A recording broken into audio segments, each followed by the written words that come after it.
What is going on, everybody, and welcome back to the Hangout spot where you already know it's real talk, boxing talk. Live from my man cave, it's your boy Johnny, and I'm your host for another edition of DHS Live. This time it's Tuesday night, baby. We gonna talk that boxing shit. Let's get it popping, y'all. Let's get ready to rumble!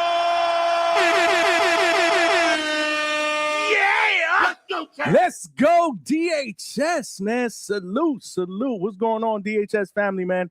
Happy Tuesday, man. Happy Tuesday. Hope you guys had a great day, man. And salute to all of y'all that rocked out, man. We did a Monday night show, man, that went almost 6 hours. Who's the real champ? Y'all the real champ. The champ is here! The champ is here! The champ is here! I say we drop a bomb for the DHS family. You already know, man. And tonight, man, we gonna cook, man. We gonna cook tonight. We don't got a lot of boxing going on this weekend. In fact, July is kind of light, man. It's kind of light in comparison to some of the other months that we've had in a very, very solid 2026 in boxing. We are lucky, man.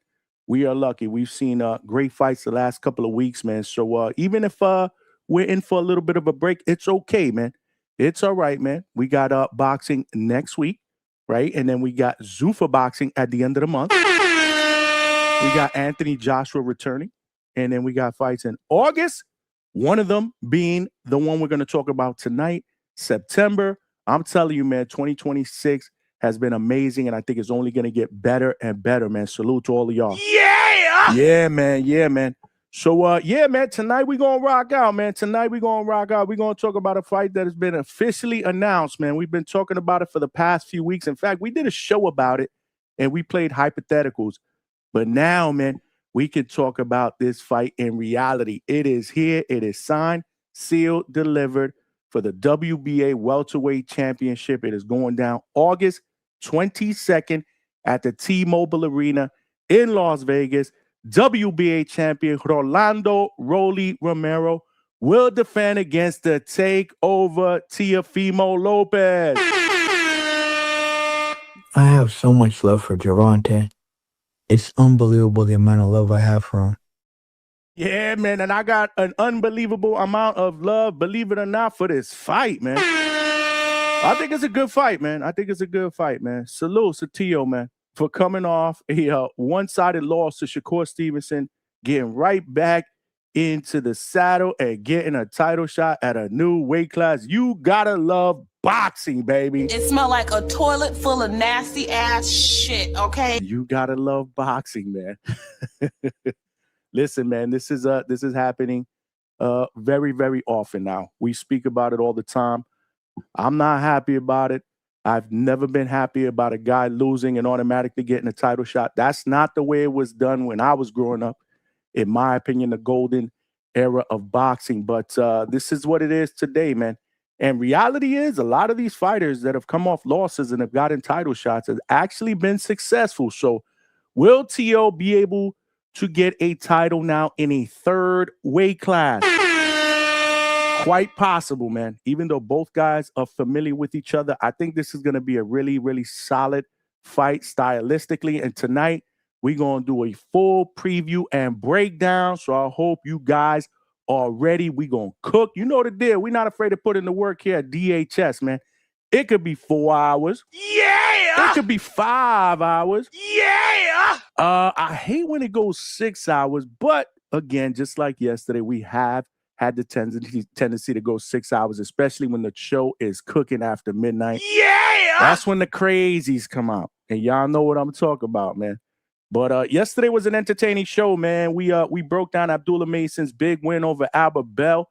And, we actually spoke about what we thought would be next for Abdullah. And not just Abdullah, but all the winners, man. We had a solid card this weekend on the zone, man. Tiger Johnson won. Bruce Shushu Carrington defended his WBC featherweight title. Scooter Davis won, even though a lot of people thought he lost. Either way, man, he's still young. He's still learning. He's still progressing. And we spoke about potential opponents for each one of those fighters. We also gave A shout out to Border Wars 19, man. Salute to my man Nestor Gibbs in the Boxing Voice for putting together another great amateur event on Saturday. It went down in Castleberry, Florida. School of Hard Knocks. Shout out to my guy, Coach Jason Galarza. Shout out to my guy, undefeated prospect Omari Banger Jones, who was in the building. Shout out to my man, Corey Too Smooth Marksman, undefeated lightweight, who was also in the building to show love. Phenomenal event, man. Yours truly did the commentary with Nestor Gibbs, and I had a blast, man. I can't wait to next Border Wars. If you guys didn't see Border Wars, man, check it out, man. Check it out on the Boxing Voice, man. I've already watched it twice, man, because there's a bunch of fights that I wanted to see over, and specifically, there's 3 fights that I actually watched 2 times already, man. So salute. Can't wait for the next Border Wars, man. But if you missed last night's show here at DHS, make sure you check it out at the Hangout spot, man, on YouTube, man. Tonight, we're going to throw the link out there early because I need everybody's official breakdown. Again, just prelim, right? The fight is still over a month away. So, we just going to give, our first impressions, right? What do we think, today, as opposed to maybe what do we think, a week before the fight. So I did throw out a feeler. You know the deal. When these fights get announced, I will throw out a poll just to get early feelers, man. Early predictions, man. So make sure you guys vote in the poll. Teofimo Lopez against Rolly Romero. Who y'all got? Again, I change my mind all the time, and I flip-flop. But today, July 7th, who do you guys got officially about a month and a couple of weeks away? Do you have Teo by decision or Teo by KO or stoppage? Or do you have Rolly by decision or Rolly by KO or stoppage? Let's not forget, Rolly is the natural welterweight. He is the natural welterweight. He's a very, very strong kid. Raw power, man. He can crack. Teofimo Lopez is moving up to 147. This is his first fight at 147, and he wasn't really a big 140-pounder. So I'm definitely want to see how Teofimo looks, how he fills out at the new weight division. Can he win a title in a third weight division? He's actually had pretty decent success every time he moves up a division. Let's keep that in mind. Listen, man, it wasn't the best performance last time out. And I know I have the tendency, as most boxing fans do have the tendency, to judge a fighter based on his last performance. You are who you are based on your last performance. I live by that, but sometimes it's really not a good idea to live by that either, because styles make fights. And listen, man, I'm not going to live on Teo's last performance when it comes to breaking down and predicting this fight, because let me tell you something. He went up against, in my opinion, one of the best fighters in the world, pound for pound, and in my opinion, the best defensive fighter in boxing today. Not many people are going to look good against Shakur. I don't care who you are. In fact, I don't have anybody beating Shakur either at 135, 140, or even 144 if certain people choose to get that fight cracking. And y'all know what I'm talking about at that catch weight. Can I get a bomb? Who knows, man? Who knows? But again, it's hard for me to pick against a guy with a skill set like Shakur, man. Because, how many people have you really realistically seen had any amount of success against Shakur? Reality. You know what I mean? So, listen, man, I'm going to judge Teofimo based on some of his other performances. And let's not forget, man, Teofimo is usually the type of guy that is more focused when the chips are stacked against him. When most people feel that his back is against the wall, excluding the Shakur fight, is when Teo usually has his best performances. Let's not forget the performance against Lomachenko. Let's not forget the performance moving up against Josh Taylor. I know certain fight fans want to shit on those performances today, but when they were happening, they were special performances, man. And Teofimo does have the edge in a lot of attributes. Like, I broke down some of his attributes. I broke down some of Rolly's attributes. And we're going to talk about it today, man. We're going to talk about it today. So salute to the chat. Salute to all of y'all. Make sure you guys smash the like button on the way in. We are streaming on 3 platforms tonight, man. Yeah! We streaming on YouTube. Yeah! We streaming on X. Yeah! And we streaming on Kick. So, yeah, man. Yeah, man. But YouTube is the main platform. So if you're streaming, if you are watching, whether it's on a mobile device or on a television set, if you're watching on YouTube, make sure you smash the like button, man. Straight cash, homie. And help us get this show and this channel out into the homepage / algorithm of other true laid-back hardcore boxing fans so they know we rock out weeknights. And on the weekends, we do live fight chats for all the big fights, man. And let me tell you something. Our fight chats be popping because when the fights are over, we don't end the show. No. The show just gets started, man, because we do some of the best post-fight reactions out here on these YouTube streets, man. Our post-fight shows be absolutely on fucking fire. We usually go about 6, 7, 8 hours. Our last one that we did for Jerome Boots Ennis against Xander Zayas went almost 9 hours, man. Let's get the bomb for that. And y'all rocked out, man. So I say that to say, man, make sure you hit the like button and share the show. We got to get 100 likes. We did not get 100 likes yesterday. Very disappointing. But we're going to make up for it tonight. I know that. I know we're going to make up for that tonight. For real. We're going to make up for that tonight. Straight cash, homie. So hit the like button, man. If you're watching this on YouTube, not just YouTube, I'm sorry. I just said YouTube. If you're watching this on X, make sure you guys follow me on X and shoot me a retweet. Definitely, we're trying to build the DHS family over there on X.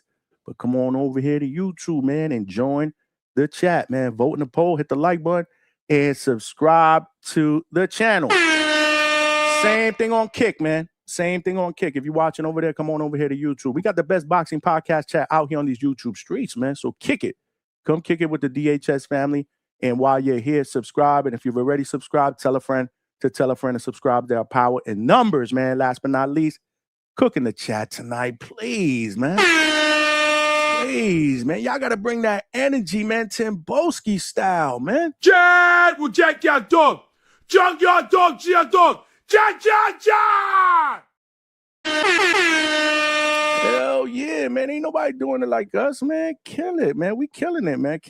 We killing it, man. So, yeah, put your aprons on and cook tonight. Bring that energy. You can't have a great show without a great chat. And like I said, our chats be absolutely cooking, man. Y'all know y'all boxing. Y'all be trolling. Y'all be having me dying, especially when these dudes be crashing out on the panel. Or I got to play moderator or referee, and I'm looking at the chat, and y'all just killing it, man. Like I said, man, ain't no chat out there got anything on the DHS family, man. I'm a firm believer of that, man. King Kong ain't got shit on me. And man, salute. And salute to all of y'all that are rocking out. I'm going to throw the link out there early, man. But I do got to show some love to some DHS members that are here bright and early, man. First one in the building was Alberto from Cali. He said if Teo loses again, Shakur's resume looks weak. Damn. A Shakur hater. Again with the Shakur slander. Shakur fans better hope that Teo schools Rolly. Okay. That's what's up. Alberto always delivering that quality hate on either Shakur or Deb. Alberto was back and said, and F the Haneys, right on cue. That shit is a 2-pack of ass. Pack him up, he said, get him out of boxing. Nah, man, we need the Haneys, man. We need the Shakurs. But what we do need is for these dudes to start fighting and making fights so that we can see the best fight the best. I'm tired of all these Twitter back and forths. Instead of using the fingers to type, use the fingers to pick up a pen and sign a motherfucking contract. That's right, I said it. We got to drop the bomb for that. That's bars right there, man. That's fucking bars. Like Coach Bermuda says, salute to Coach Bermuda if he's watching, man. Alex Vega in the building. My man. He said Teofimo if.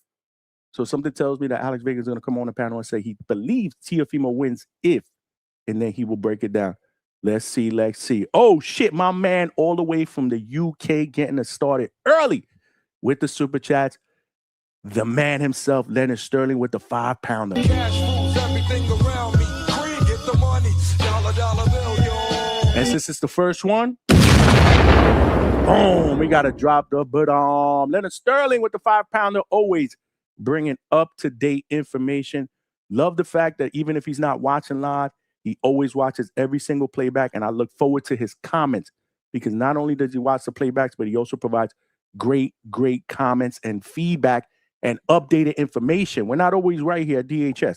I don't pretend to be. Leonard Sterling providing us with some really good information on the undercard, because that was a question that I was going to ask panel members and callers later on. We got ourselves a main event, but what do you guys suggest as possible undercard fights? Leonard Sterling said Mike Coppinger posted they have Carlos Uria, WBC Grand Prix 140-pound winner against Israel Mercado, who is the uncle of my guy Ernesto Tito Mercado. On the undercard, okay. Colombia might have two good 140-pounders. Utria, I'm sorry, I said Uria. Utria and Orbio, and John Orbio. Okay, so we got one fight on the undercard already. Good scrap, man. I like Israel Mercado, man. Got a lot of heart. And he gonna come in and he always gonna scrap, man. This is good. This is a good start. Like I said, again, think about it, man. Let's put our thinking caps on. Let's put our imagination hats on, and let's pretend that we're matchmakers today. Let's throw out some potential undercard fights that you want to see on this pay-per-view, because this will be a pay-per-view. Okay. Sometimes, depending on the fights, maybe we can speak it into existence. But this is a pay-per-view that will be streaming live on the Zone pay-per-view and Amazon Prime pay-per-view, man. Salute. And hey, man, if you do not have a DAZN Ultimate subscription, with the Ultimate subscription, you get this at no extra charge, just your monthly subscription price. If you have the basic, unfortunately, you have to pay extra for the pay-per-view. But yeah, I will be able to provide you guys with at least $5 off if you want to do that. But if not, sign up, get the Ultimate package. You can see whatever's on DAZN, not just this month in August, but in September we got big fights, and you know the deal. They'll probably end up finishing the year very, very strong. If you decide that you want to get any DAZN subscription, sign up using the dhs.com/the Hangout spot link, man. Salute, man. White Mike, my guy in the building. My man. Salute. We Fight All Night TV. I see you. My man. In the building. My man K Banger in the building. My man. Puerto Rico. Puerto Rico. That's become K Banger's soundbite, man. Salute. K Banger says Shakur beats them all respectfully, man. Listen, I have a hard time picking anybody to beat Shakur. I'm sorry, man. Salute. I see y'all talking about the Shavengers. Oh shit, y'all talking about the Shavengers. Y'all crazy, man. Salute, man. Hold on a second. What we doing? I gotta make sure that we're streaming live on Kick. Give me 1 second, y'all. Give me 1 segundo. Hit the like button, man. While I'm making sure that we're on Kick, make sure you guys hit the like button. Word. K-Banger said, appreciate you, Johnny, for the night show. Always entertaining and great to hear you working, Johnny. Better things will come. You know it, man. We working, baby. We working, man. We trying to get to that next level, man. Hopefully one day, man, I'll be able to be blessed enough to be able to do this full time. We'll do shows every single night, and we'll get started early, man. Today we got started a half hour early. We used to do our shows from 9 to 9:15. Today we did 8:30. I'm going to try to get a little bit earlier as we go along with these evening shows. Hopefully by 8:15, I'd like to be able to get started, because let's not forget, I do have a day job that I have to get up early in the morning for. And a lot of times when we're out here 6 hours, man, I'm getting up like, what just happened? 3 hours of sleep, man. It's hard to function that way and then come back and do another 5-6 hour show. So I'm trying to see if I can get them started earlier. So yeah, hopefully you guys will be on board, man. But salute to all of y'all that are already here, and salute to Leonard Sterling, like I said, and White Mike and K Banger and everybody in the chat. Alex Vega, we Fight All Night TV for rocking out early. As the night progresses, we usually start cooking even more in the chat. But let me throw the link out there early. Let me throw the link out there early because I do know Chad from Canada DM me earlier, said he wanted to jump on early if possible because, you know, Chad's an early riser. But salute to Chad, man, because even if he ain't watching live, I know he's watching the replays the next day. He's on the replay, gang. Salute, salute. I just threw the link out there. The link that's posted right now that is linked to the chat is the DAZN link. If you want to sign up for DAZN, please use the DHS DAZN link. But I will replace that link shortly with the link for anyone that wants to jump on a panel and talk about this fight. So this was the thumbnail that I threw out there earlier. It is official.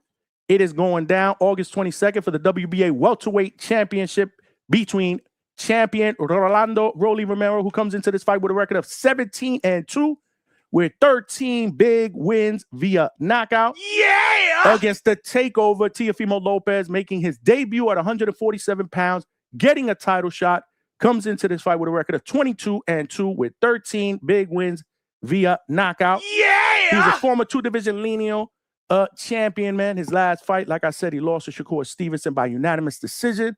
Rolando Rolly Romero is coming off a long layoff. It's going to be about 15 months before the fight in August. That last fight took place last May of 2025. That was the night in Times Square where he beat Ryan Garcia for the interim WBA strap at the time. Obviously, since then, he's been elevated, but he has not fought in over a year. So again, man, this is going to be a very, very interesting style matchups because Teofimo does possess the edge in athleticism, speed. He's very, very twitchy. Obviously, hand speed, experience, you know, winning titles in multiple weight divisions, being in there against the likes of Shakur Stevenson, against the likes of Lomachenko, against the likes of Josh Taylor. You know what I mean? But you know, Rolly got raw power, man. He's strong, man. The kid can crack, man. He got one punch KO power, and he is the natural at welterweight. Again, Teofimo is moving up a weight class. You know what I'm saying? Rolly gonna come forward. He's gonna apply that pressure. He's rough. He's confident. And honestly, he has been getting better and better under Ismail Salas, man. I mean, I applaud him, man. I thought he was gonna get cooked against Ryan Garcia in that fight in Times Square. But the word that I would use and the word that I've used constantly about that performance, I'm sorry, is that he was very, very disciplined and he was very defensively responsible. You know what I'm saying? He cracked Ryan and he made sure that he didn't get cracked by Ryan's big left hook. And not many people, including myself, thought that he would box Ryan to a 12-round decision, but he did do that, and you got to give him credit for that. So again, that was his last performance, right? But you know, his weaknesses can be exploited by a guy like Teofimo Lopez, who again has been in there with a lot of different styles, man. So I'm very, very interested to see to hear what you guys got to say. Obviously, I'll throw my 2 cents in, but I need to get these lines open. And Malcolm was the first in the building. And then we got Chad from Canada that wants to jump in after Malcolm. Salute to both of y'all, man. And thanks for jumping on early, man. Salute. Yo, Johnny, let him go because I'm about to head to the crib and get better service. Okay, cool. So you want to stay on the panel or are you going to call back? Yeah, no, I'll stay in the panel. I'll literally be able to talk in like a few minutes. So let Chad do his thing, and he's in a rush. Okay, hold on a second. Before we go further, Chad, hold on. I did miss a super chat that I didn't see earlier. That's crazy. Something might be going on with Johnny. Like I'm not in any huge rush. Like by all means, if you have more you want to say for your opening, I was enjoying listening to you. And don't rush for my my account. I'm good. Okay, cool. Hold on. Let me just read this super chat because this one did not pop up. I'm glad that White Mike just looped me in. Give me 1 second, Mike. Yeah, I had to refresh. I don't know what's going on. My apologies, man. My man White Mike Beats with the 5-piece, man. Cash rules everything around me. Cream, get the money. Dollar bill, yo. Yeah, man. Straight cash, ho. Mike, man, salute, man. Thanks for reminding me, man. Like I said, I had to refresh. Sometimes this should be acting up, man. So throughout the night, if I missed something, please make sure you let me know in the chat. I'm going to try to pay close attention to what you guys are cooking up in the chat tonight. White Mike with the $5 said, Johnny, what's good? What's good, my brother, with the 100 emoji and the fire emoji. Always ready to kick it like Bruce Lee at DHS. Let's start this off right with a super chat. I got to drop the bomb. Drop the bomb for my man White Mike Beats and my brother from the UK, Leonard Sterling, man, providing that information on that potential undercard fight, man. Because I did not know about that. You know how many times Leonard Sterling be putting me on and shit that I don't know about? That's why I love having Leonard Sterling a part of the DHS family, man. He's always on top of shit. Salute to him. Salute to my White Mike as well. My apologies. Again, keep me posted in the chat because YouTube might be acting up. The studio app might be acting up. So I don't want to miss any super chats, even though I missed Malcolm's super chat yesterday. That shit is a 2-pack of ass. Which is becoming a regular here at DHS. Luckily, he doesn't take it personal. But yeah, so Chad, the only thing that I would add to what I said is that I kind of went through a quick 2-second rundown of what I feel each fighter's best attributes are. But their weaknesses, obviously, I think either fighter can exploit. You know what I'm saying? Especially Teo, he can be defensively irresponsible after exchanges. If he gets caught with a Rolly counter, it could be he could go night-night. You know what I'm saying? And the biggest thing about Teo, in my opinion, has always been his biggest detriment is his mental, right? Which Teo's going to show up, especially if he has his dad in his corner, right? So a focused Teo, a determined Teo, a Teo that's out there to prove people wrong because people are betting against him. That's a dangerous Teo, in my opinion. The other Teo that we've seen, right? Not so much. You know what I'm saying? And, Rolly doesn't have the great foot, doesn't have the greatest footwork. He's a flat-footed fighter, but he is a fighter that fights on the front foot. So will Teofimo be able to use his athleticism, his footwork, and his good hand speed to be able to outpoint Rolly? I don't know if I see a stoppage for Teo, especially moving up a weight class, but you never know. Chad, I'm going to open it up to you because, again, Malcolm is, needs some time to get home. Talk to me, my brother. Yeah, Johnny, thanks, man. I got to be honest, like, I don't have a huge outpouring of thought on this one yet. Like, just off the top, from just hearing about it, like everybody else, like the last couple of days. I mean, my instinct's to want to pick Teo. I think it's most people's instinct, right? But after I thought about it a little bit, I don't know. I'm gonna say one thing though. I'm feeling less about the whole which Teo are we gonna get thing now, Johnny. Like I was feeling always that way every time Teo would fight too. But after he got ready for Shakur, and even though Shakur completely minimized him, he looked like he was, in shape and focused. He looked like he was there. He just didn't have the ability to overcome Shakur. I mean, I feel like he's been mostly consistent with his last few fights, and his dad is much less obnoxious, let's say, than he has been in the past.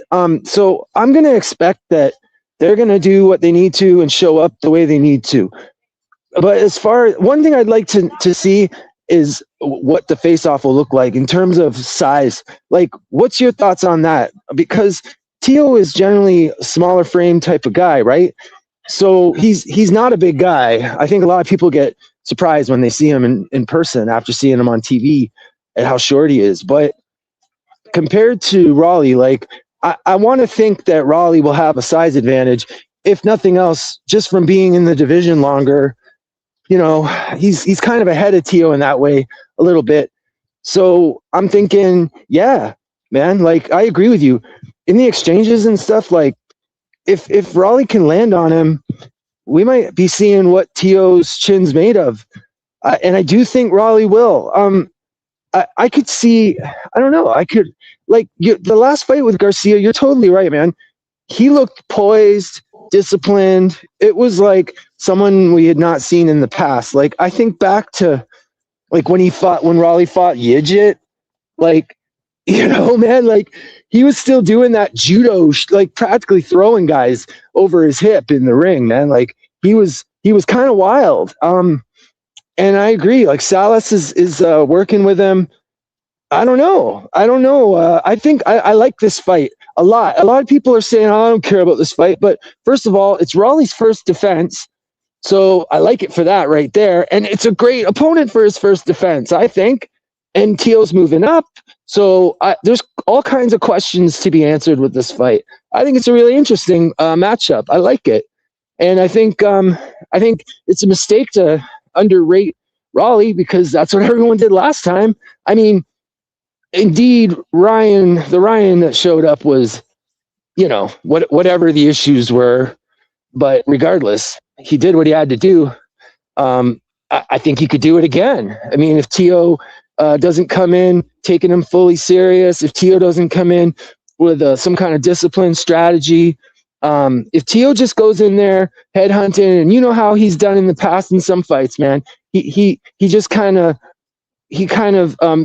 doesn't really plan his attacks. It's just kind of wild, comes forward in a kind of wild, sporadic type of way, headhunting. I don't know, man. He could get in trouble if he does that, I think, with Rolly. I feel like this fight might not go the way everyone thinks it's going to go. Good takes right there. Good takes. I did write a couple of notes down on a couple of things that I wanted to touch on. Salute to David Garcia. Salute to my man Rico from Naptown. Salute to Dario Lira. I see y'all in the chat, man. Keep cooking in there and hit the like button. And so a couple of things that you touched on. Yes, very good question about the size. We won't have to wait long to at least initially see them together because there will be a press conference on Thursday. I just saw an email earlier. So there's a press conference somewhere in California. Now, again, this isn't the face-off that we all are interested in seeing, which is the one right after the weigh-in, right? That's when you're going to see the true size difference. But Teo is a small guy. I would never, ever consider him a big 140-pounder. So I don't think he's going to obviously be a big 147-pounder, but I want to see how he fills out. Now, Rolly, on the other hand, he's a strong kid. I think he's filled out really, really well at 147, but he's not tall at all. I actually met Rolly. He's not a tall dude. He might be an inch taller than Teo. That's what it says on the tail of the tape here. But man, I will tell you, me and Rolly, he's solid, bro. He's a strong fucking kid, bro. You know what I mean? He's punching at 47, man. I don't care what anyone says. He's punching for real. He got raw power. And to your point, another thing I wanted to touch on is he's getting better. You know what I mean? I know Rolly gets a lot of shit. I ain't gonna lie. But he has gotten better throughout the years. Like I said, that Ryan performance I was impressed with because he was very, very disciplined. So we'll see, man. We'll see. The only thing that I'm concerned about, obviously, is the amount of time that he's been out of the ring. Damn, the chat is just going in on Rolly. I'm not even gonna repeat some of the things they're saying. That's not nice, y'all. But nah, man, you can't count Rolly out, man. Salute to my guy GMT Sports. I see you, and he said the same thing, man. You can't count Rolly out, man. He a big dude that can crack, man. If Teo gets crazy, bro, and shoots in there reckless, man, he can get caught between shots, bro. He can get seriously hurt. Again, we have not seen Teofimo take a punch at this division yet, guys. So just something to keep in mind. But I do agree with Chad what he said earlier. Obviously, my initial reaction was, based on skill, I'll pick Teo. But we really got to get into the weeds of it, y'all. We really got to get into the weeds of it. We can't just go initial reaction. Yeah, that was a good point about the timeout, too, because it's been at least a year for Rolly, right? It'll be 15 months by the time they fight. Oh, my God, man. That is so... how does a champion stay out of the ring that long, man? Well, I don't understand it. Year 2026, Chad.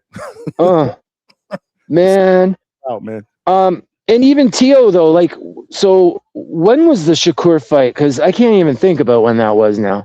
That was January 31st. January. Yeah, that was the card the first big pay-per-view card that we had in 2026.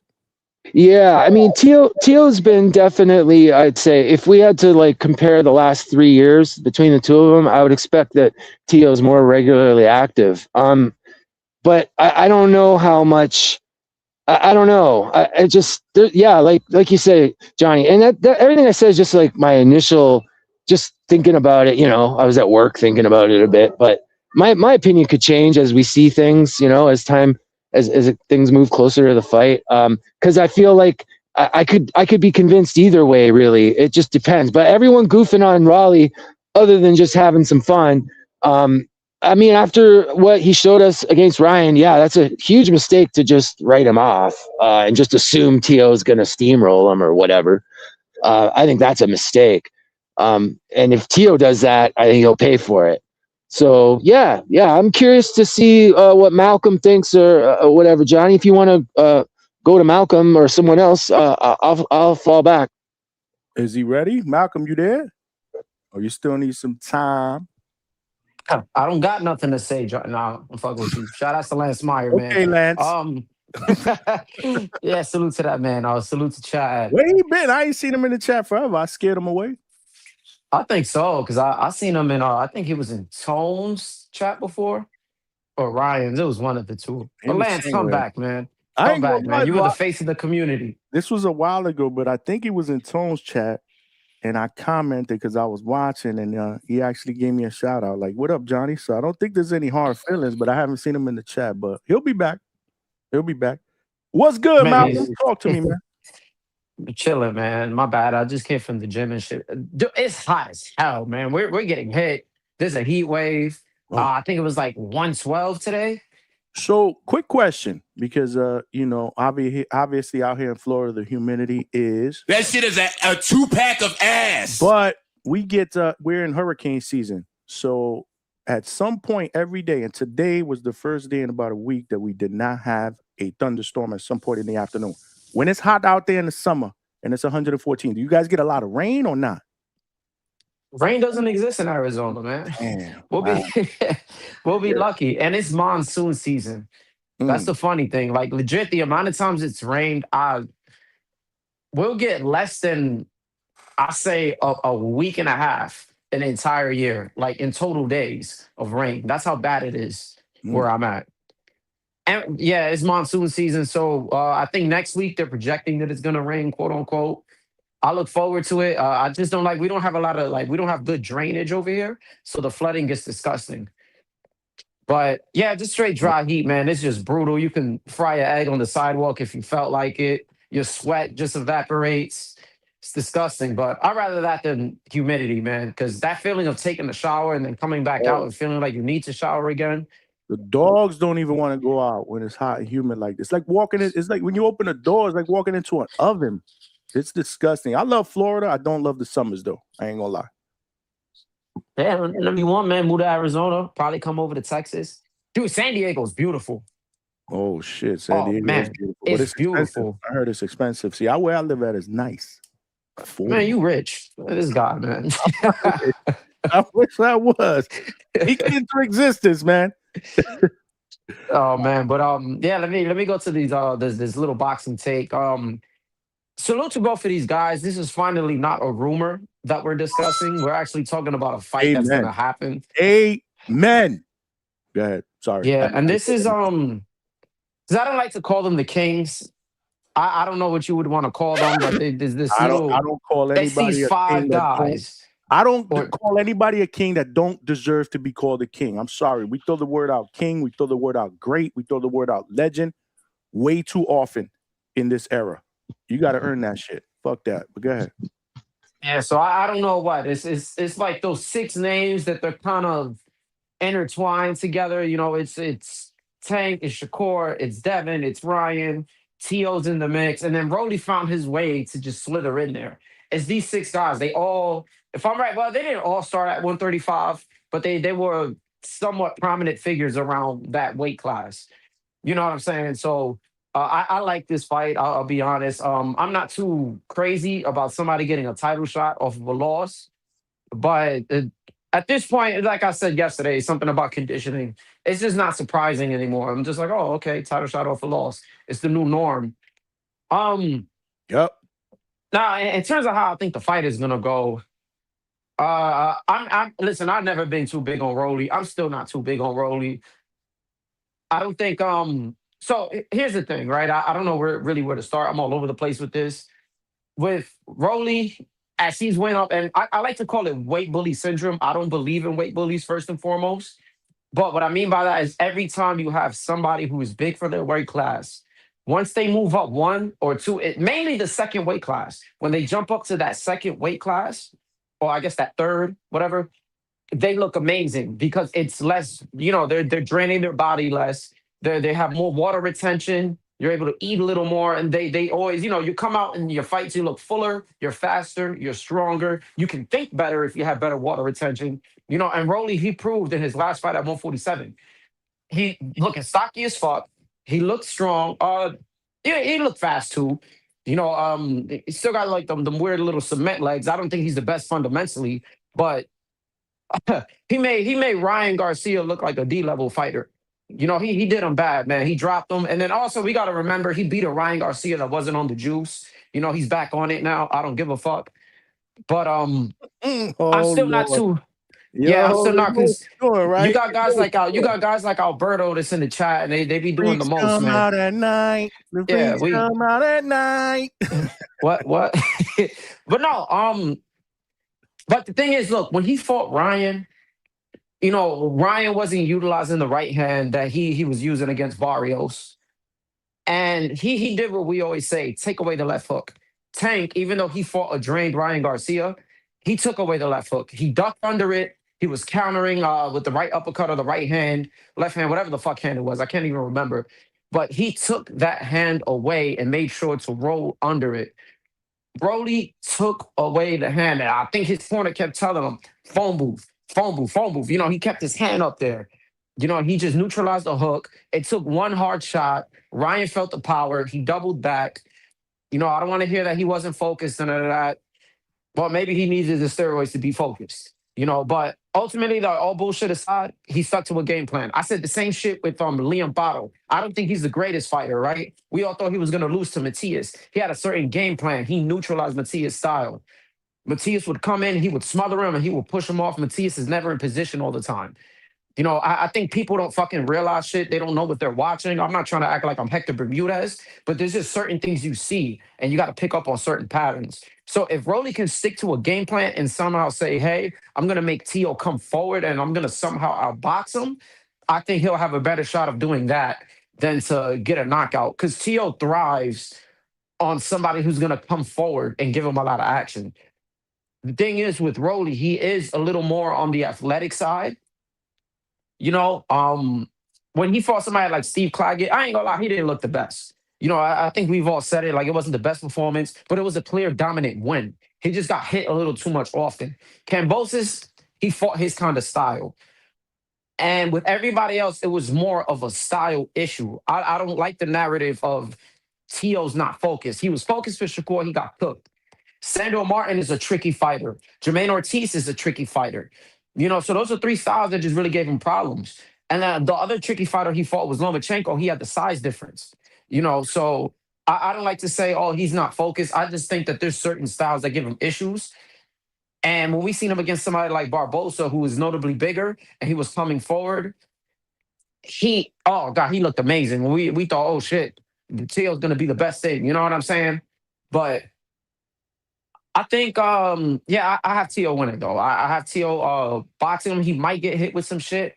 He does get a little reckless at points, but I don't think Rolly is all that. Like I'm gonna be honest, I don't think he's all that. Can Rolly knock him down, Malcolm?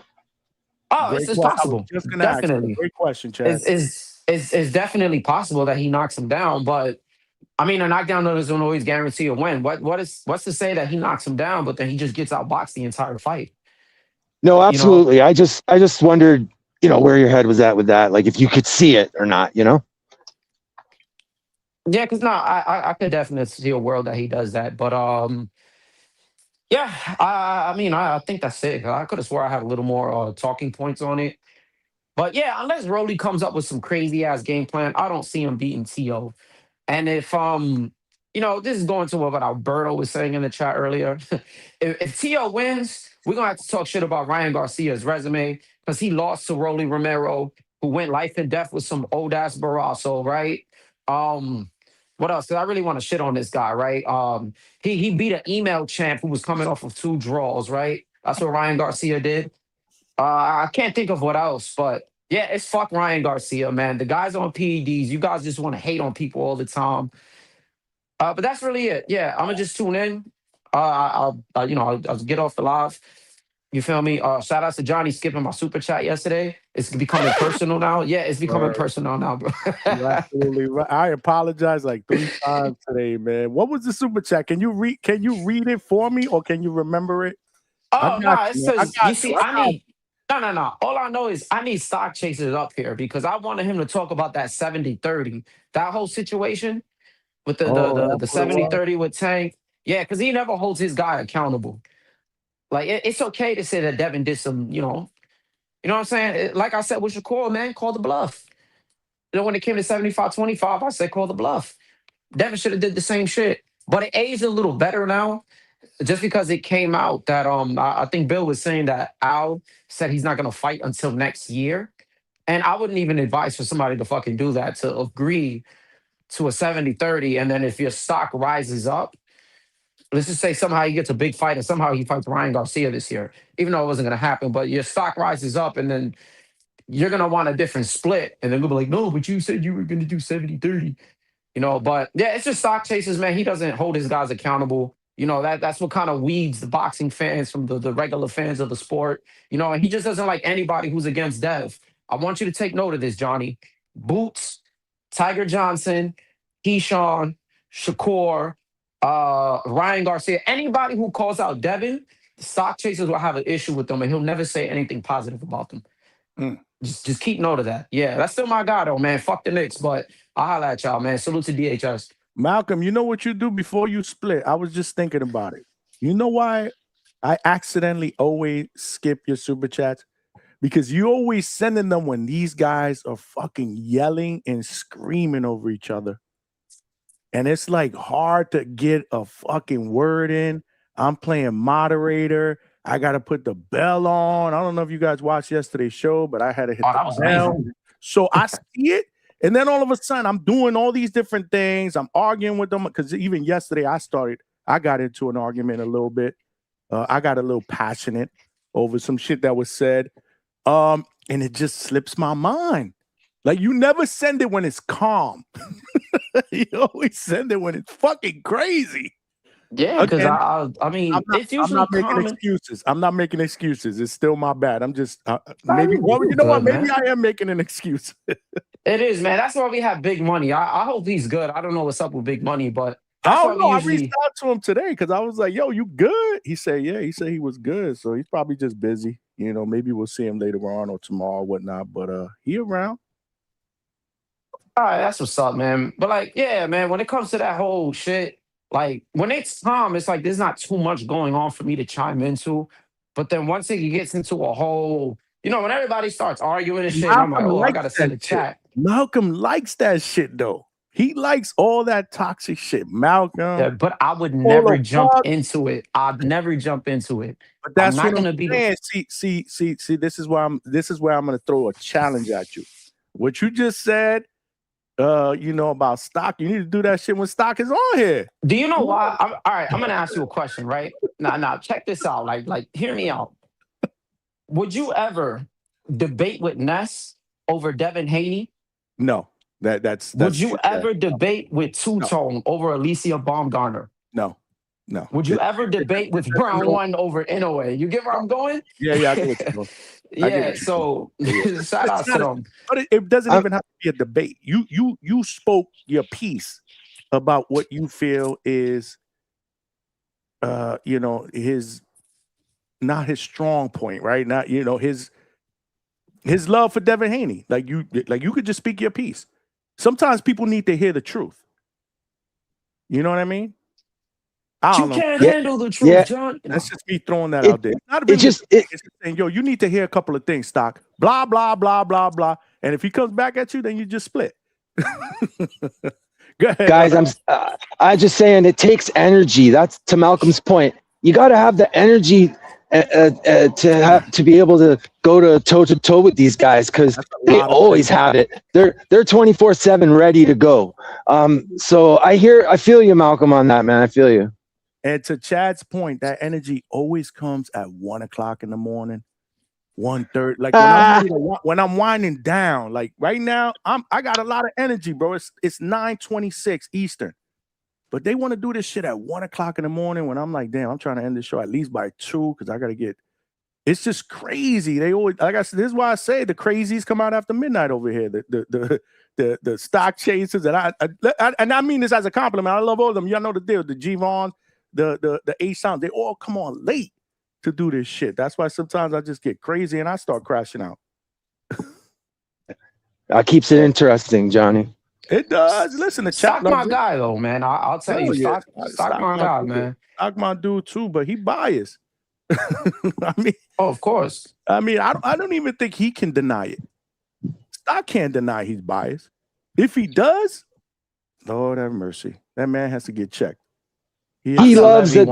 Something going on in there. He loves that this conversation's happening. I'll tell you that. He's not in the chat because he's not watching. Because if he was watching, he would have either been in the chat already or he would have jumped on the panel. Yeah, he would have been calling Shakur all types of hoes. He would have been throwing shots. If he couldn't jump on the panel, he would have been throwing shots back at Malcolm in the chat. Definitely. But this is why I have this thing, right? Like I've even told one of my boys this because he's the hugest Shakur fan. Like he's like the biggest Shakur fan. And I told him, I said, yo, when it comes to Shakur and David, I don't like debating with him. I tell him all the time, I'm like, yo, you never hold your guys accountable. And I think people need to learn, like you can be a fan of someone, but you got to learn how to separate being a fan and the truth. Like you really got to remove your emotions. Like I have fighters I like that I'm fans of, but I can hold them accountable. And once you're able to do that, it opens up a whole new world. That's just me. I like to just go by the cold hard facts. If somebody's doing some weird shit, like Shakur right now is doing way too fucking much. You know, I don't even say anything about it. Like I don't defend it. You know what I'm saying? I usually defend Haney on here, but I can also say that I didn't like the whole 70-30 thing, how he pulled out the Rolly negotiations. You know what I'm saying? But people, that's all it is. Like sometimes you gotta be like, okay, they did that. So what? You know, I was glad that H-Town was on here yesterday and he admitted that Canelo lost. You know, oh man, that shit was amazing. It was beautiful to me. I think he vanished for like 3 fucking months. And then now he wanted to give us a breakdown. You were in the chat. I saw you in the chat for that, and you were in defense because we actually called that fight. I thought it was talking about 7-5. They on crack. Nah, that was 8-4, bro. Fight. I'm sorry, it was 8-4, 9-3, somewhere along those lines. Not after yesterday, I was like, you know what? Do I have to watch this fucking fight again? Because I just didn't see it as close as they're saying while I was watching it live. But I ain't gonna lie, I only saw that fight one time, and that was the time that we called it. I never even watched the replay. I don't know why. And I don't see H-Town brought it up.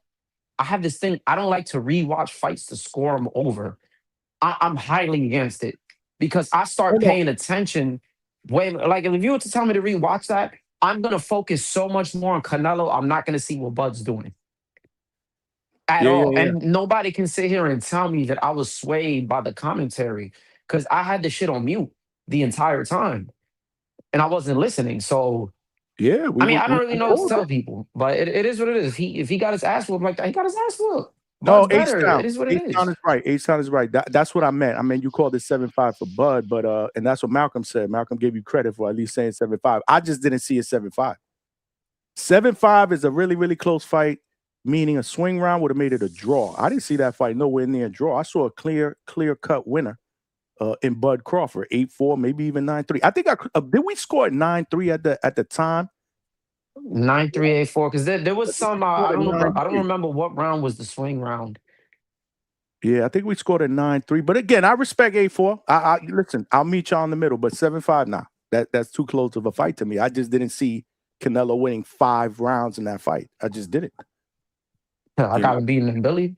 I'll tell you that much. I gotta rewatch. And that's another thing too. Like I said, you know, wait till we get down to the weeds of that one. That one's coming. Well, they moved it, right? It's not in September anymore. Now it's going to be in October. Why they move it? Good question. Maybe because Ryan and Conor Ben is taking that September 12th date. I guess it's official now. That's what I'm hearing. Although that's another fight. That's another fight that we did a show on over a month ago, and that fight still hasn't gotten signed, sealed, and delivered. And that was after Ryan. I thought it was a good idea to do that show because Ryan went on Jimmy Fallon the night before that with a tuxedo and his WBC belt and said, I'm fighting in September in Las Vegas against Conor Benn, or I think he said Conor Benn, or he said a dude from the UK, whatever. And we still haven't seen an official announcement for that fight. So I don't know what the fuck's going on. But I think they did move, I did see on the Ring Magazine that they moved Canelo and then Billy to October. That's pretty ass. It looks like they're really passing up the, the torch when it comes to, I don't want to say the face of Mexico, but you get what I'm saying. I don't know the exact word, because that's normally his dates between, Cinco de Mayo week and Mexican Independence Day, which, nah. But yeah, well, Ryan, I don't know what's going on. It's just him and Oscar. They're always they're never on the same page. Ryan wants to do his own thing. It's a fucking soap opera over there, as the world turns. Yeah, he's the definition of it only takes the fighter to make a fight. When everybody talks about it's the promoter, nah, because he's done this several times where he said he wants to make a certain fight happen. And that Tank one really told me everything, because he really went against the grain and told Oscar, this is what I'm doing. And he ended up doing it. But yeah, he ends up steamrolling Conor Benn. Conor Benn's not all that. But yeah, I'll get off, man. I got a shower and all that shit. But I'll be tuning in. I won't call in the shower also. Salute to you, Johnny. Salute to DHS. I'll be tuned in, man. Salute to Malcolm, man. And salute to the See chat. Malcolm. You guys hit the like button. And tell a friend to subscribe to the channel. So it is, I'm looking at the email now. So there will be an official press conference this Thursday in Avalon, Hollywood. 1 p.m. Pacific Standard Time. So if you're on the East Coast, that is 4 p.m.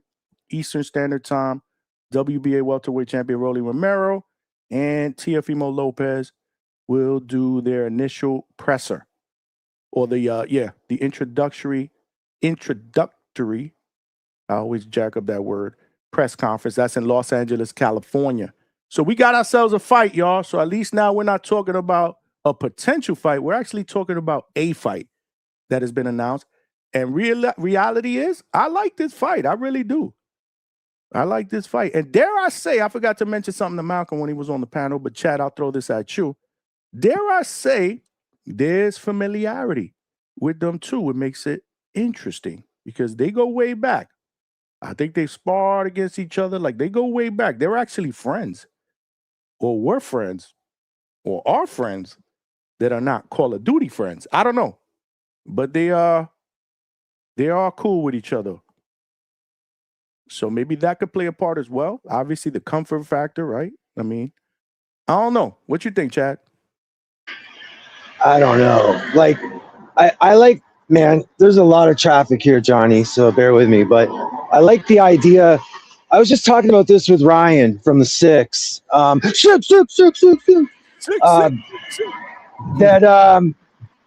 But remember that interview Mike Tyson did when Mike Tyson had his podcast and he had on one of the Charlo brothers, and they were talking about, Mike basically said, with your friends, boxing friends, that are boxers, you should be able to make fights.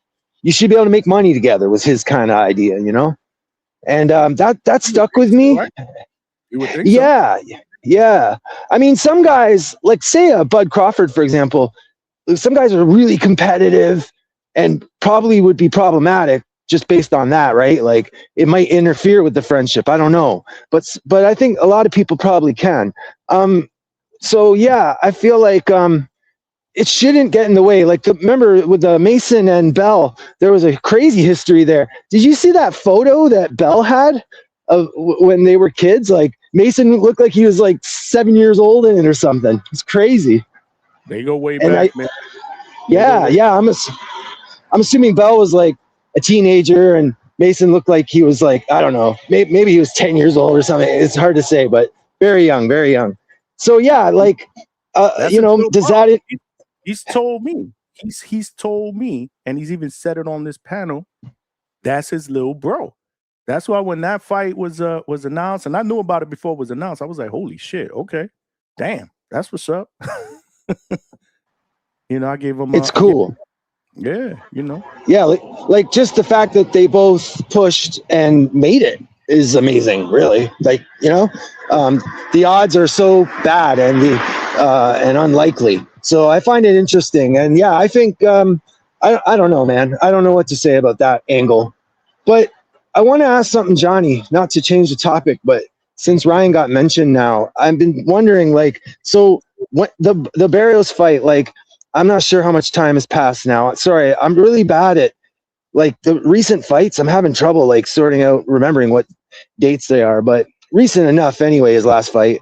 And I'm wondering how much time he's going to have till, you know, with his mandatory. Like, I want to start keeping a kind of closer eye on that part of it, because really, like, I feel like he'll take whatever amount of time he needs to make this Ben fight, and I'm sure the BC will let him, right? It's a good question, man. You know, I thought this fight would have been made already. Like I said, this man goes on national TV and basically announces it to the entire world. We're talking about Jimmy Fallon. I mean, how many people watch the Jimmy Fallon show, the late night show with Jimmy Fallon? I mean, that's a show that's aired same time all over the United States. And here we are, man. You know, Oscar put a video out last week. I think it was a Clapback Thursday. I think I put his last Clapback Thursday that said all this talk about Ryan Garcia and Conor Benn. I'm Ryan's promoter. I haven't heard one thing from Conor Benn's people. So how close are we? That shit is crazy. They moved the Canelo Day to October. I'm thinking because maybe they wanted to put a big card on September 12th, headlined by Ryan and Conor. And here we are, bro. Nothing yet. So I don't know, man. I can't answer that question for you. Yeah, I don't know. I'm definitely going to be keeping an eye on it because, I mean, the BC has been outrageous lately with their champions. Lately, I mean, the last couple of years, really, like allowing them to not, you know, fight, basically, just allowing them to sit on their belts and not making them do what they're supposed to do. Kind of, and sometimes, I mean, that's how Ryan got the belt, really. So, I mean, that's there you go. I don't know. I feel like as fans, we got to keep an eye on him and at least acknowledge what's happening. You know, there's not a lot we can do about it, but to just ignore it and normalize it is a mistake. Yeah, absolutely. Absolutely. We got Leonard Sterling with the 2-pounder. Rafael, which I'm assuming he means Dan Rafael, had Bud 115, 113. Canelo asked to move the day. Okay, so it was Canelo that asked to move it. You see, that's what I'm saying. I did not know that. That's why Leonard Sterling be keeping us up to date. Salute. Then Leonard Sterling comes back with another 2-pounder. Let me just put that up there. He said, I'm with you, 8-4-9-3. They gave Canelo close rounds. Wow. So now I know the secret recipe. If you want to get H-Town here early, just talk about either Canelo or fucking Ryan, and you get him on early. What is the miracle? Why you here on early? Bro, I just, I get tired of the slander, bro. Yeah. I'm giving you my opinion of the scorecards, and there's other people. And then you got people like Malcolm refusing. That agree with me. Look, Leonard Sterling. No. You got people like Malcolm refusing to rewatch the fight. Hold on. You got people like Leonard Sterling who are boxing gurus, bro. This is what they do. With me. I'm with you. 8-4-9-3. And there was a lot of, and honestly, even in those 4 rounds, 3 rounds that they gave Canelo, those were close rounds. Right. I mean, a lot of rounds were close, period. If you go back, look at the Conker box numbers. I remember us calling it though, and again, but, that's because y'all get excited whenever somebody turns their head. Yeah, but what you seem to forget, the biggest thing that you're forgetting, that I said, but maybe y'all didn't hear me yesterday because y'all was yelling and screaming back and forth. Is I picked Canelo to win. No, but that's fine. Why would I be biased? Like what I saw, I was calling, bro. The day of the fight. When I was watching that fight, Johnny, I told my homeboy, I said, hey, look how he's turning with the punches. Every time he turns with the punches, they're making it seem like he's getting clocked crazy. Watch, everybody's gonna be talking about. Did you see how he had him turning his head? Man, he was just knocking him around. You act like every single time that Bud threw a punch, Canelo rolled. Bro, it was. Go watch it, Johnny. Johnny, go watch the fight. He might have rolled a few times. A few times. It was crazy, bro. He was doing almost. There was one round, man, where Bud was just tattooing Canelo. Yeah, that was I believe that was the 10th round. The 10th round, yeah. The 10th round was a good round for Bud. Canelo was he got off on the 10th. Canelo, even at the end of the fight, bro, when Canelo was interviewed in the ring, I was so disappointed that he did not say, I want an immediate rematch, bro.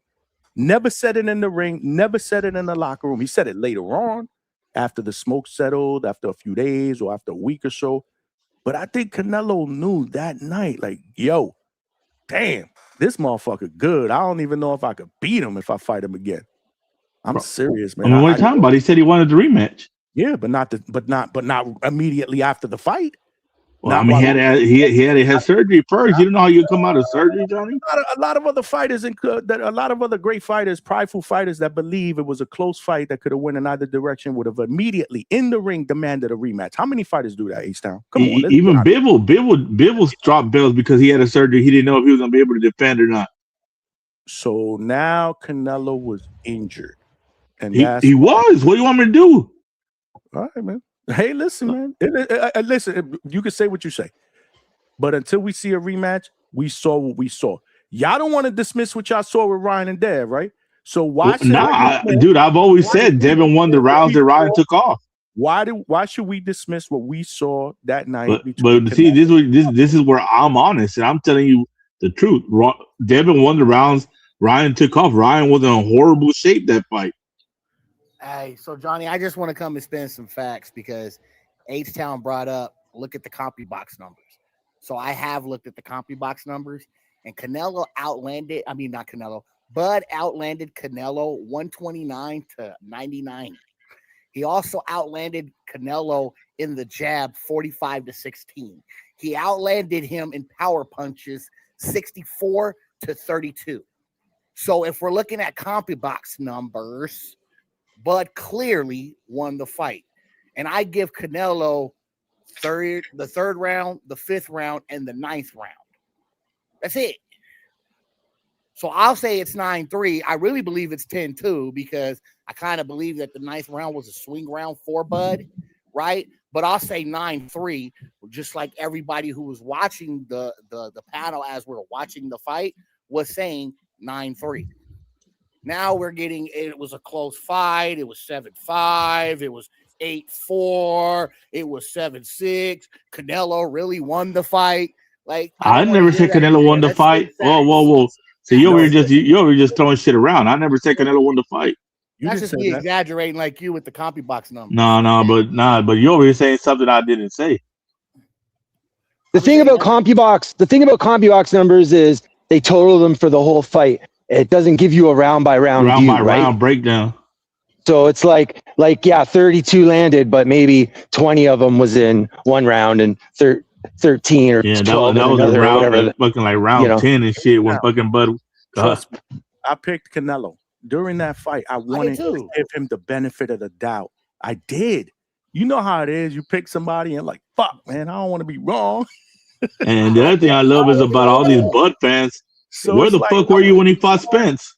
I was trying to give Canelo the benefit of the doubt in certain rounds, and it was just like, man, I gotta be honest. I scored that for Bud. Because again, we were on live. I think if I'm not mistaken, both me and Malcolm had it 9-3, but I could live with 8-4 because it was definitely. I'm saying, y'all watch that fight again with no biased eyes, bro. I gotta watch it again. But that's what I'm saying. You're not listening. How was I biased when I was rooting for Canelo? When you hear somebody else like Malcolm going off, Malcolm going, ow, from obsession, motherfuckers start hopping into that emotion. They want to yell too, bro. That's how it is. Motherfuckers, they want to be a part of something. Ow! What the fuck? I'm like, bro, what are y'all looking at? Did you not hear my commentary with the Xander and Boots fight? You start screaming. Malcolm starts screaming. Not my best work in the third round. I became more of a fan than somebody that was calling the fight. But again, I wasn't being paid to call that fight. I think we always had a good time with it. Johnny, and people that watched the fight with the commentary on, oh my god, dude, the fight was over before it started. Dude, fucking Ward and Max Kellerman, who are good friends of Bud, both known to be good friends of Bud. It was fucking ridiculous. We're talking about us. Well, you think so you realistically think that I'm telling you that I believe Bud won 8-4, 9-3 because Andre Ward and all these other dudes said it. I'm telling you, I said it while we were watching the fight.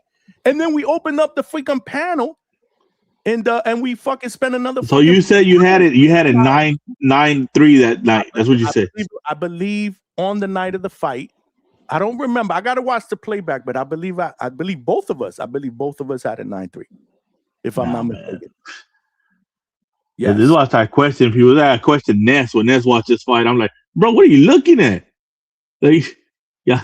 I mean, y'all be like just too fanned out. I want to say that we all watch fights differently and we all score fights differently. No, when certain fighters fight, people watch with this fan eye. I'm looking to see what lands. You're gonna make me put a poll out there. Bro, put the poll. You know you got Canelo haters all in this place. But see, now I'm not gonna put the poll because you're gonna think H-Town with Canelo haters. I'm not a Canelo hater. I truly believe that we got a community with Canelo. Bro, look at the fucking chat. I just wanted to come and spit some facts. 100. Yeah. Now you got some dudes saying black man is God. Here's what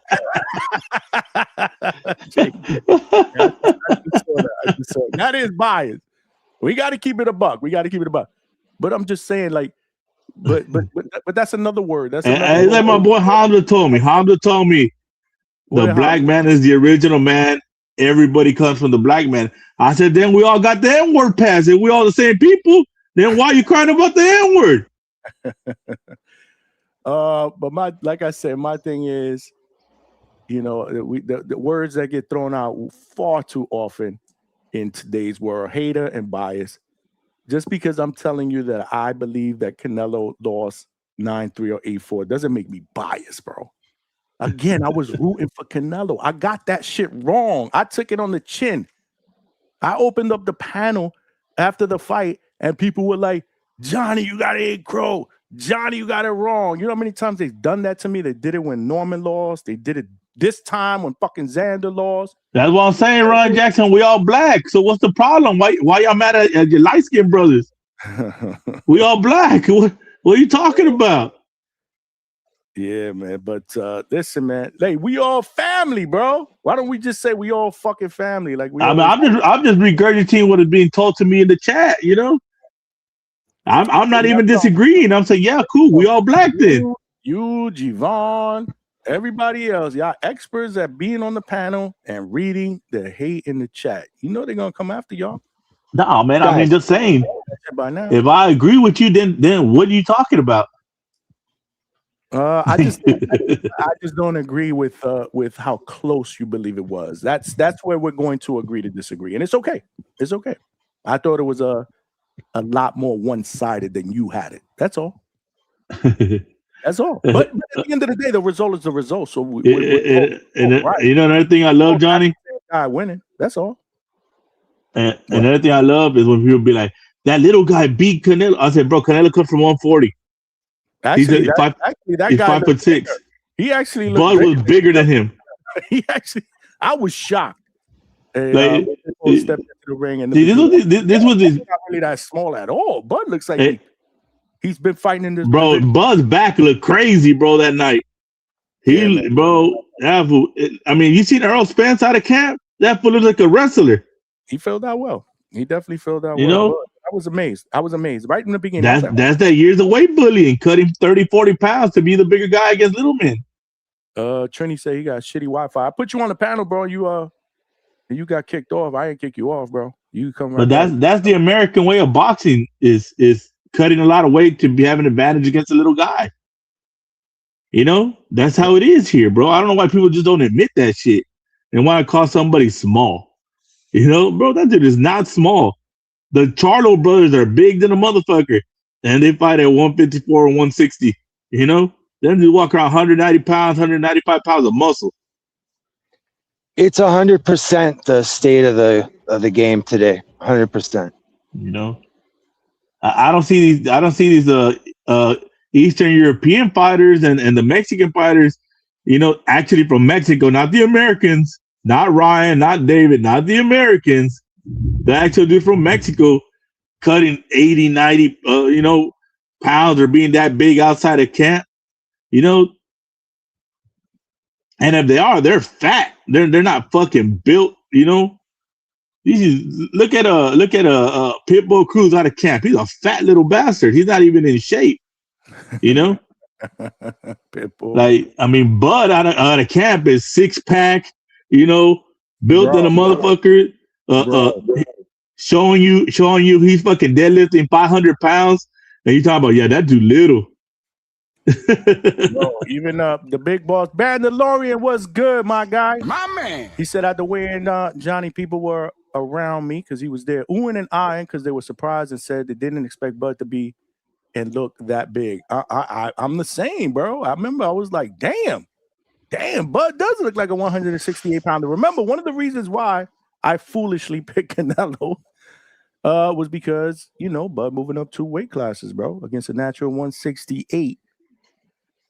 I just didn't believe that physically. Man, I told you I did it almost a year before the fight. He posted himself on the scale weighing 186 pounds ripped. I'll never do that again, though. I'm not gonna, and I've always fallen into that. You know, well, you know, you're moving up a weight class, you're fighting the Nah, that's not for the American fighters. That's for someone like Roberto Duran. You commend Roberto Duran because he's a little guy that went up. Skill. That's what I'm basing my decision on. Skill and resumes. I'm not doing that whole size shit no more, bro. I'm not doing it. If Tank goes to 147, that's a little man moving up. You know, an actual little man. Not a dude that's 5'9", cutting 40, 50 pounds to make 135 pounds. You know what I mean? Not a Devin Haney. Bro, Devin Haney's a big motherfucker, bro. Look how much bigger he looked than Brian Norman Jr. at 147. Dev's a big kid. I ain't going front. He's a big kid. Y'all just need to stop with the bullshit. You picking Canelo to beat him, Billy? Nah, man, that's a close fight, man. I'm worried about that fight. Canelo has showed us he's gotten old. He got old in the ring. As we get closer, I don't know, dog.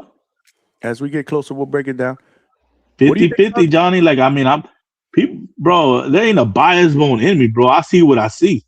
If I saw Canelo visibly start looking like he was aging against Skull, and then the next fight, it was like, man, he really slowed down. He don't have the waist of movement he used to have. You know, it just he's got old. Dude been professional since 15 years old. People don't take that into account. Let me tell you something. To H-Town's defense, and I'm gonna say this. I said it in the Discord. I'm gonna say it on live. If y'all want to say that H-Town is a hater, well, go for it. All for it. I think he won't disagree, especially when it comes to certain fighters. But somebody was putting in the chat that they thought he was racist. That's not the case, bro. That is totally not the case. I totally defend him on that. You know, I just wanted to throw that out there, H-Town. But you are. I appreciate it, bro, because people like throwing that shit real quick when you're making good points. They'll be like, "Oh, you racist." He keep it a buck. He H-Town keep it a buck. I mean, listen, bro. Somebody was like, "Oh, you don't root for, you know, the African American fighters, bro." He was calling boots botas. He was. Bro, what I say, Brian Norman Jr. Everybody. I want him to knock out Ryan. I want him to knock out Haney. What the fuck are y'all talking about? Trying to say, so you know, I gotta defend you there because there was a couple people that were throwing shots at you. Now they were throwing shots at a couple of people, not just including you, but at least for H-Town, I can speak for H-Town. Now that's not the case, and I've been rocking. And G-Von's a black man. What are you talking about? I've been rocking out with these dudes. Been rocking out with me since I started the channel. So you know, we got this platform where I kind of feel like we could say anything, right? We could just throw it out there. If that's how I feel. That's how I feel. Like I said, I be calling him a hater all the time. I call G-Von a hater all the time. But one thing I won't ever throw on you know, H-Town is that he's racist. So y'all got to be better.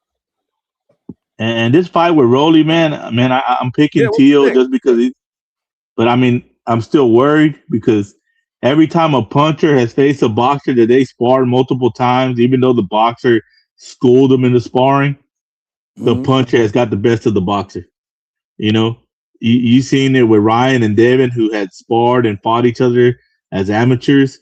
The puncher got the best of the boxer. We just saw it this weekend with Abdullah Mason over Albert Bell. The puncher got the best of the boxer. So I mean, I don't know, man. That's kind of caught me a little worried about picking Teo because it's something about when a puncher's been with a tactician in the ring in a real fight. There's no headgear. that might have saved him, where he could have really took those shots. You know what I mean? In the sparring. Yep. That when now they're ready to have a real fight, he gets caught, and all of a sudden, guy's got no legs, and the guy gets dropped multiple times or gets stopped. So I mean, I don't know, man. It's a close fight, even though Teal's very tactical and very gifted. Rolly being so familiar with him got me worried, man. I wouldn't be surprised if he stops Teal, because I mean, people keep forgetting that everybody that Rolly's been in the ring with has always said he's the hardest hitting guy they've been in the ring with. People that sparred him have said he's the hardest puncher they've ever been in the ring with. Didn't Tank say the same thing? Yeah, Tank said he's the hardest puncher he's ever been in the ring with. So I mean, his power is real. I know people like to. Rolly can crack. He got raw power, and he's filled out well at 147. Like I said. Oh yeah, he looked jacked, bro. Yeah, he's a strong kid. He might have to move up to 154. After the fight, depending on how hard this camp will be weight cut wise. But even when I saw him the last time, he was in between fights. Obviously, he hasn't fought in over a year. He still looked in good shape. Like, he didn't look fatter. Bro, he always got the six pack. I've never seen Rolly fat. Man, he was solid, bro. He was solid, man. So yeah, man. And there is familiarity. Let's look at the poll real quick. You guys got to vote in the poll, man. We got hella people up in. Hit the like button too. That is free, and it's also free to share the show and tell a friend and subscribe. So far we got 50. So it's 56-44 in favor of Teo. 51% believe Teo will win by decision. Only 5% believe he will stop Rolly. Well, actually now it's 57% to 43. 20% believe Rolly could win by decision. 23% believe that Rolly can stop Teofimo. So if you look at it, 57% in favor of Teo compared to whatever it is, the difference, 44%. Rolly. We only got over 60 votes, so let's try to get to 100 or over 100. Voice your opinions. Yeah, I mean, somebody's got Teo stopping Rolly's kind of crazy because the power didn't transcend to 140. It's not going to 147. Teo is a naturally smaller man. I think he's one of the few. You got to lower the background noise. Kenyo's coming for part 2. Okay. Well, like I was saying, I think Teo's one of the few fighters actually fighting above his weight class.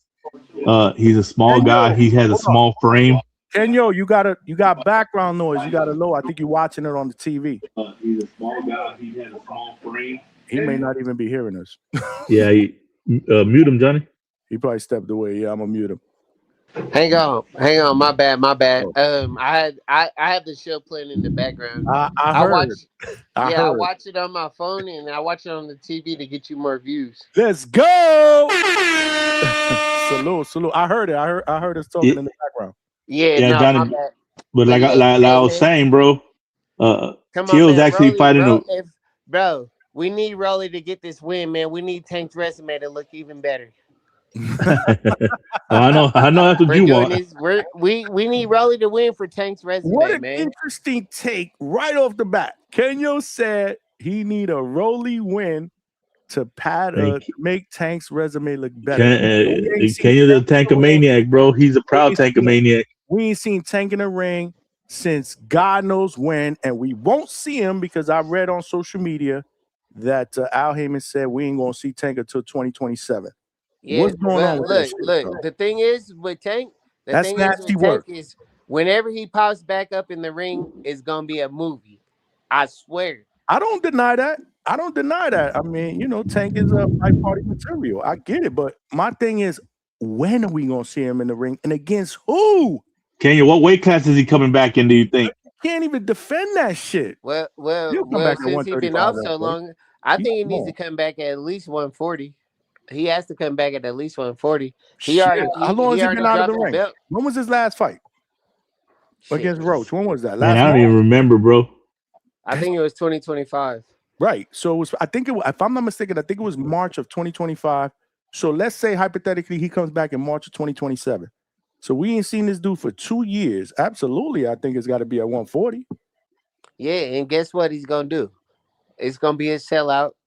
It'll be a sellout, but who is he fighting against? All right, so Ryan at 140 or what? if Don't he tell gets me he's gonna move a lightweight up to 140. if he gets the respect that like Teo and Ryan and Rolly and all them got, he'll be fighting one of the champions. Who? Straight off a 2-year layoff? That's crazy work. No, but Daniel, I'm just saying. you know as well as I know that he is not coming off a 2-year layoff to fight a champion. I think him and Gary Russell would be an amazing fight. Oh, I think it would. Listen, I would love that fight as well, stylistically, but I don't think that happens. Damn, Vega agrees. Damn, Vega. Vega agrees that would be the fight that off a 2-year layoff. I mean, they're that familiar with one another. Hey, listen, sign me up. If that's the fight that happens, I wouldn't be disappointed at that. I just doubt it. It'd have to be more of a softer touch, and then maybe the next fight. Okay, yeah, and then I agree with you. I agree with you, Johnny, because Tank always takes a warm-up fight, and then he takes the big fight. So, really, who I want to see him fight, really who I want to see Tank fight, I really would love to see Tank fight Devin Haney. So there's no way Devin makes 140 pounds though. Would I? But where? Devin Haney is a 147-pound fighter who most people believe may not be at 147 for that long. To 27, he's 154 pounds in 2027. Imagine if Tank jump skips and hops over Shakur and fights Devin at 147. That would be the fight of our lifetime. I don't know about all that, but I think in 2027, I didn't hear that. What would be the fight of the lifetime? Well, I'm saying because really what I'm seeing is I believe that Tank is probably his next fight is probably going to be Devin Haney. Oh, but y'all are, so you're going to stay on the fact that you think he'll come back in 2027 against Haney? Okay. Yeah, that's who I think that Tank. That's who I really think Tank wants to fight. Well, I'm gonna go about what Devin Haney's godfather said. That Devin will not be at 147 pounds much longer. I think he'll be at 154 in 2027. You know, I don't think he's gonna be waiting around trying to make the weight. I mean, the guy clearly huge guy, and I don't think he's gonna be making 147 too easily much longer. What I'm starting to realize is what happens is these guys wait for dudes to leave the division, and then they'll jump in that division. Is what I'm starting to notice. Like once Boots left 147, everybody else moved up. Nah, but Boots ain't leaving 154 for a good minute, bro. No. I just meant I wouldn't like if I was him. it's crazy how Devin and Ryan and Rolly and Keyshawn, everybody, and Brian Norman Jr. all of a sudden once Boots left the division, everybody moved up. Well, let's give Ryan and Devin a different take, because Ryan and Devin were both willing to come to 147 and fight Boots. So let's kind of believe that. You believe? Yeah, I believe that. I don't really believe that. Yeah, because they both felt Boots was weight drained at 147 pounds. Nah, I believe that Boots moved up to 154, and then once Boots was like, okay, I can't make 147 no more, and then all of a sudden, Devin jumped up, Ryan jumped up, Rolly jumped up, Brian Norman Jr. See, Kenya, what you don't see is these fighters, they know how hard it is to make weight. They know what to look at when somebody's struggling to make the weight. People forget that Boots was looking like all shriveled up, making weight for 147. That's when Devin and Ryan both started talking about, oh, I fight Boots at 147, because they knew they were going to come in fully hydrated, bigger, and Boots is depleted at 147. It was his time to get out of the division, and that's why people are ready to fight him. It's that simple, bro. It's not rocket science. They just know how the game works. But You know? what I'm saying is none of them actually came up until he actually left the division. Well, he was gone. He never he announced he was going to leave. I get what Kenyo's saying. Kenyo's talking about the timing part of it, but and he may not be. You're not wrong. I don't think you're wrong. I don't think you're No, but I wrong. mean, but that whole situation didn't happen too many months apart, Johnny. It's not like Kenyo is trying to make it seem like that was calculated. Well, it was calculated in both parts. You know, they saw him having a hard time making the weight, so then they started with their we'll fight him, and then Boots was, hey, I'm ready to get out of here. You know, because he was ready to move up. And That's he's why smart enough to not do the Errol Spence. And he was smart not to fight Brian Norman Jr. Brian Norman Jr., a guy that's dangerous and a puncher. You know, you don't want to fight a guy like that depleted. You know, I don't care what Devin did to him. You know, like I said, well, Devin Boots likes to fight. Knockdown. Devin caught, and I've recently become a Devin fan just because he actually is willing to fight these guys.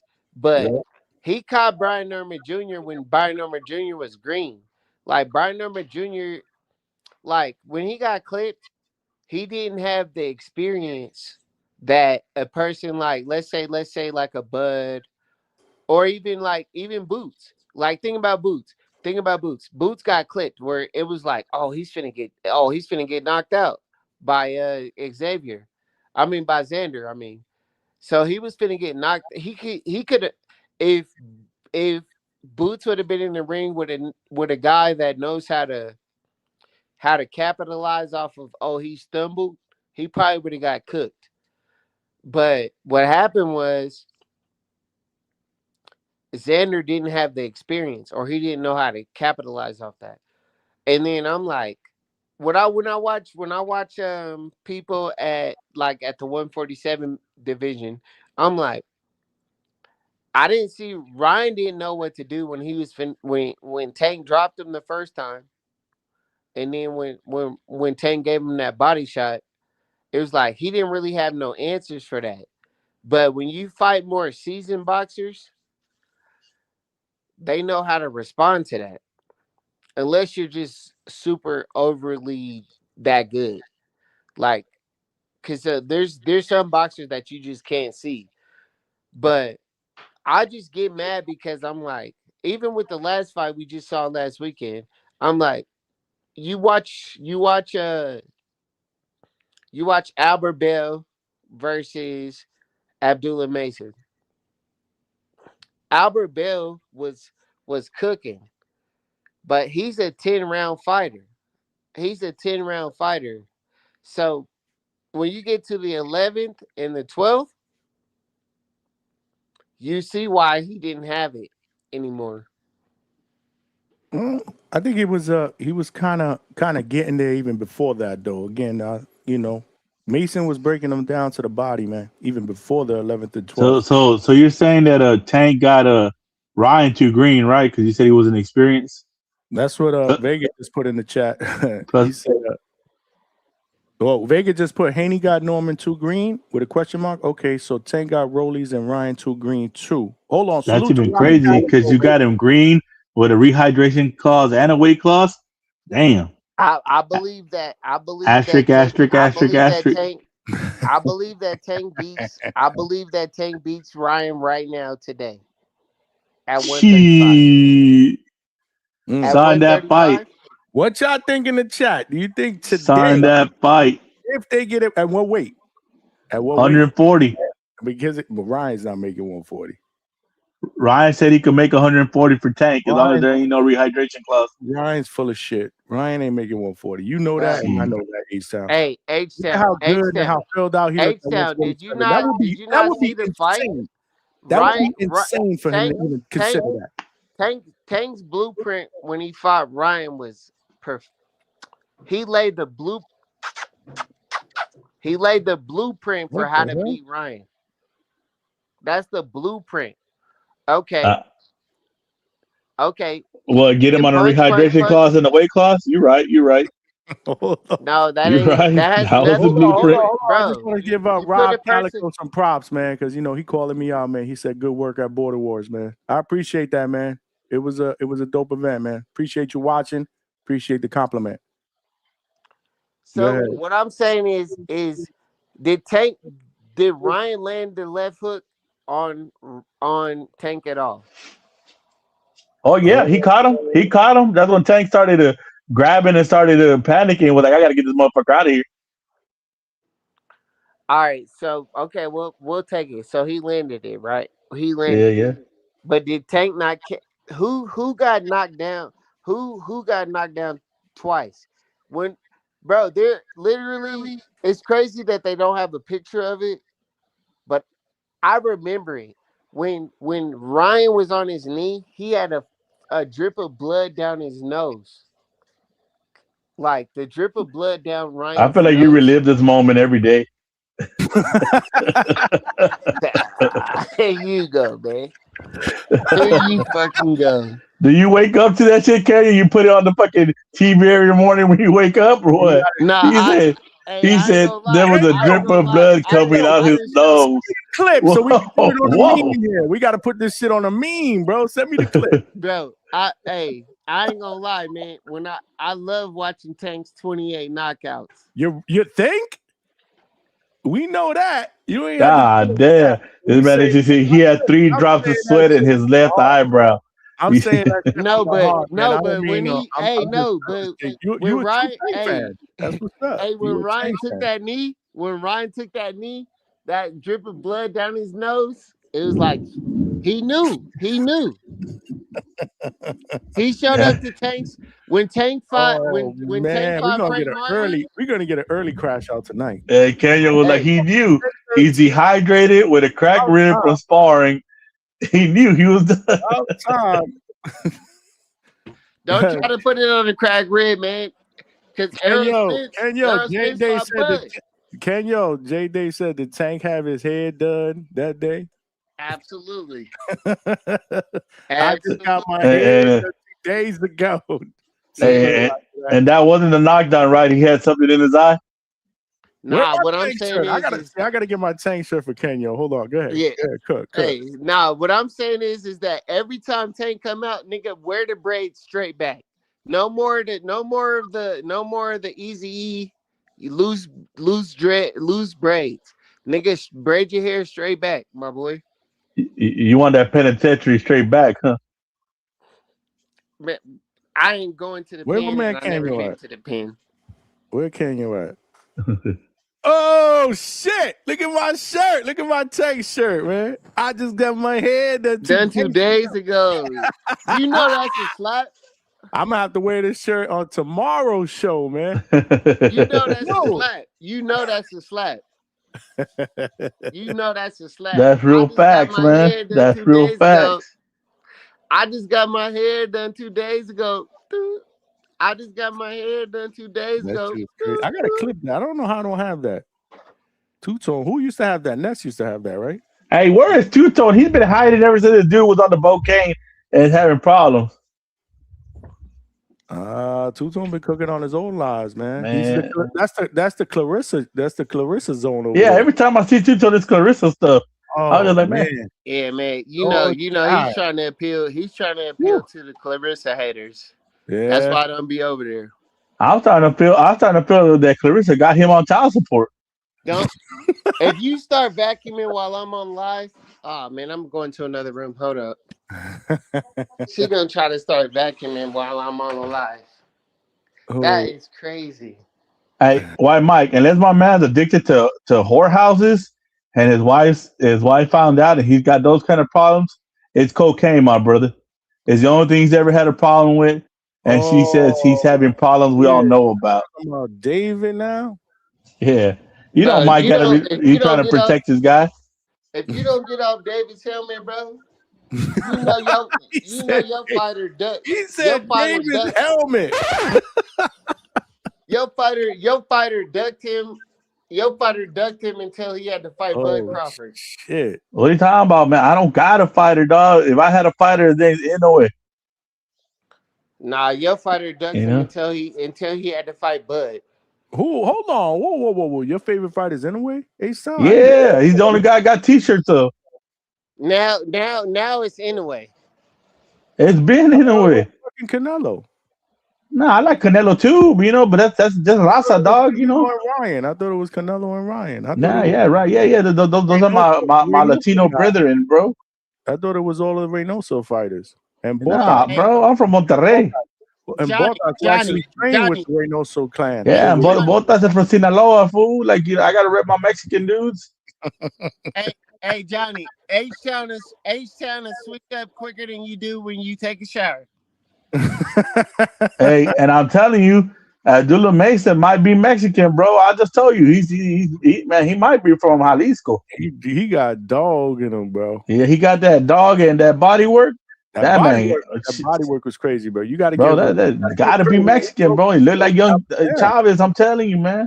That's what I'm saying. Like when people want to come up here and criticize his performance and say blah blah, bro, he made adjustments, man, and broke Albert Bell down to the body. Bro, that was a classic '80s performance where you just walked the boxer and broke his ass down. To me, that's more impressive that you are losing a fight.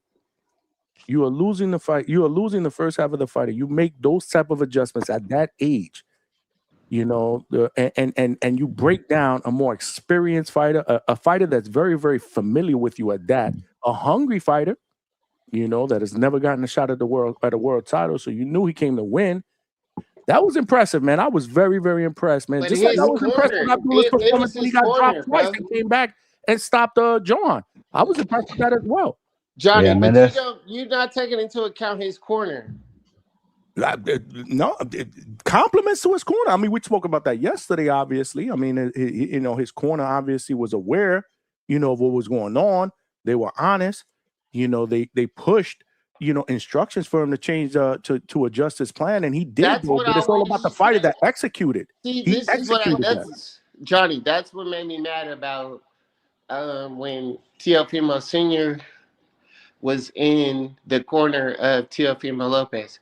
Hey, Chupar, what do you know about Tigres, Papa? That's apples and oranges. He didn't come through. He didn't come through. No, what I'm saying is he didn't come through with, okay, Shakur is killing you with the jab. No argument there. I said the same thing after the fight. I said Teo seriously has to consider a change in trainers. I know that's his dad. He has to. But for the betterment of his career, that was just crazy. Again, he's facing Shakur Stevenson, but those instructions were just absolutely fucking disgusting. Vega, what did he say? Where's your power? Why aren't you hitting him? Yeah, but I don't even think that dude was in the right state of mind in that fight. But again, I'm not gonna throw assumptions out there. That's just my belief, man. But hopefully they get it right for this one. For me, it was like the fight would have been more competitive if his dad would have actually been like, okay, so he's sticking you with the jab, do this. He's getting you with the jab, do that. Like, his dad is in the corner. Where's your power? Why aren't you hitting him? We heard it. What kind of coaching is that? It wasn't coaching. It was disgusting, man. Let's let Vega jump in here. What's good, Vega? Vega! While we wait for Vega to get his mic on. You got to give him like 2 minutes with the mic, dog. Vega. Where's your power, bro? Bro, like, can we always got to give you at least 15 seconds with your mic. Nah, I didn't unmute. I think I was muted. What's good, Vega? What's good? Chilling, man. Chilling at the house. Just, never mind. You gonna make that joke. In regards to the topic, yeah, man, cool fight, Not there ain't no Boots Zayas, ain't no fight party, but that'd be a cool little fight to watch on the zone subscription. Salute to everyone that's gonna waste their money and buy it on pay-per-view like a fucking dweeb. But yeah, no, it's a cool if fight. you don't stop making fun of boxing fans, bro, I'm finna pay you off the panel. Yeah, you do it. It's pretty disgusting that it's for a world title, but I mean there are like 15 per division, so I mean, if you're selected, you can get one. Rolly's got one. It's pretty disgusting. It's pretty embarrassing. Not just the state of welterweight, but just the state of boxing. That you just get somebody that though he is strong. He's a widow guy. He's a widow guy. Remember when we saw him? He's so widow. Oh my goodness, he's a little baby. Widow guy at welterweight, and Tio's not a Who you big guy talking about, either. Shakur? No, I'm talking about fucking Raleigh Ramirez. I mean Ramirez Romero. He's a widow guy. We seen The him at the only Hard the Rock. only person I know that says they're too small in boxing is Shakur. Yeah, Rolly's a little guy. I don't know if we're talking about the same thing here. Maybe try to open your ears. So they're both small welterweights, and it's like I said, it's embarrassing that Ryan lost to this little guy who came late to the sport. Really is very he's a frantic fighter that on one day he was able to really hone in himself. Salute to his corner. That's I think that's maybe the biggest difference in this fight is the corner work, right?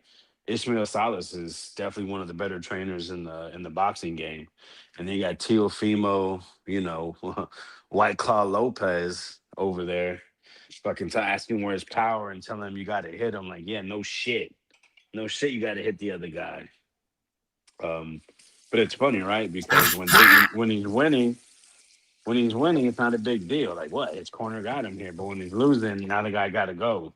Um, Obviously, Tio was at his best when he had the other guy in the corner. What's his name? The dude from New York. I forget his name. When they fought Lomachenko, he had a trainer in there that devised the game plan that obviously worked really well. You know, Well, Who hey, was Vega, that? Vega, Vega. Let Who me, was it? Javier Mendez, I think, or no, No. Javier Mendez is the MMA coach. oh Vega. yeah, It's a I white gotta get dude. at you, my boy. I gotta You get at don't you, my no, boy. you really don't have to get at me. You can just wait there and sit down like the little boy you are. So just chill. uh, but the guy name was Javier, wasn't it? Wasn't it Vega? It's not Javier. No, Okay, okay, it's a big, white. One It's a by okay, white big one, dog. dude. y'all. Let him So, finish. Come god on. damn, like fucking children. Like damn, like do I gotta One, call your yeah, fucking we mom? all gonna get a chance to go around the Do I need to horn. call your mom, Kenyo, and tell her like to slap you in the face? Jesus Christ! Like Damn. every time Something y'all tells on the me that fucking panel. y'all have done this Nah, I don't. before. Have y'all No, done not this before? never, never. But Oh, I listen to in the the chat, show, in and the it's chat, like, maybe. no. It's just damn. Like people can't be adults. Just fucking shut the fuck up. Yeah, you've been fucking talking. Last night y'all talked. Jesus Christ. So it's an intriguing matchup. Really strong. He has explosion. Teofimo is super athletic. People don't really understand how athletic he is, but yeah, I think he relies on it way too much. And you saw when he faced somebody that was a refined athlete with refined skills, that shit got completely shut down. Rully's not that. Um, so it's kind of interesting these two matching up, especially with all them being we've had them both linked to to Haney. Teal just fought Shakur. Raleigh has fought Tank before. So these guys, they're attempting to mix it up with the other names. And it looks like all roads lead to them fighting each other. August 22nd. The card's coming together. I forgot what the undercard was. Fuck, I did forget that. Shit, there was a rumor of a decent fight. Israel Mercado. Yeah, Israel Mikado versus the dude Mhm. that won the WBC Grand Prix, a Colombian Mhm. dude. Yep. Yep. Yeah. Israel's a good We fighter, man. So yeah, that'd we be good. shout out to Leonard Sterling. He actually super chatted that right in the beginning of the show. And we read that. So that's one fight, but I think that's the only one So far, so yeah. far. It's good to hear. Hey, It's better than nothing, though, right? hey, at Will Davis, man. Cambosis exposed Tio, not Shakur. Cleo's definitely an up and down fighter. We've seen him at the top. People had him on the pound for pound list, and there's other times where people just believe he has what 3, 4, 5 losses. Sandor, Jermaine Ortiz. Um, he lost to Shakur. He's got the Cambosos loss. So yeah, With the goodness, there's the bad. And Rolly, man, he was on the up, but then he's been out for so long, bro. It's like it's tough to know what he's been doing. He's kind of like he's been, on this God trip. Talking about he's been celibate and shit. He's always been a bit strange and peculiar, but now that he's found God, one thing that people loved about him was the crazy shit he used to say. So we'll see how it works. He was talking a little bit of shit when it came to Haney, but we never saw, what that was gonna go to when it comes to them fighting. But yeah, I think these two, they're probably still friends. Anything they say is probably all bullshit, and I can't wait to hear people believe everything that they may do. They may say at the pressers and on social media because I feel pretty confident it's all bullshit. Okay. Hey, let me get in here. Now, I got to get back in here, man. I'll let you go off, Vega. But the Shakur Tio win was super overrated. Super overrated. Like, I don't believe that Tio is the guy that y'all say he is. He wins. He'll win a fight and he'll lose a fight. And he'll win a fight and he'll lose a fight. That's the guy that I think Tio is. And for y'all to over exaggerate this fucking Shakur win, I'm like, Shakur, bro. Tio been ducking. Tio ducked Devin Haney for years. He ducked Keyshawn Davis multiple times. Anybody could have beat Tio. Anybody could have beat Tio, and that's why I'm taking Rolly. Because Rolly's gonna beat him too. I'm like, you guys are just over exaggerating this just because Tio beat Loma on a fucking fluke win. He And said, then he goes up and he fluke win. loses to he goes up and he loses. Wow. He goes up Fluke and he win. loses to Cambosis. And then That's what we call Cambosis is the guy. And then Devin Haney beats up Cambosis, and Cambosis is on like a 6-fight losing streak, but everybody wants to fight him. I'm like, you guys is just not making no sense. Like, y'all are all picking on Cambosis. Every one of y'all, everybody that fought Cambosis after Devin Haney, y'all are all picking on him. Y'all are all bullies. And I'm saying it with my chest. And I guarantee y'all are all picking on You know what's Cambosis. gonna happen? You know what's gonna happen? Tank is gonna come back in 2027. He's gonna fight George Cambosis. I promise. Mark my fucking words. Hey, if Tank, hey, Johnny, Guarantee, bro. if Tank fights Cambosis, I will not be his fan no more. You heard it here. Y'all heard it here. And I wouldn't bet against that because George Cambosis, I don't know who the fuck manages him, but the way they've moved his career, I would not be surprised if he gets that Tank fight in 2027 for Tank's comeback fight after a 2-year layoff. Am I lying? Anybody on the panel? Do you not see that happening? No, I don't see that happening. I totally see it, especially after what Daniel just said. I totally see that shit happening. I swear to God, if Tank comes back and fights Cambosis, I will never call in to none of my boxing shows again. I will retire my YouTube account and I will never watch boxing again. If Tank comes back and he fights Cambosis, I will quit boxing. That would be crazy. Okay. All right. Hold on. Let me write this down. Because if that shit gets announced, oh man. Oh God. I'm not one of them dudes that be like, I told you. Because I'm really not, but I will be that show. Absolutely. There is no way Tank should ever come back and fight Cambosis. Okay. You could fight Loma. He ain't coming back to fight Dev. I'm telling you that right now. That I don't see. Loma literally retired when Tank finally said, Loma retired when Tank finally said, let's fight. To come back and fight Cambosis is... I don't know. We gotta see. Who else is up in here that has not gotten a chance to speak? What's happening? Link, what is good? Who's up by? Oh, that's Mike by a beat. What's good, Link? Mike was on here before me. He spoke. He was on, yeah, but he was on here earlier. He's gonna be here for a little while. Mike don't have a problem with you going. Go ahead, Link. No, what Mike we will be all talking? right. He'll be here for another hour and a half. He'll be all right. We talking. We need new blood. We need new blood. Rolly Tio. We're talking Rolly Tio. No, Tank Cambosos. Tank Cambosos. No, he just I got his way into the Cambosos convo, man. inside We talking Rolly Teal. Cambosos I by got Cambosos destruction. inside 6. Just like Easy he work. eases his way into big fights. Yeah, I got for Tank versus Cambosos. I got Tank announcing a comeback and then beating his newest partner 3 weeks before the fight and it getting called off. That's what I got for that matchup. Because that degenerate fuck doesn't know how to act right. So Anyway, with Tio versus Rolly. I mean, I went through it when we were talking about this on the panel a few days ago. It's literally just a matter of if Tio's decided to solve his inconsistency problem, because like some nights he shows up, other nights he doesn't. Some nights he looks like one of the best talents of this generation. Other times he looks like absolute fucking garbage.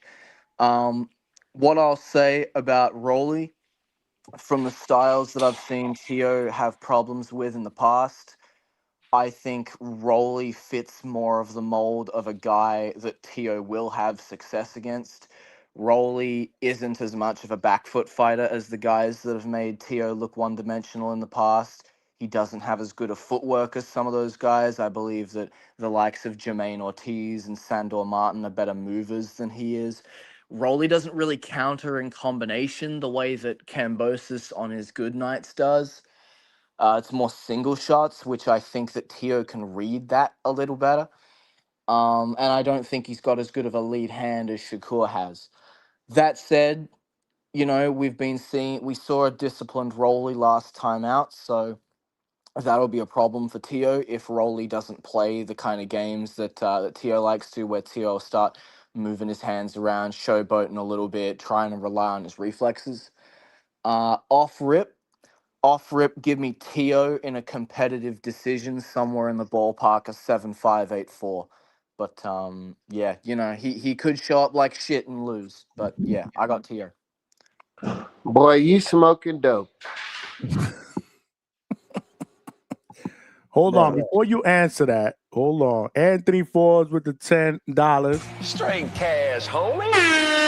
He said, "Dead for Cambosos. We family with the salute button." Yeah, exactly. Dead fought him. He fought him twice.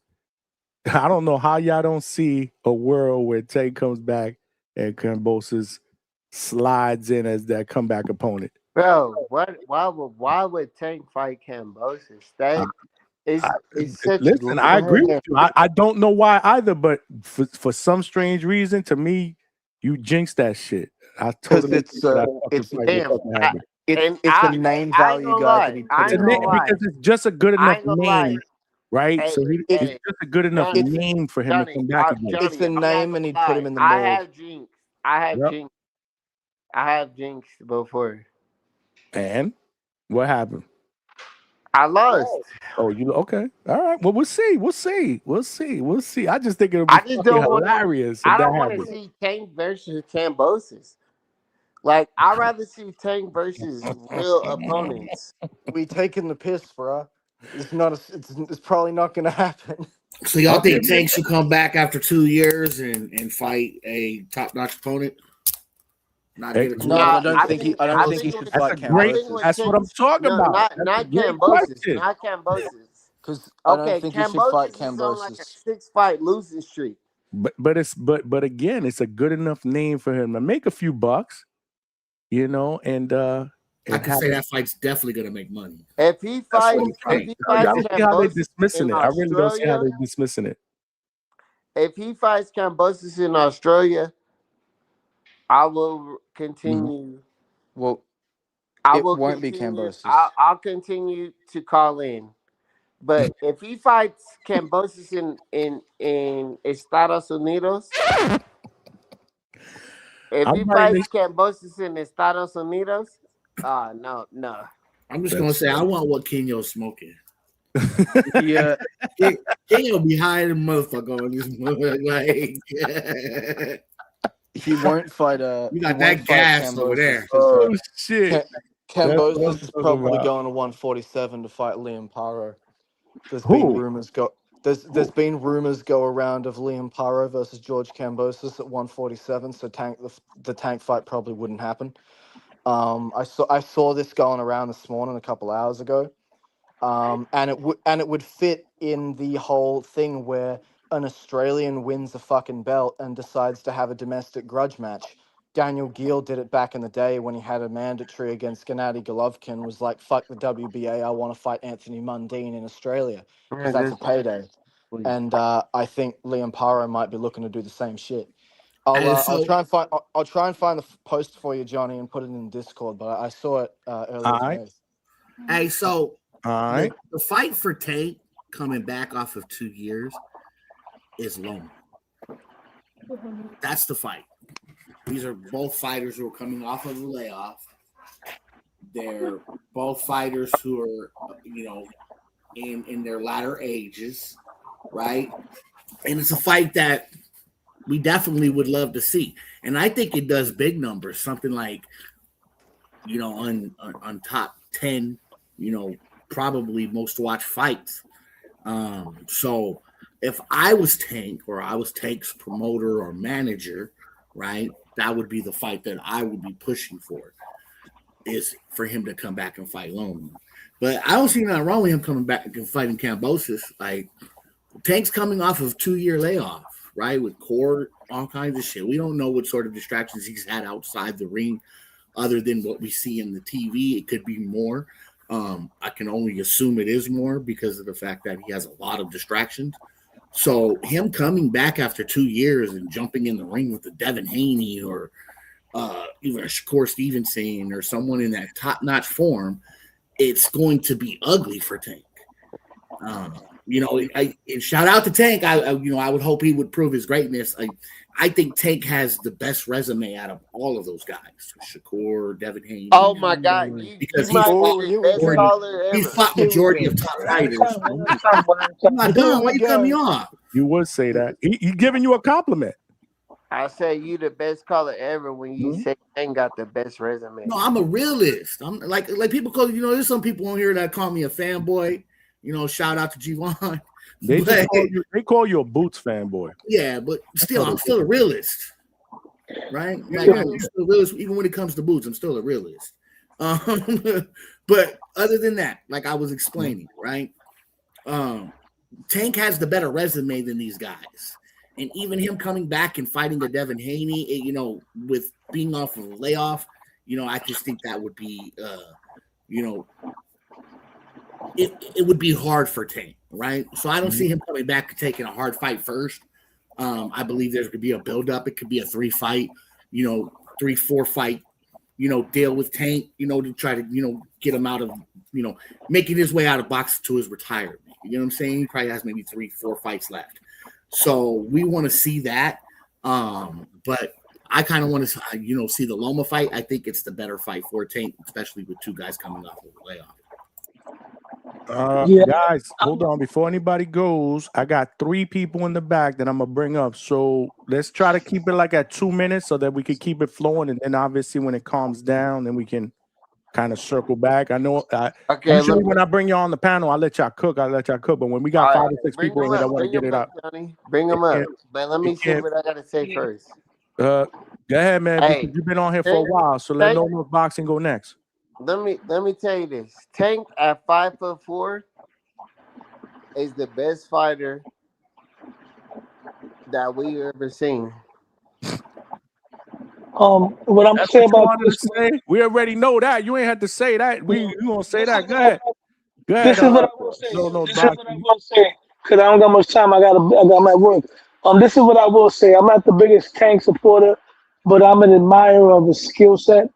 I wish that his mentality, his boldness was what his talent is.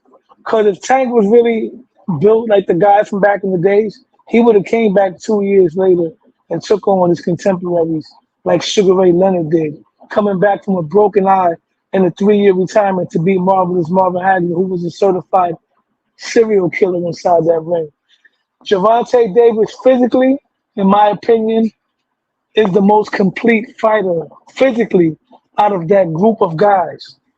Mentally, he's a head case, but physically, he's the most complete fighter out of all of them. Gervonta Davis has number one pound for pound talent. He's one of the few slick African American fighters that actually knows how to cut off the ring and imply defense while doing it. Hopefully, he implies a jab so he can start stepping up his activity level, right? If he does that, he packs up the rest of the Kings and the Avengers, all by stoppage. Now, to the man of the hour, Teofimo Lopez, aka Slick Black Boxer Gordo. This is a very important fight for him to win because if he loses, he's a gatekeeper. Right now, the disrespect has been to the point where people have actually removed Teo from the list and replaced him with Ryan Garcia, right? A guy that Tank dismantled with ease. A guy that damn near knocked out Devin Haney and ruined his career, right? Gervonta Davis doesn't have the best resume, but his resume is aging that way. And if Rolando Romero pulls off the upset, then we can say that Gervonta Davis has the best resume because that will be two of the young kings that he's beaten in Ryan Garcia. And if Rolly Romero beats Teo, then Rolly Romero is the king because he beat Ryan as well. But it's not gonna happen. Because Let me hold on. You spoke enough. Hold on. I only got a couple. Whoa. One by one, I'm gonna take people off the panel. We're not doing this tonight. One by That's one. right. Let him finish. That's right. No, I'm not answering no questions right now, brother. We're not doing that. When he asks a question, one by one, he's got another minute. At least you let him get a minute, two and a half minutes. We got people that have been on here for a long time. We got to be considerate to everybody else. We got people that want to talk. Exactly. Your sound got bad though.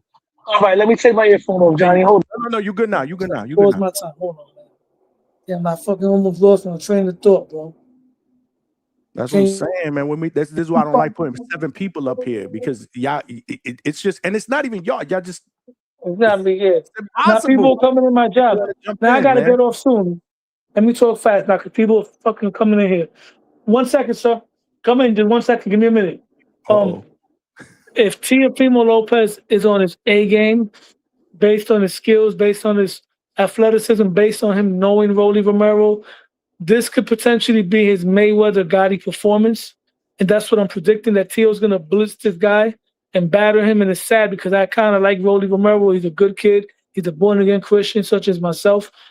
But I think Teofimo Lopez is going to really batter this guy, make an example, and somehow, some way, he's going to get himself into a big fight, possibly with a Gervonta Davis. I don't know where the George Camboso stuff came from because I just jumped on the show and all I'm listening to that was more trolling. We were just trolling. Because I heard Cambosos was going to fight Liam Parrow. Unfortunately, right now, things got busy over here, so I really can't continue to cook. Somebody almost cut me off. I didn't appreciate that neither. And somebody in the chat was talking crazy, but I'm not going to be disrespectful and start talking crazy and get your show flagged. With that being said, Johnny, thank you for the opportunity, and I'll be back.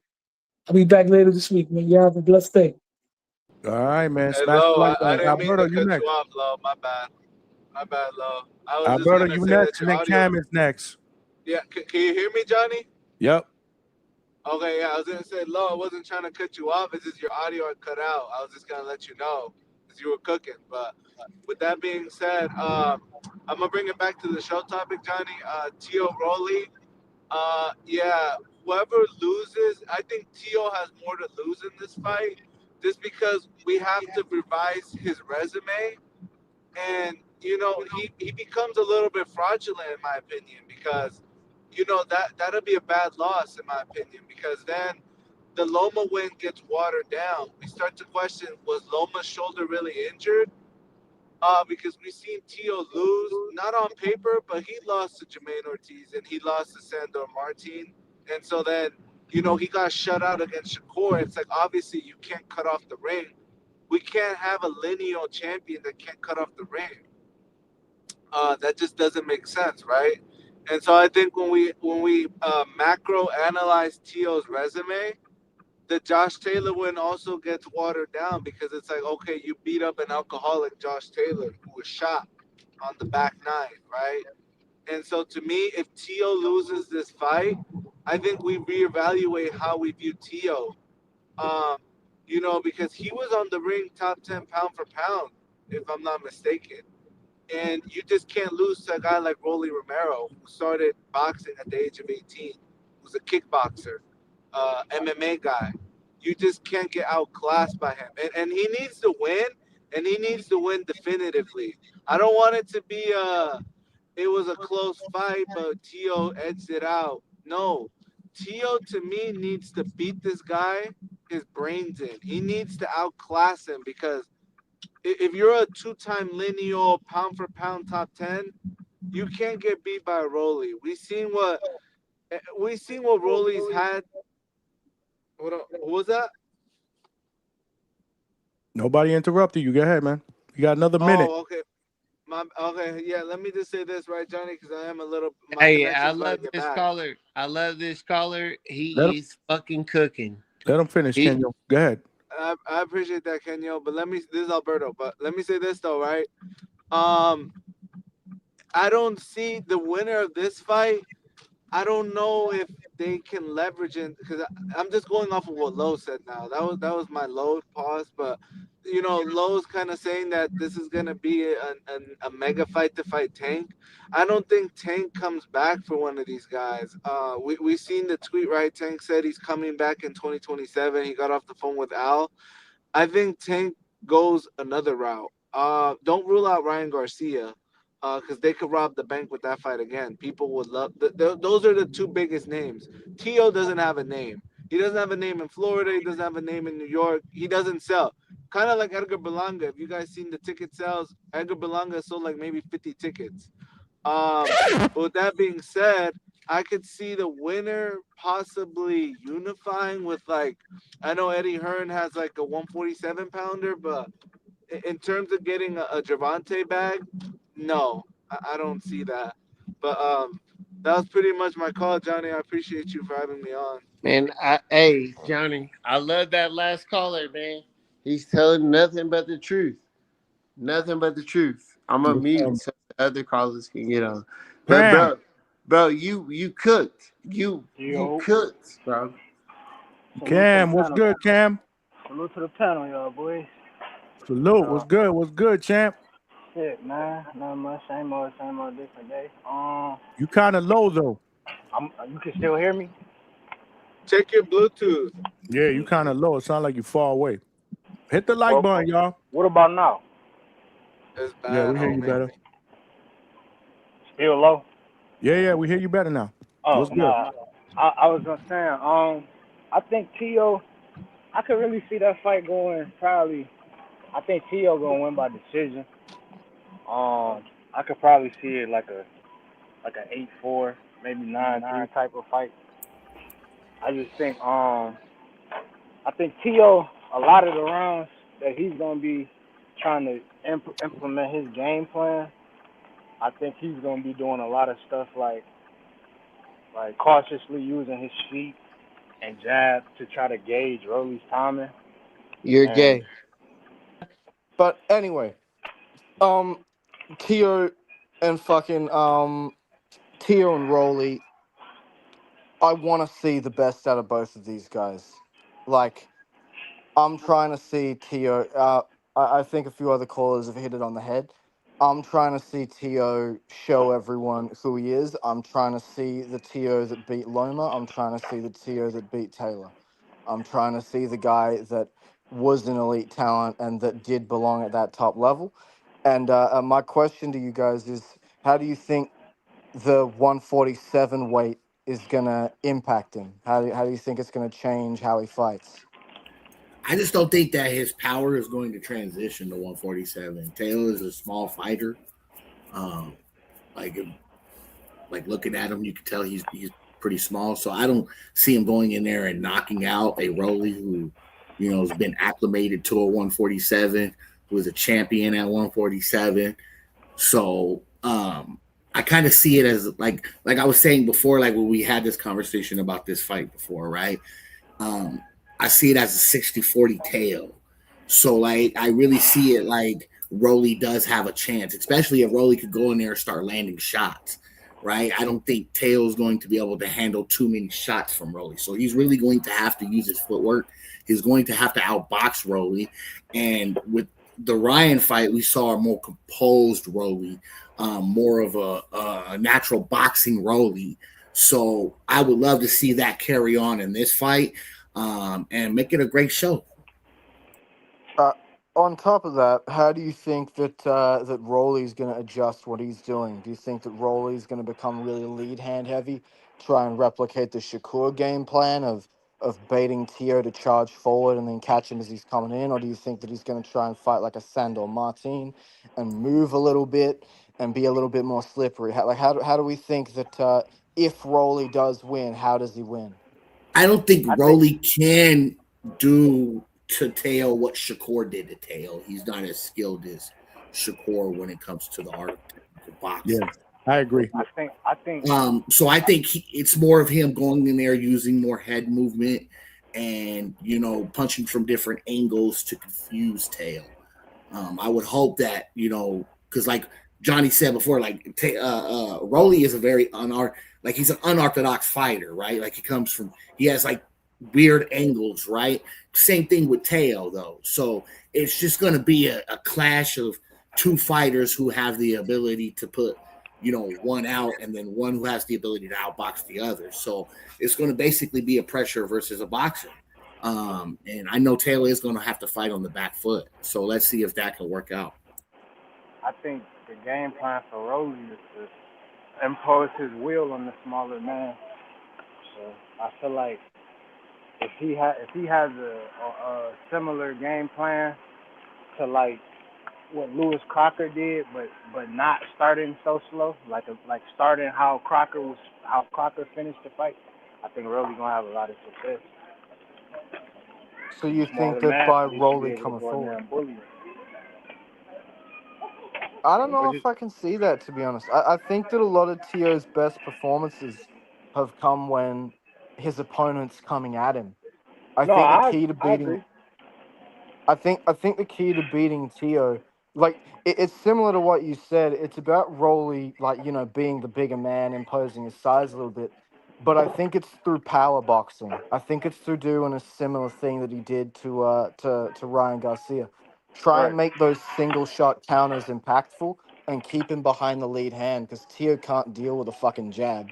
So, but at the same time, he's not as good as Shakur. So I don't know if he can do that shit. Right. Which is why I feel like going if to Teo.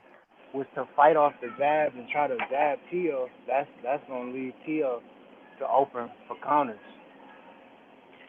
True, but if you make him reach though, then you can follow up, like going first and third, similar to how Shakur did. Again, he's not as good as Shakur, but the blueprint is there. So I'm just wondering what kind of game plan, how Rolly's going to approach this. Is he going to go back to his unorthodox shit, trying to get behind his power, or is he going to do a similar thing to what he was doing to Garcia and be more disciplined? That makes sense. Who jumping in on that? I don't want to cut anybody off. Someone in the chat just said Rolly might stop him. Have we seen Teo hurt significantly? Yeah. We've seen Teo's face get banged up. Because he got caught versus Honor Barbosa when he fought him in the 4th round. Because I know Cambosa sat him down and was beating him up a bit, but like there was no point where Teo's legs were really gone. You know what I mean? Like he got caught with a flash shot, got sat down. But yeah, I can't remember if I've seen his leg wobble. To answer your question, I don't think he's ever been hurt like that. To Link's point, again, he also is he's a dude that bruises very, very easy. So after looking up Teofimo's reach, he has 173 centimeter reach. Right? What's Rolly's? Rolly's is 168. Oh shit! That's they're the same height. That's the problem. What the hell are you looking at? When I'm looking at the tail of the tape here, and it's kind of even. I just looked it up. I'm on 68-inch reach, 68-inch reach for Rolly, 68.5 for Teo. I Yeah, might so give he it has to a longer reach, by a half an inch. and they're the same height. I'm looking here, and Rolly's 5'8". They're saying Teo's 5'9". We're saying Tio Teo's is 5'8". not That fucking nigga not 5'9", no bro. fucking 5'9". Tio is not Yeah, I'm nine saying five Teo's. nine. That Hey nigga ain't man, don't kill 5'9". the How the fuck messenger, he man. 5'9"? Don't So, kill but Tio's that's what like I'm saying, 5'7". right? Like we're thinking that Rolly is bigger than Teo, maybe in weight. You know what I mean? So he's gonna be able to lean on Teo. weight and muscle mass, and obviously he's comfortable at that weight. He's gonna Yeah, he's rehydrate more to a weight that acclimated. he's Yeah. comfortable at. Teofimo has never had a fight at 147 and have to rehydrate. This will be the first time. So I mean, he's physically stronger and bigger in that aspect. But to Mike's point, they're about the same height. The reach is not is pretty much the same. Yeah, the more I hear about it, the more I'm favoring Tio. I think that the weight, Tio's going to fight a lot more compact to what he's done before. I think he's going to really try and settle into a bit of a shell and try and stalk Rolly. And whilst Tio can't cut the ring too well, I don't think Rolly moves particularly well either. Yeah, So, him having to chase Tio is gonna be bad. I feel like sorry, what'd you say?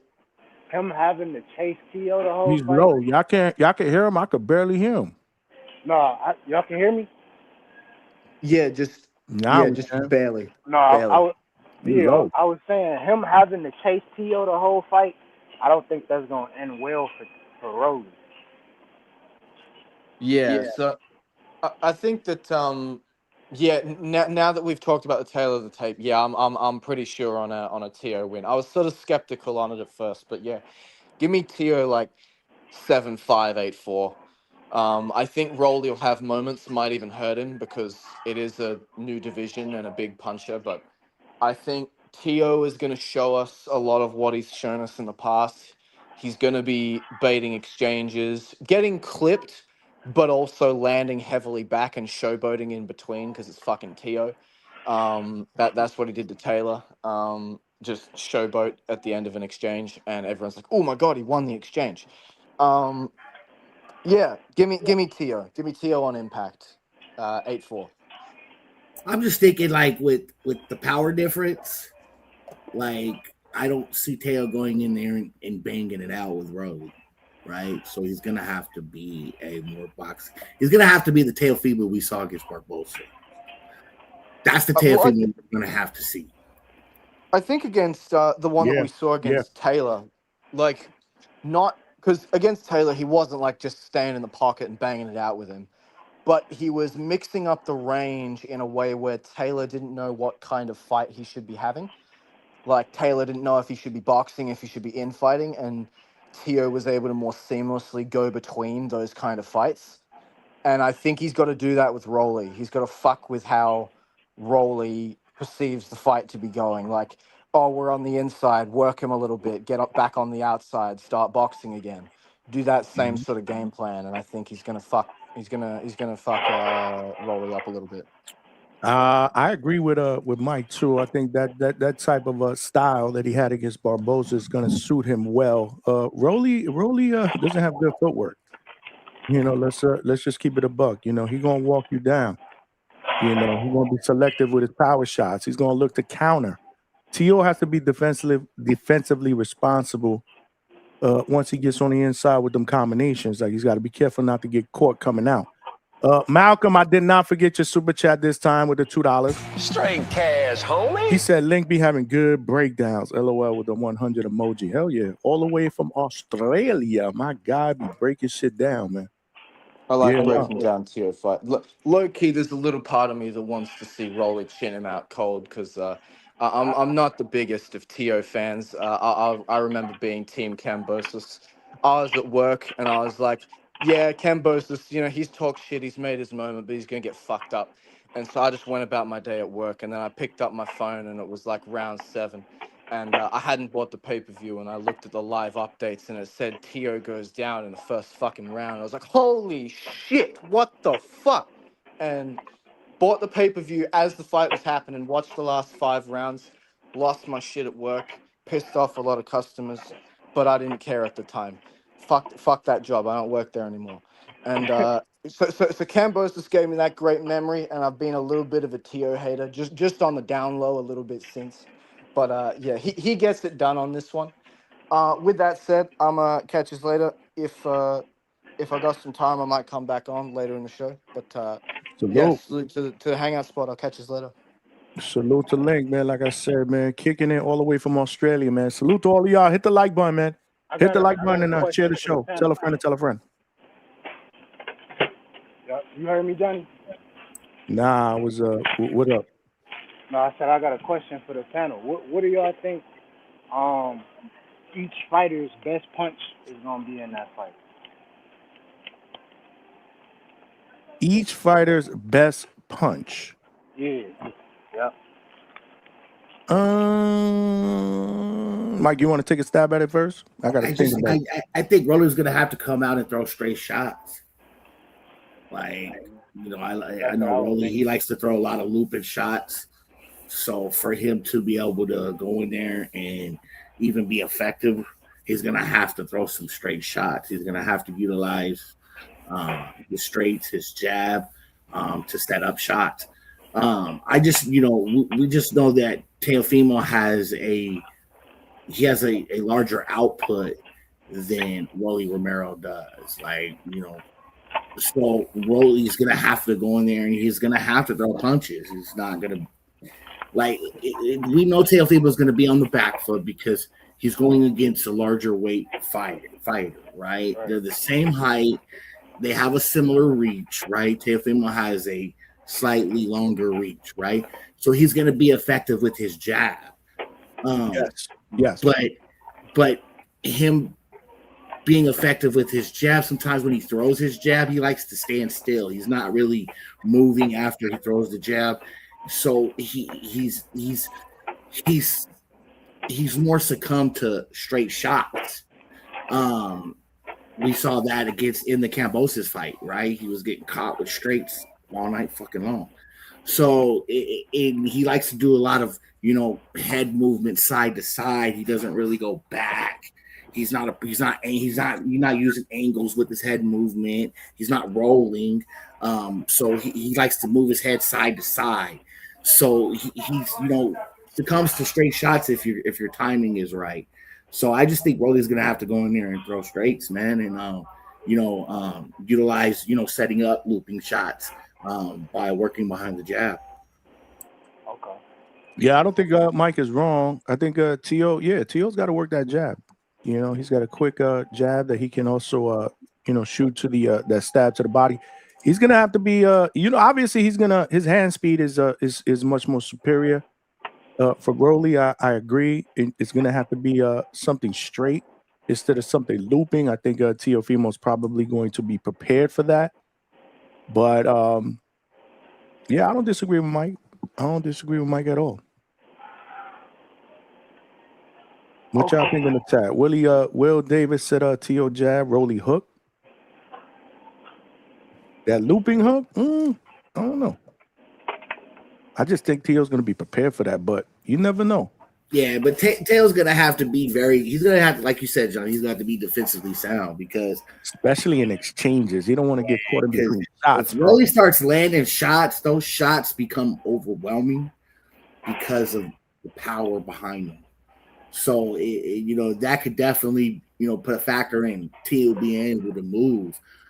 So if Rolly could start landing shots early, he can keep Teo still, you know what I mean? Gas him out early by, going down to the body. But, I just, I don't see Rolly beating Teo effectively. Like, it's going to be a great show, man. Like, this fight is definitely, a slightly even fight. And you're not going to say Teo's going to go in there and wash Rolly, even though he's the glue eater. Respect to the glue eaters and the ones with the list. You gotta watch out for them because they turn into the Hulk every now and then. You know what I'm saying? So you're not right, man. You're not. No, I'm serious though. I've seen it firsthand. So he might turn into the Incredible Hulk in that fight. This fight kind of remind me of Liam Perro and Crocker, just like different like forms. I didn't hear a word you said, my dude. Yeah, bro, you low, man. That shit crazy, man. I said You got a lot of background noise too. I don't know where you're at. at work. Well, fucking That makes sense. You gotta get close to the phone. This fight kind of remind me of Teo and Rolly remind me of Pero and Crockett. The one that we just saw a couple weeks ago? Yeah, how it can play out. How it can play out. Oh, how it can play out. Yep. Kind of a Nick Tuck fight. Teo might be winning rounds clearly, but Rolly might be walking his ass down. Rolly definitely gonna look to walk him down. Like I said, Teo has good. I just don't want to base my decision on anything having to do with the Shakur fight. I mean, that's just such a different fight, such a different opponent, obviously, and a different style and a different level. This is going to be a little bit different. To anybody who said that Teo wasn't distracted during that fight is just fucking delusional. Which fight you talking about? Against the Shakur fight. Anybody who says that Teo came in there prepared and he just lost is fucking delusional. Like, he was having issues with his father. We knew what was going on. His father was drunk. There wasn't a game plan because there wasn't anything being said at the during the rest between rounds. But come on, man. Like, why aren't you hitting him? Like, come on, man. Like, so we know there wasn't really any preparedness to go in there and fight Shakur. It was a money grab. It was something for Teo to go ahead and get some dollars in and then move up. And that's exactly what has occurred. So, shout out to whatever occurred during that time. But, like, we're not going to say that this man was prepared for that fight. Second, a prepared Teo is the one we saw against Barbosa. Someone who was definitely able to move and box and utilize his jab. And that's what I want to see against a Rolly. But it's just, that power can become overwhelming, man. That pressure is different. Especially when you're a smaller fighter and it's weight. Like, I've seen cats go in there and they're boxing, larger fighters as far as the weight is the difference, right? And someone with the ability to punch like a Rolly, you're going to have that, that overwhelming pressure. And so it's going to be a testament to Teo's ability to adapt and, face pressure. Hammer Hands Unk. I'm just someone. Salute my brother. Appreciate you rocking out. He said, well, he kept his dad as trainer. So his dad will be in his corner. But I think they got help though, right? Weren't we talking about that earlier? That I believe that they got help in the corner?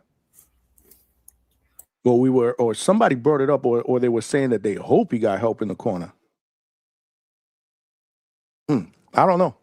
Well, I gotta do some research. Well, actually, Thursday is going to answer a lot of our questions because Thursday is the initial press conference to announce the fight in Los Angeles. So we're going to get a lot of answers there. If his dad is there, then obviously there was no change, in the corner. But I don't know, man. That's one of my biggest criticisms. I'm not going to sit there and say that was the reason why he lost.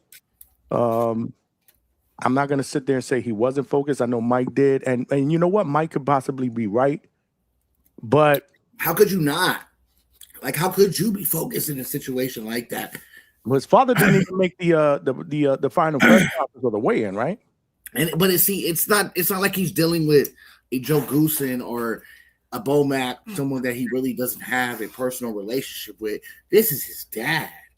It's tough. You know what I'm saying? So, like, imagine the emotion there and, like, what's occurring. Like, my dad really needs fucking help. And I got this big fight going on, right? How am I going to sit here and focus on this big fight when my dad is basically destroying himself? Do you get what I'm saying? So, like, you can't say there wasn't a distraction because there was a huge distraction. If you put it that way, yeah. But that's the way it is, right? Like, you can't put it that way. I wasn't thinking it. I wasn't looking at it, or I wasn't comprehending it that way. And the instructions in the corner, you got to understand too. These fighters, obviously, if shit ain't going their way, a big part of the corner's job is to try to reel them in and to get them refocused. You know what I mean? Yeah. To get them to believe we good. But it's also to give them pointers as well. Like, right. You saw with the Abdullah Mason fight, right? Like, his dad came in and he said, And this is what I need you to do. I need you to go from the bottom to the top. Absolutely. So, There's supposed to be that calming, we good. Okay, let's just reset here. Let's make an adjustment. This is the adjustment we got to make. He didn't have that in the corner. And this is the reason why after that fight, I said, bro, he's got to really, really consider for the betterment of his career to move on. Yeah, and that was kind of with Brian Norman's situation, right? Like, they had, and shout out to their relationship, right? Like, I really don't know them personally, so I can't really speak on their relationship. But the Brian Norman that we saw recently, he looked amazing, right? So he looked like if he were to fight Devin Haney again, that he actually has a chance. So it's just the whole point of is like during that time, there's a distraction there, and that's what's occurring. So you can't say that didn't affect his ability to go in the ring and complete what he needed to complete, and that's to get the win. Yeah, no, I get it. One thing, we got Low Nose Boxing who wanted to jump back on, which is good because he really, really didn't get a chance to kind of cook. So I'm glad he jumped on for a little bit. But give me 1 second, Lo. I want to look at the poll here. Hit the like button, man. We still don't got 70 likes. What's wrong with y'all, man? Hit the like button and tell a friend to subscribe. So it's interesting. Right now it's 50-50. We got close to 100 votes. It's 50-50. But the weird part about this is they got Teo 42% in the lead, have Teo winning by decision. 8% have voted that Teo can win by stoppage. And then you got 22% that believe Rolly can box his way to a decision. And 28% believe that Rolly can win by KO or stoppage. So if you put the numbers together, it's 50-50. But the fact that 22% believe that Rolly can win this fight by decision, that's a little shocking. I thought the numbers would be higher in favor of Rolly knockout and Teo's number higher in favor of decision. But that's what's up. This is why I like everybody's opinion and everybody's vote, because it also helps us with dialogue on the panel. Lo, what's good, man? This goes to show you how crazy it is since Teo's inconsistencies and everything like that. 2 years ago. That's what it is, Lo? 2 years ago, Johnny, nobody would even be giving Rolly a prayer. 2 years ago. This is the stock, how Teo's stock has dropped. And history has shown that whenever his stock has dropped, it's gone up. Now, I got to disagree with somebody that said Teo's always hit with the jab. That was against a southpaw, Shakur Stevenson. Teo never showed that against a conventional fighter. When he was getting hit against George Kambosos, that was a fight where we only seen him fight that type of fight one time when he went in there recklessly. We've never seen Teo fight like that. Not at 135, not at 140. Rolly, despite Teo not having knockouts in a while, he knows Teo can punch. Because I remember when they were friends, right? And they were in the gym together and they were all talking with the trainers and they were talking about guys that can punch. They were cracking jokes on Devin and Shakur. They were saying, Rolly was saying, no, the guys that can really crack is myself, Gervonta Davis, Teo, Ryan Garcia, and they even mentioned Richard Comey there. And Rolly's been in there with Teo. Now, Teo hasn't had knockouts in a while, right? Remember Devin Haney, who people were calling pillow-fisted, who's still not a knockout artist. When he moved up to 147, he did sit Brian Norman Jr. down, and it wasn't a flash knockdown. So Teo is a fighter who stays in shape all year long. He doesn't even hydrate that much. Maybe that had an effect on his power. Maybe because he was so much on the back foot. We don't know. This might be a case where he might be more comfortable and might be able to bring some power back up there with him to 147 pounds against a fighter who throws wide looping punches, who can run into a shot, and Teo can hit you with the kind of shots that you don't see. And Rolly doesn't have a history of having an iron chin. Let's not forget that he's been sat down by Gervonta, who was a big knockout artist. He also got sat down by the 65-year-old man he fought, and he also got sat down by Pitbull Cruz.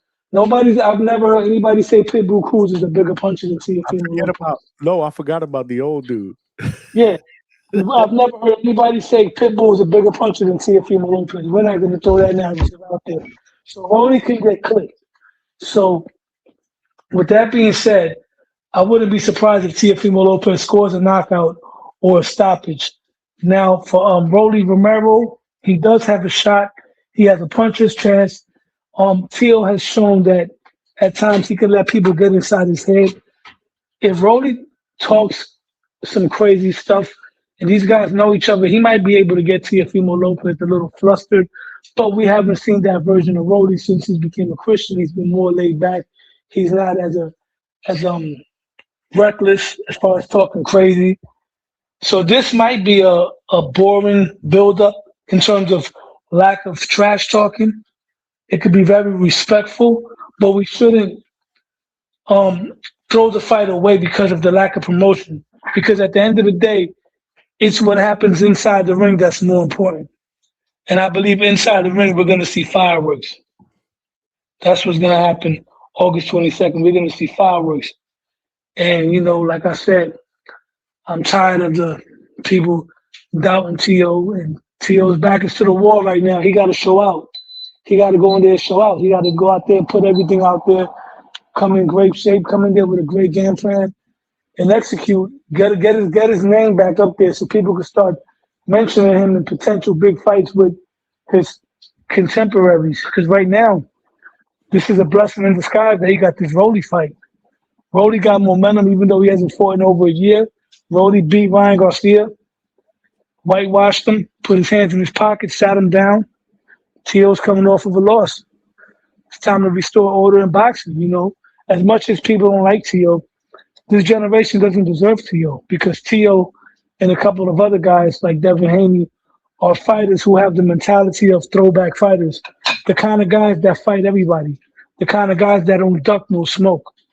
The man is coming off of a loss, and he could have easily took on a softer touch. He could have called for George Kambosos' rematch as a tune-up against a guy that beat him in the past. But no, he's fighting Rolly Romero. He's leading by example. He's fighting a guy who he has history with. They were good friends, now they're cordial. Unlike other guys' favorite fighters, right? Because everybody wants to, I'm not going to curse, everybody wants to ride. They want a hot dog ride on Shakur Stevenson and the Avengers, who are currently trying to recruit Antoine Russell, right? They're trying to recruit him. And this is a boxing's turned into a circus. And this is why I always say my generation is better than your generation. I'm not trying to sound like the old disgruntled guy. I'm just keeping it real. You guys talk about, would Tank come back and fight Devin Haney after 3 years? Sugar Ray Leonard would have done it. Oh, why we got guys building up? We got fighters building up cliques, whatever. Back in the 90s, we seen Maurice Blocker and Simon Brown go at it. We seen Wilfredo Benitez and Sugar Ray Leonard go at it, and they were brother-in-laws. Wilfredo Benitez was sleeping with Sugar Ray Leonard's sister. You know what I'm saying? That's a fact.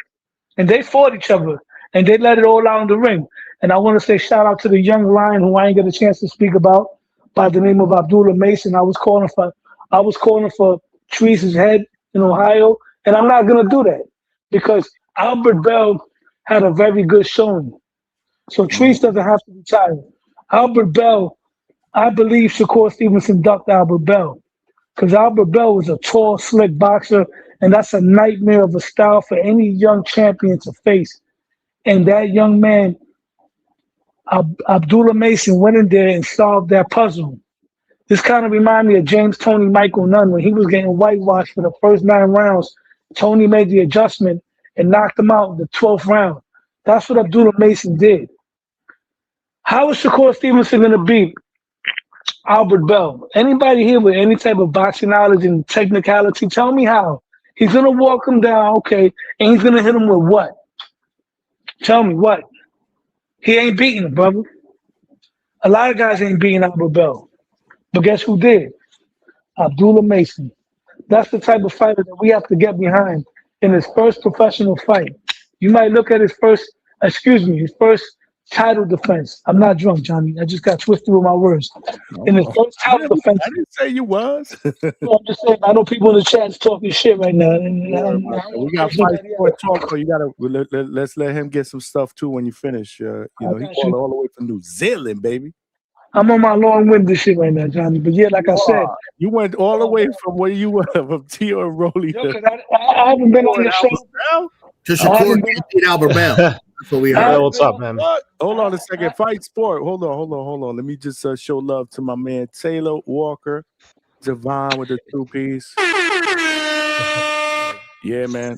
Just showing love, man. We appreciate it. Hit the like button, man. Hit the like button and tell a friend to subscribe. Lo, I know you went on a tangent there. But, I haven't been on your show in a little while, so I didn't get a chance to touch up on the Abdullah Mason fight. You know what I'm saying? Abdullah Mason. But in his first time. Don't go nowhere. We're not going anywhere. We could circle back on that. You know what I'm saying? I'm good, man. The Fight Sport Talk, because I think Fight Sport Talk wants to talk about Tio and the topic based on certain comments I saw. Go ahead. Yeah, well, I thought. What up? First and foremost, what up, champ? I'm doing good, brother. How are you doing? Good, man. Good. Always a pleasure to have you on. You know the deal. What time is it over there? It's 3:30 in the afternoon.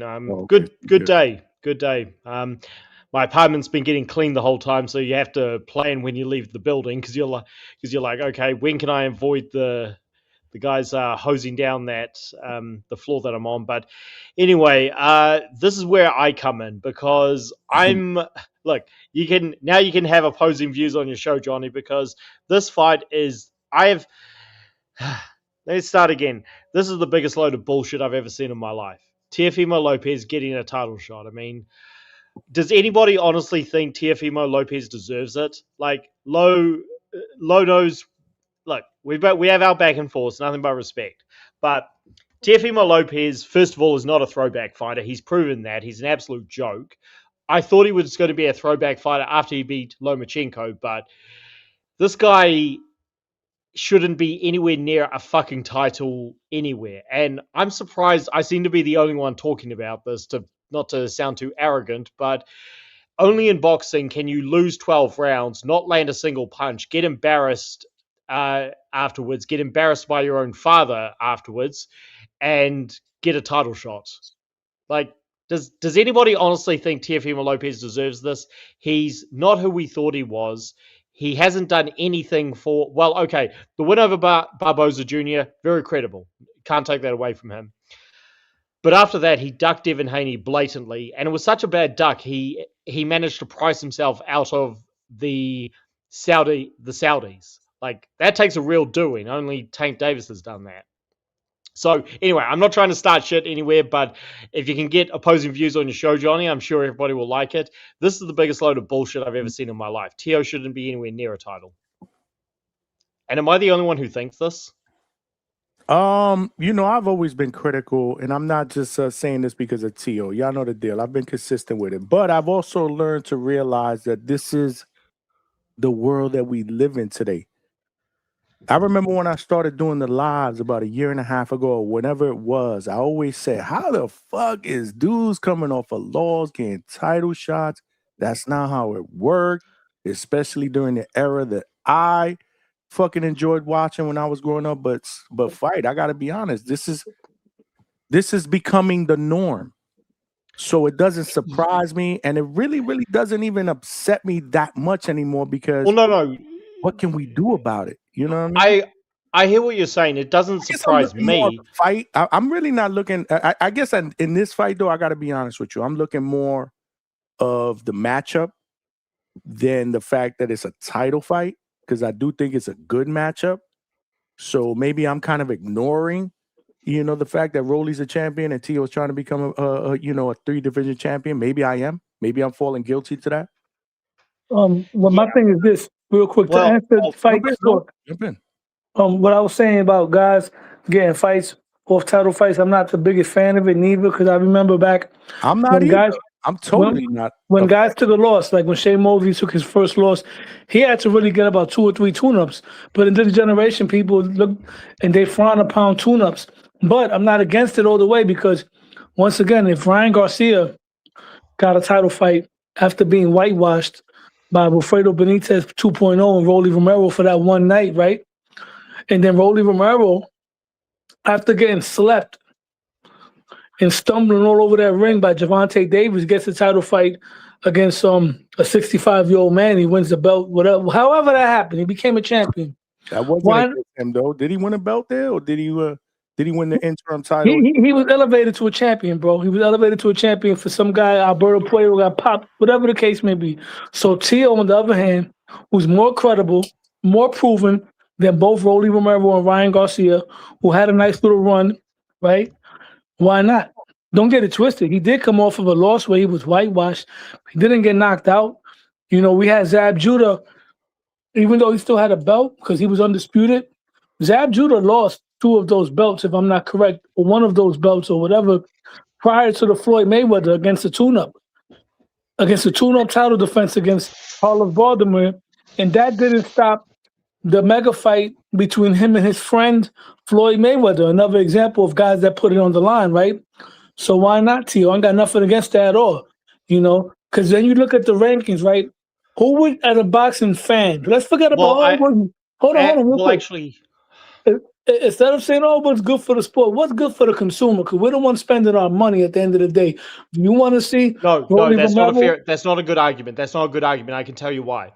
None of those arguments hold weight to this because, first of all, you can go down. Yes, fighters have been getting title shots off of losses all the time. Vladimir Klitschko loses to Tyson Fury, sits out for 18 months, gets a title shot against Joshua.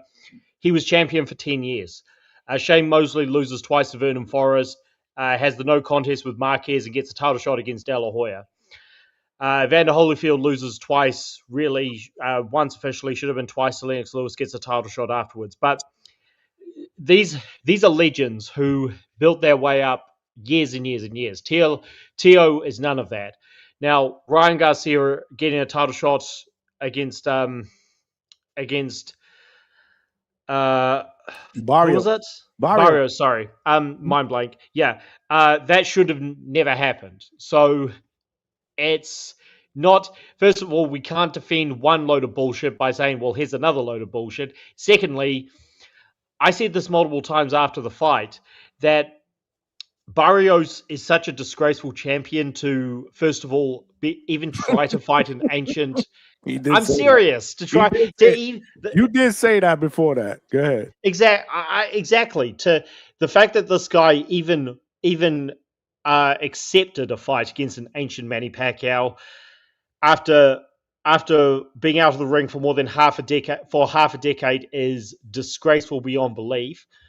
And him fighting Ryan, him going the distance, first of all, was terrible. Him having a questionable decision was more disgraceful. So using an example of one of the most disgraceful champions in boxing history, certainly of this era, is not an argument. So, and also, Tio didn't even look good against Shakur Stevenson. He could not have looked worse. And again, we had the duck against Devin Haney, which was so terrible. He ruined... Tio has managed to do the unthinkable, where he's ruined his relationship with not one, but 2 top promoters in boxing. And then we can go back to him ruining his relationship with Eddie Hearn before that.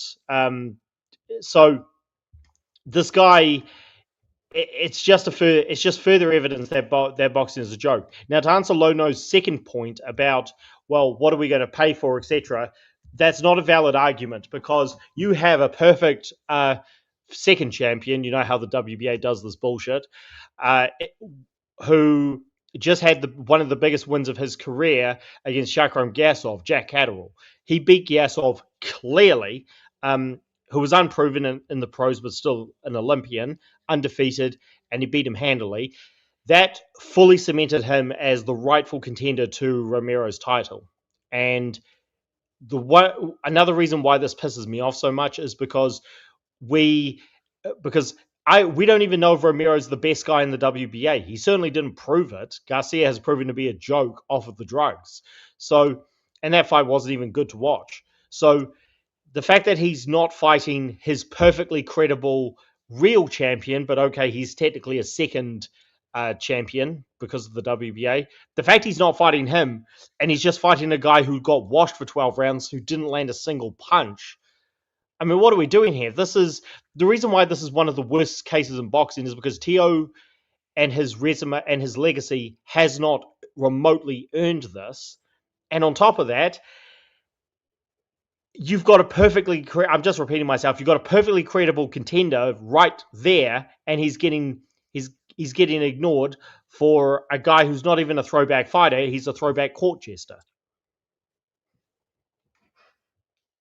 Low, did you fall asleep? No, I'm brushing my teeth. Give me a second. I'm brushing my teeth. Hold on. Brushing his teeth? What the fuck? Wow. I know I probably just hogged the spotlight a bit, but I just had to really emphasize. Hey, Fight Sport, you was cooking. Yeah, I just had to really. Look, if I'm gonna be Paulie Malignaggi here. If no one's gonna say the uncomfortable truth, I will, because I'm surprised. I seem to be one of the few people who's calling this a joke. I got you now. Now that I'm done. Yeah, like I was saying, I mean, listen, man, I'm not opposing everything you're saying like that, because I get what you're saying, bro. What's fair is fair. This is just the business of boxing. But if let's say you Fight Fury Sports, if you was the one in charge of everything in the matchmaking, what would be the ideal matches you would have then? For Rolly Romero, obviously, it would be Jack Catterall, right? Right? Jack Catterall. 100%. So who would be the comeback fight for Tio? That's up to him and his. Well, that's you as a fan, and if you control boxing, what will be the ideal comeback? Okay, well, go ahead. Let me hear.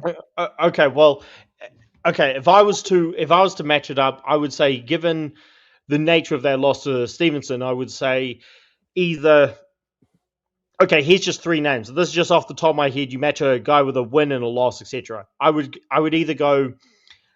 I would go with Zawar Abdullayev, because he fought for a title and lost.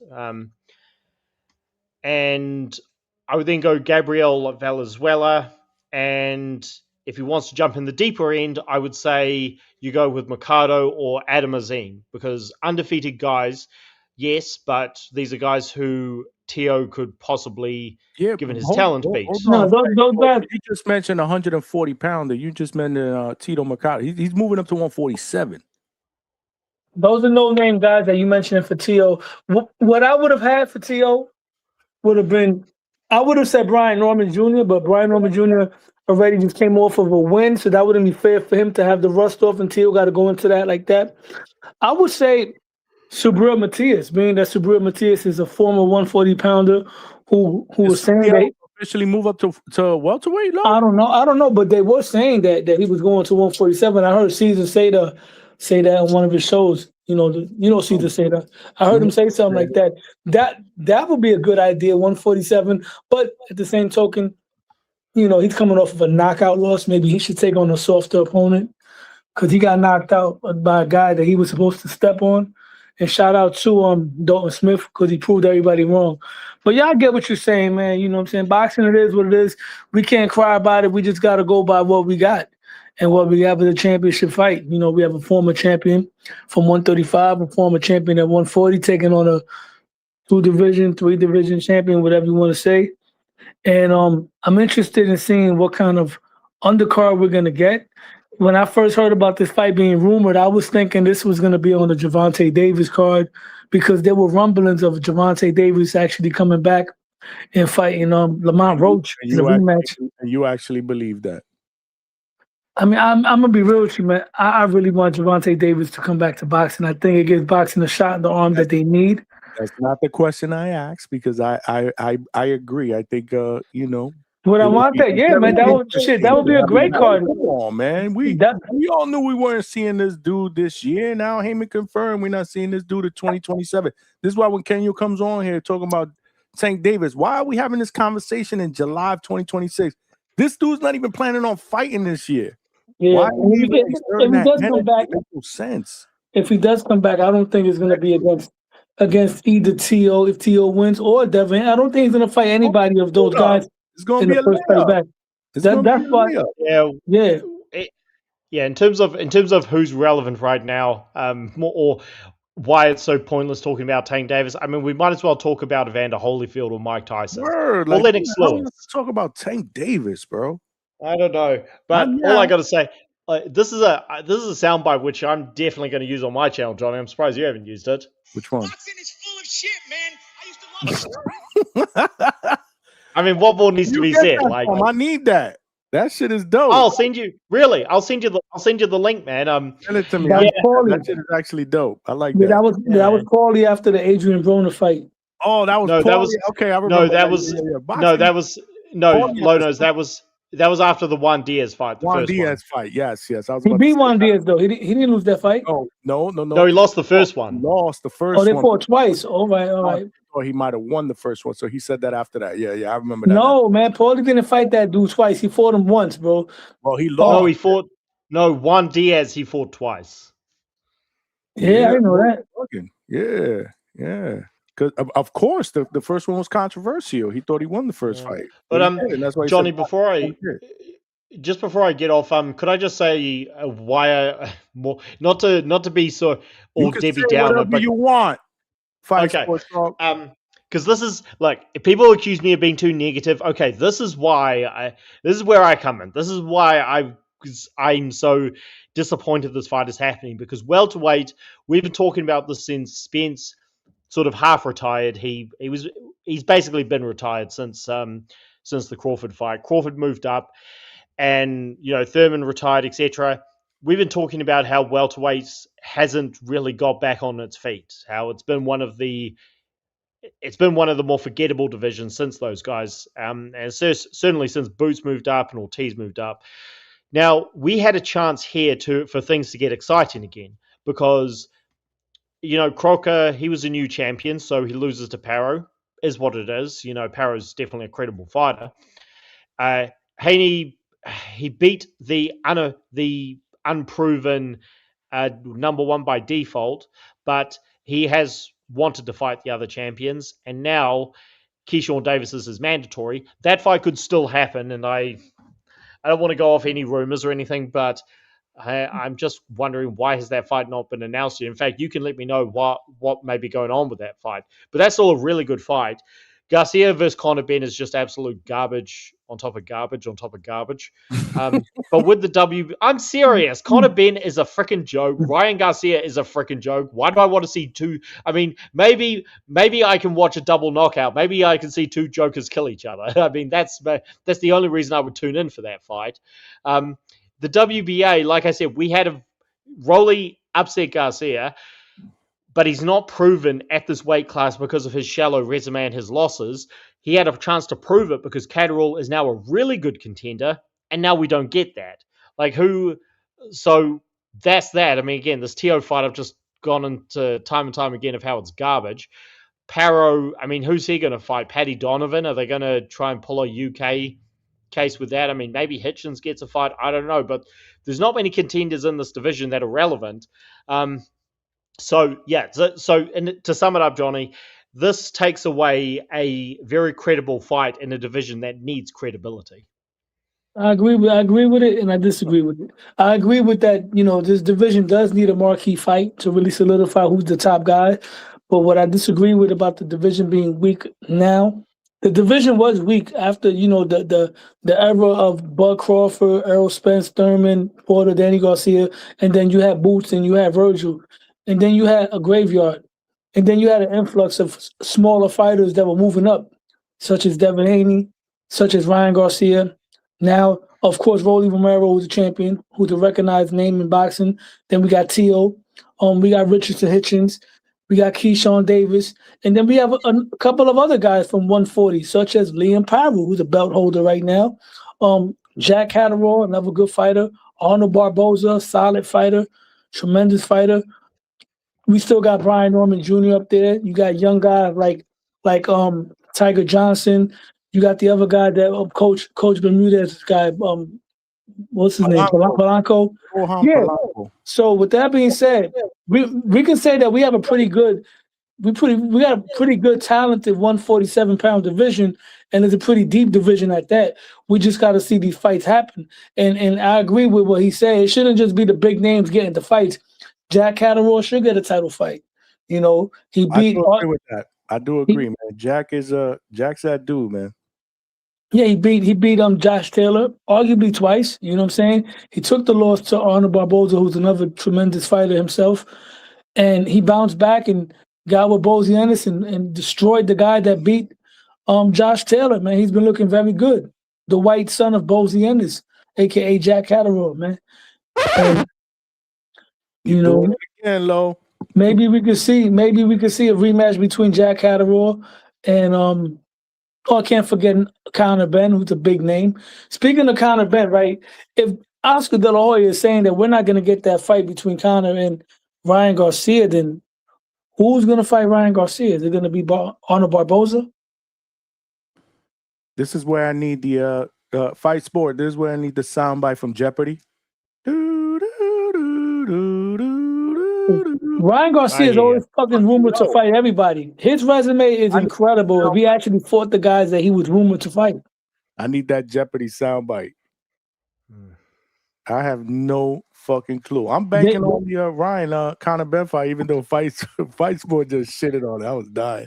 They might as well just do Ryan and Devin Haney. Johnny, this is okay. This is why I shat all over that fight, and I'll shit all over it again. I'll shit on that. No, just kidding. I love Paulie Malignaggi, so I'm trying to imitate him. But no, this is my problem with that fight. It's just that it's so stupid because Garcia shouldn't be there. He got there because of his TikTok shit. But you're not giving. Well, I know that. I know why you're. No, Johnny. I don't give him credit, but this is why I don't give him. But I don't give him credit because Barrios emailed the title. He did win the title from the champion. I don't care. He doesn't deserve any credit for beating a disgraceful champion who did nothing while he was champion. I don't care if you get emailed a title. You can win a title if it's made out of shit. And that title, when he fought for it, was made out of shit. Let me ask you a question. Being that you speak very low of Mario Barrios, who do you think would have won between Barrios and Rolly Romero? Rolly. I think I'm gonna lean with Rolly as well, man. You know, Barrios' stock has dropped a lot. You know, his stock did go up when he beat Dennis Ugas. People were saying that was a very good one. The draw with Manny Pacquiao is what kind of soured me, man. I was like, really, man? This dude's been on the shelf for how many years? Fight Sport? 5 years? 6 years? 4 years. He officially fought his last fight in 2021. 40 how old was he? Pacquiao? 40. I don't know. I think he was 40. Yeah, he was 42, I believe. No, but that's not. No, I think he was older than that when he fought Barrios. How old is Manny Pacquiao? Let me check. Hold on. Well, he's 40. He's almost 50, bro. Almost 50 years old. He's like 46, Johnny. years old.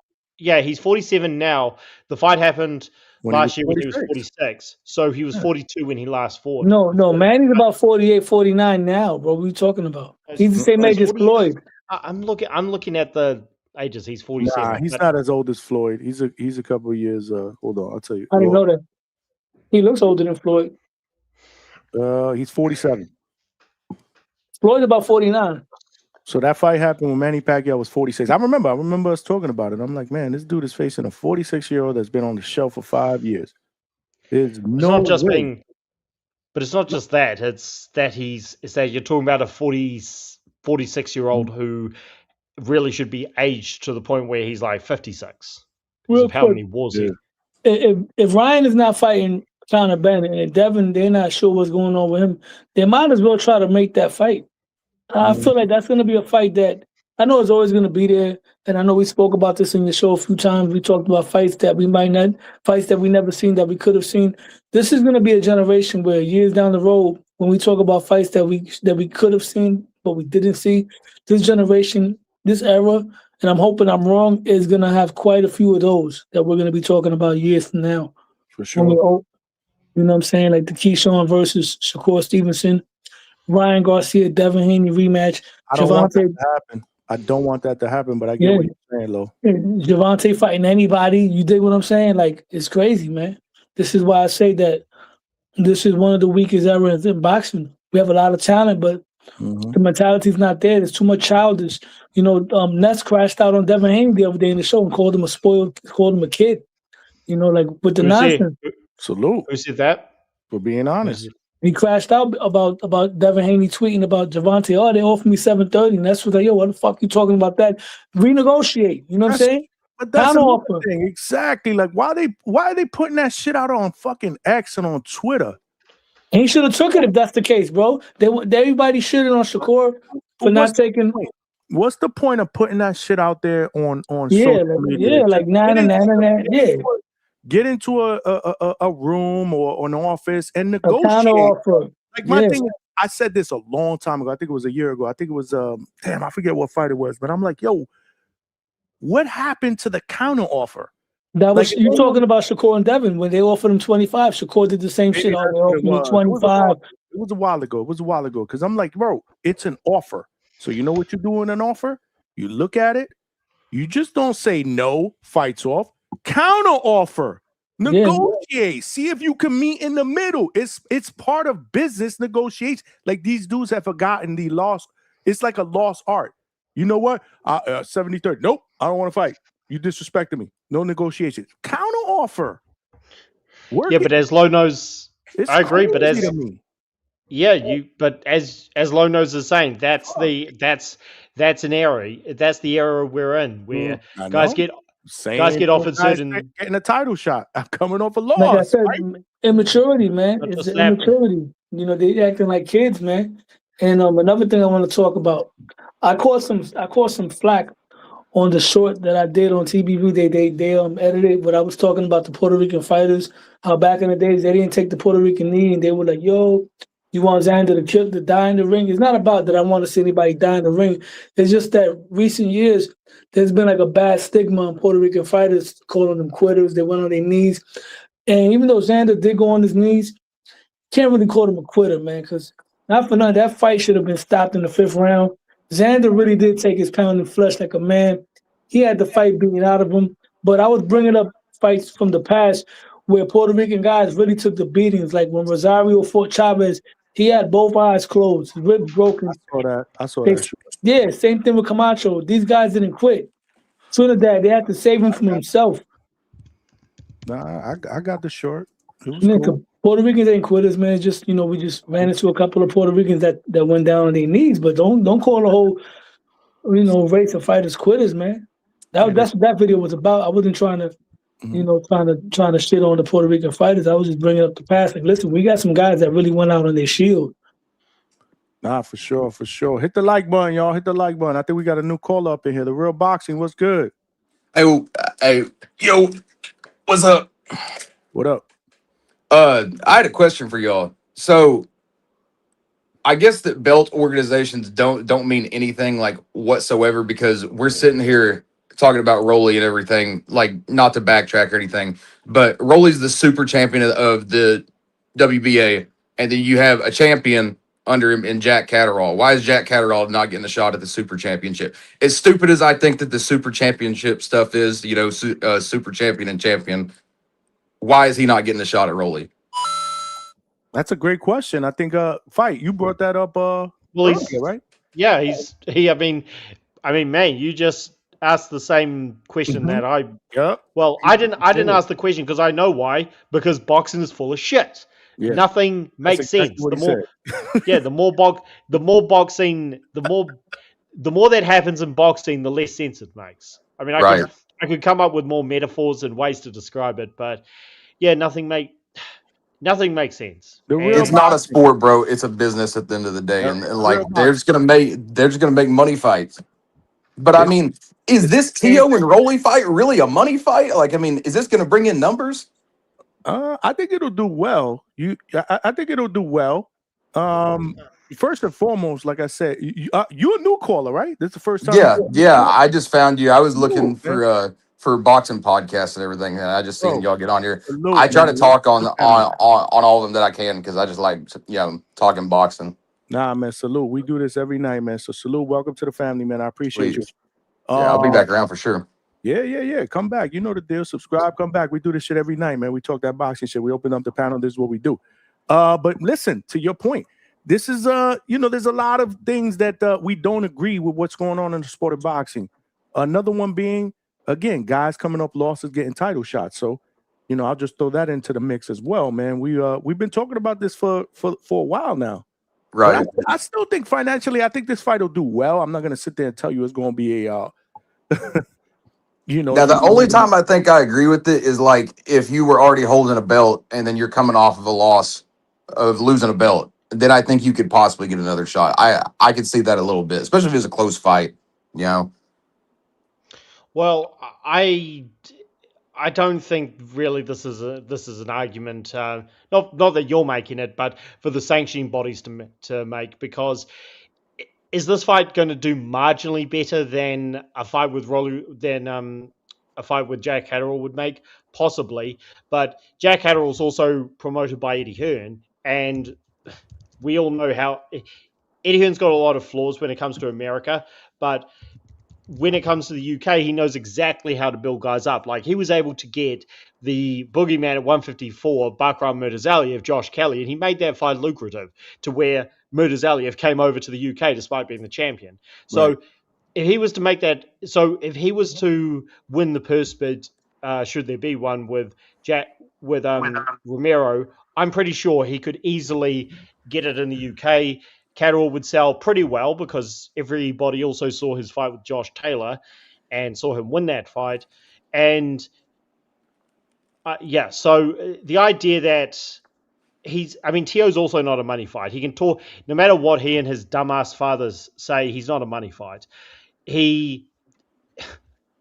think the only time he was is probably when he came off the Loma win. I could see him being a money guy then, because people just thought, oh my God, he just beat Lomachenko, Here's my thing with that. That was a very, very impressive win, because at the time Lomachenko was, I believe, the best fighter in the world pound for pound. If not And one. that's the thing going into this fight, man. Like, you just don't know what Teo you're going to get. Are you going to get the Sandor Martin, Jermaine Ortiz Teo, or are you going to get the Barboza and Loma Teo?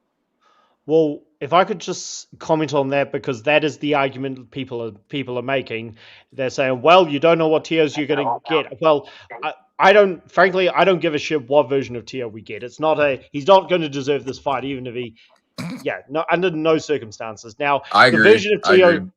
The version of Teo that looks like absolute garbage is because he can't cut off the ring. He doesn't know how to box. He just falls over himself because he's one-dimensional. That we saw that against Ortiz, we saw that against Shakur, but we knew we'd see that against Shakur, Sandor Martin, etc. Rolly isn't as slick as those guys. He looked that way against Garcia, but at the same time, Garcia is one-dimensional.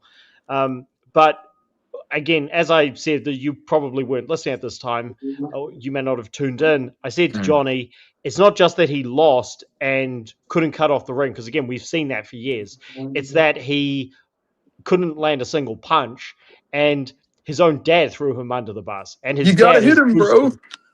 His dad has boosted his delusion all this fucking time.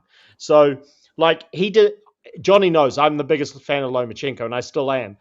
But the reason he won that fight, and he deserved to win it, was, one, he had prepared for that fight for years before Loma knew who he was, and he had the size advantage, and he used it perfectly.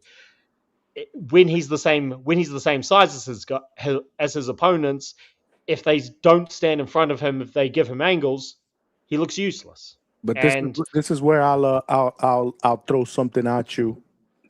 Josh Taylor was bigger than him in that fight. He was taller. He was rangier. And how did he also in that fight?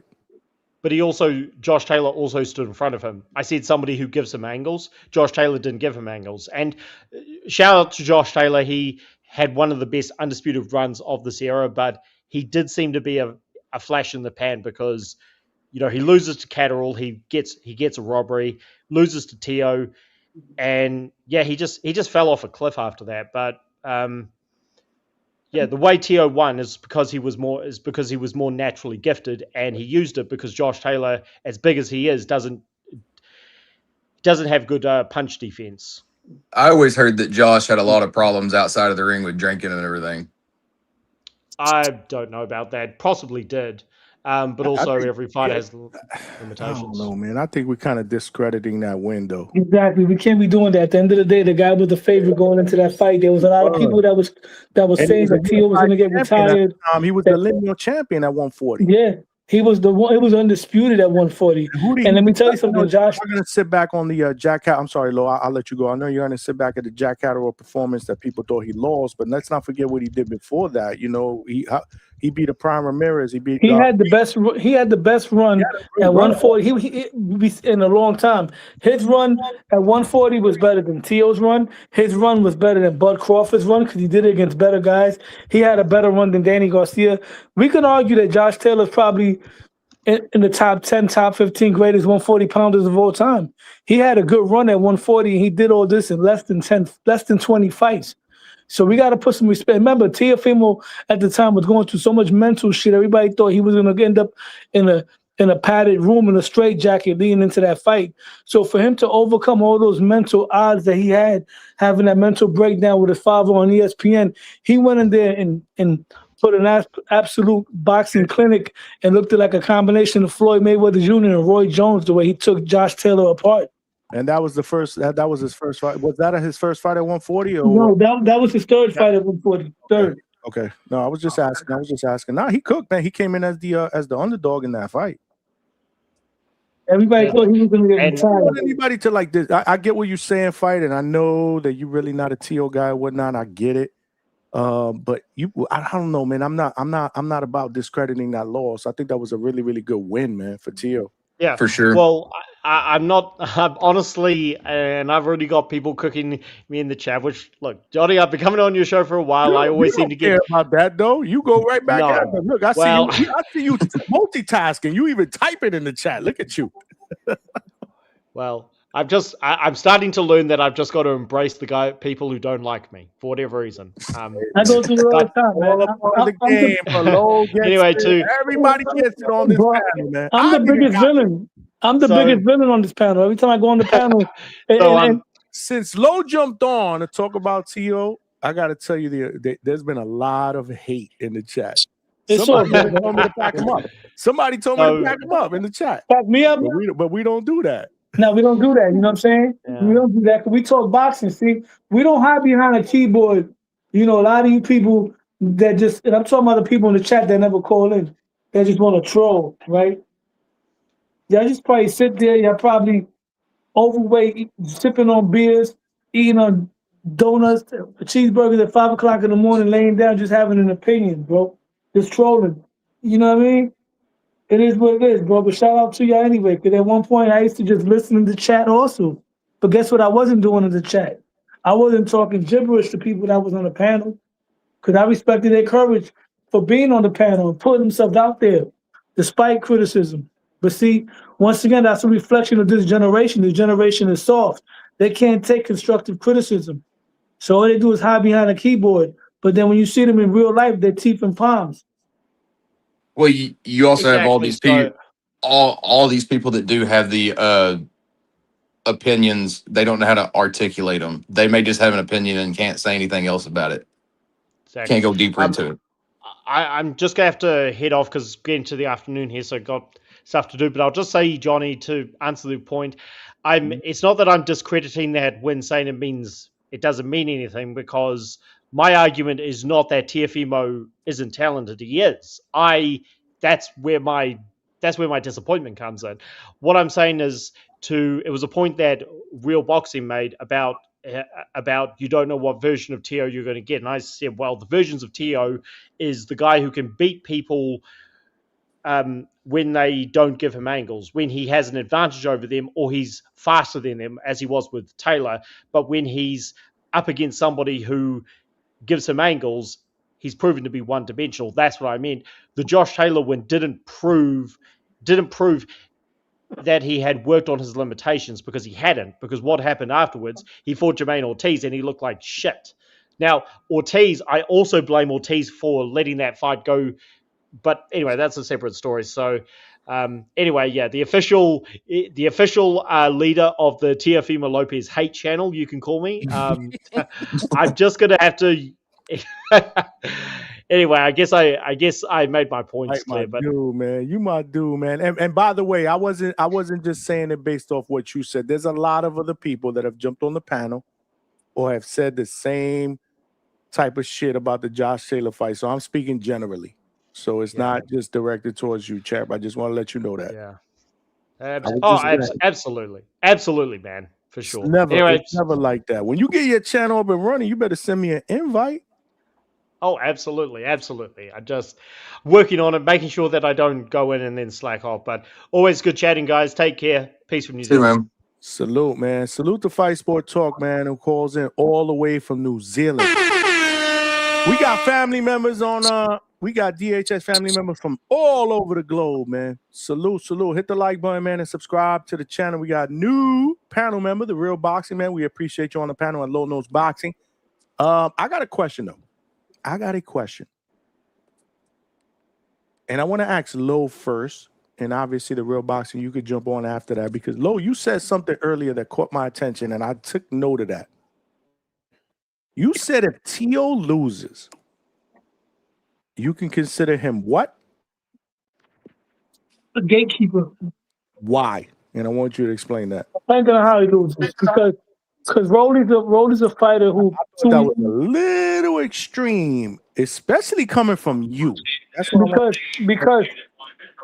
because not that he will be that level, he will be looked upon as a gatekeeper. I believe in Teo and his talent, right? But a lot of people are going to look at him as a gatekeeper because, once again, look at the perception.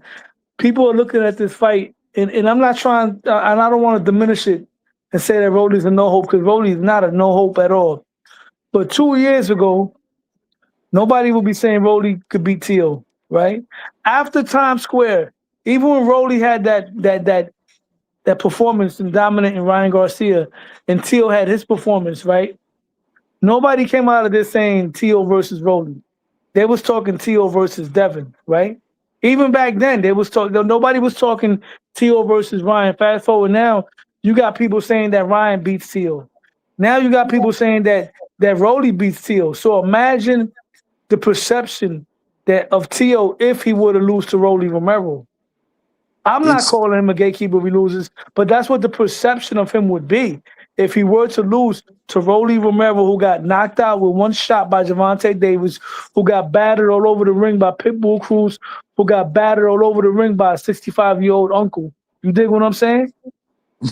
Hold on a second. Before you answer The Real Boxing, because I want to ask you the same question. I can't hear him. You hear me? The Real Boxing, you hear me? I don't know if he hears me. The Real Boxing, do you hear me? If you're hearing me, you may have to jump out and jump back in. That might be a StreamYard issue, which we're gonna rectify because I'm going to a new platform. This is fucking annoying. Yeah, I don't hear him. Do you guys hear him? Lo, do you hear The Real Boxing? No, I don't hear anybody. Chat, do you guys hear The Real Boxing? Because I see his avatar moving, so he's talking, but I don't think he hears us. We don't hear you. You don't mute them, bro. Something. I don't know. I'm looking at it. I didn't mute him. He might have muted himself. I can hear Low. I can't hear the Hangout spot. What did you do? I may have to rejoin. Low, tell him to jump out and jump back in because he said he could hear you, not me. Just jump out and jump back in because Johnny can't hear you. Okay, good. GMT Sports, I see you, man. Jump on here, man. Give your opinion if you got some time. Yeah, I definitely want to get his opinion. Now, here's the question. I asked Lo that same question. Do y'all agree with that? I need the chat to chime in on that because I don't agree with it, but I think Lo is onto something because this is what we do as boxing fans. Like, we literally want to throw fighters away. Like, my thing is if he loses to Rolly, and I see what Lo is saying, but he also. But you see, I'm looking at it differently. He's losing to a world champion. Remember, I'm not saying that I would call him a gatekeeper. Right. No. Absolutely, you're not. That's the perception. Boxing fans. Yes. Remember, Teo's already one of the most villainized fighters in boxing, and these boxing fans are very fickle. Gatekeeper is rough, though. Like, I agree with Malcolm. Malcolm, salute. I see you in the chat. It's not a good look. It's really not a good look. I ain't gonna lie. Ryan Jackson, I see you. He said Tio can't lose this fight, Johnny. But realistically, gatekeeper. This is where I need everybody to be honest. Like, really, like, do we not know the meaning of a gatekeeper? Like, and I hate to say his Let me name. ask you a question. Is Cambosos a gatekeeper or a journeyman? Jojo Diaz, gatekeeper. No, Jojo Diaz is a journeyman right now. Oh man, I would say gatekeeper. All right, what about Cambosos? What is he right now? If you're getting fed to Emiliano Vargas, who's a prospect, Maybe right? Gatekeeper. I would also say Jose Pedraza, gatekeeper. No, man, Jose Pedraza is not a gatekeeper, bro. Jose Pedraza right now. Maniac used to do a video every week on the gatekeeper of the week. You don't remember that shit? Pedraza right now, all due respect, he's a fighter that should be borderline retired. That's not a gatekeeper, my man. That's what I said. Cambosos is a gatekeeper. No, but you said Pedraza right now. Pedraza is a journeyman right now. Right now he's a journeyman. You think he graduated from gatekeeper to journeyman? Yeah, a gatekeeper is like what Sean Porter was in a way. I still think it's disrespectful, man, because Pedraza was a world champion, bro. Like, yeah, but he was, man, Johnny. I look at gatekeeper like this, like a dude that was a tough dude, maybe a contender, never became a champion. You know, you're wrong, Johnny. Well, I could be. A gatekeeper can be a former champion because a gatekeeper is someone. A gatekeeper is someone that you beat on your way to getting a title fight. You dig what I'm saying? That's a gatekeeper. But does he have to be a former champion? Can he be a tough dude that took mad tough fights and was in tough fights but lost those fights? It depends, bro. It depends. Like, you know, I don't want to throw names. It depends. That's what I'm trying to tell you. I don't want to throw names because I don't want to feel. Yeah, I don't want to throw out fighters' names. I don't want to do that either. Because all right, Regis Progress right now. Regis Progress right now is the gatekeeper. Right, but so let me establish something. What's worse, gatekeeper or journeyman? Journeyman. Okay, that's what I'm trying to tell you. So, you know, I think Regis right now is a gatekeeper right now. Regis lost to Devin, right? He came back, he had a win. He lost to Conor Ben, right? He's a gatekeeper. I need the chat to respond. What's the difference between a journeyman and a gatekeeper? Because there's an obvious difference. I'm sorry. Cambosos right now is somewhat of this fight at 20. How old is Tio? 28 years old. With a record of 22-3. If he loses, because he's 22. What's his record? 22-2. 22-2 with 13 knockouts. So if he loses and his record is 22-3 with 13 knockouts, and he still has 2 lineal championships, in 2 weight classes, y'all really gonna consider him a gatekeeper? I don't see it. Maybe it's the way he loses if he gets fucking packed up in like a round or 2. Once again, Johnny, this is the difference between boxing then and now. Because sometimes guys fall into gatekeeper status and they climb out of it. Let me give you a little history lesson, being that we're talking about gatekeeping, right? Roberto Duran. I want to read the chat after that. Because I got you. Roberto Duran took that loss to Sugar Ray Leonard where he quit, right? After losing to Sugar Ray Leonard, he got into another big fight against Wilfredo Benitez and got lost. And then he lost against a guy that he wasn't supposed to lose to by a guy named Kirkland Lang, right? So he was labeled a gatekeeper then. But then how old was he? He was in his 30s, but he climbed back. He was 28 years old, Lo. Durant probably was 31, 32 maybe. Not that much older.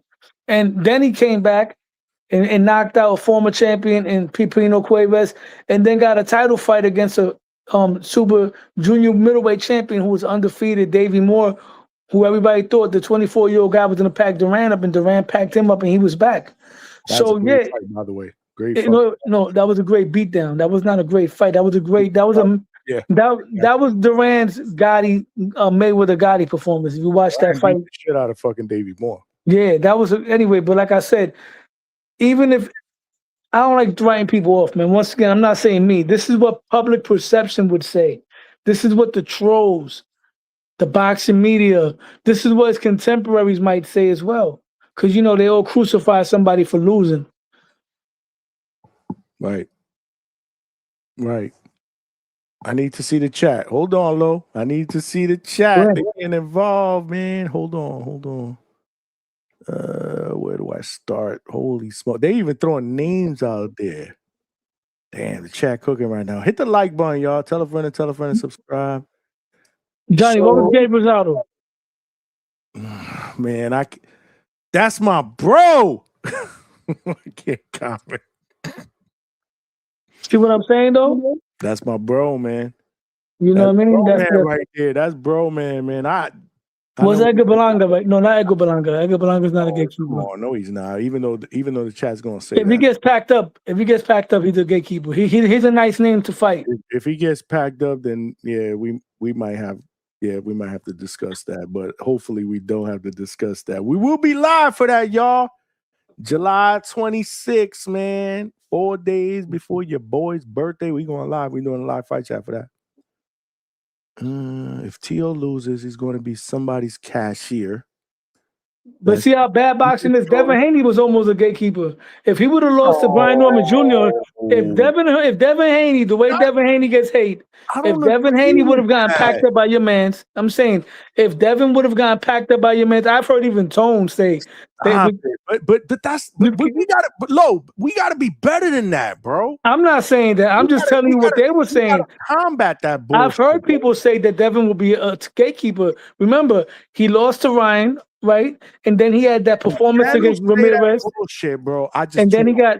No, I'm saying if he would have gotten packed up, that's what they would have been saying about Devin Haney. I'm not saying that. That's what they said.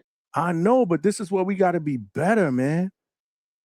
I agree. Haney being a gatekeeper after that, if he would have lost to Brian Norman, is fucking diabolical. Yeah, Jermaine Ortiz is a gatekeeper right now. Jermaine Ortiz is a gatekeeper right now. Yes, he is, bro. He's not a journeyman. He's a gatekeeper. Journeyman right now. Cambosos is a journeyman. Dudes that you're talking about are still capable of beating guys. I'm not saying they're not, bro. I'm saying the level that, in my opinion, can't beat any top guys. No, that's not true. A gatekeeper could get out of it and prove himself, bro, and overcome the odds. A gatekeeper's not gonna happen. Malcolm wants to jump on. I need his take because he said he's let me throw the link out there. Damn, it's there. I thought it was. I'll throw it back out there. Hold on. I really need to get everybody's take on this because I don't. Tone said the loser of this fight should retire. Who? According to Tone. Tone said that. Man, I love Tone, but what are we doing here? And Tone's my brother, but you know we can't take Tone's word when it comes to boxing. That's my guy, but what are we doing here? Anyway, we could disagree. Like, we don't always agree. Tone is capping, bro. Stop. Yeah, Tone be exaggerating. Tone say everything fight needs to retire. Like, get the fuck out always of here, say, bro. Tone say every fight is pillar to post. Now every fight is not pillar to post. Exactly. That's just cap. And I'll tell him that and I'll text him that. Malcolm's first link. Everybody wants to jump on after this. I need everybody's perspective. Yo, Malcolm, you up first. Yeah, shout out to Low, man. He know how to keep the ball rolling, man. This shit is funny. But yeah, honestly, look, when it comes to gatekeeper and journeyman, it's a little bit of a thin line when you're crossing in between the two. But the gatekeeper is usually the person. Like this is why we were saying Regis, right? He's usually that person that you would want to put in front of a prospect. If you could beat them, it's like, okay, you might be the goods. So I'd say Regis.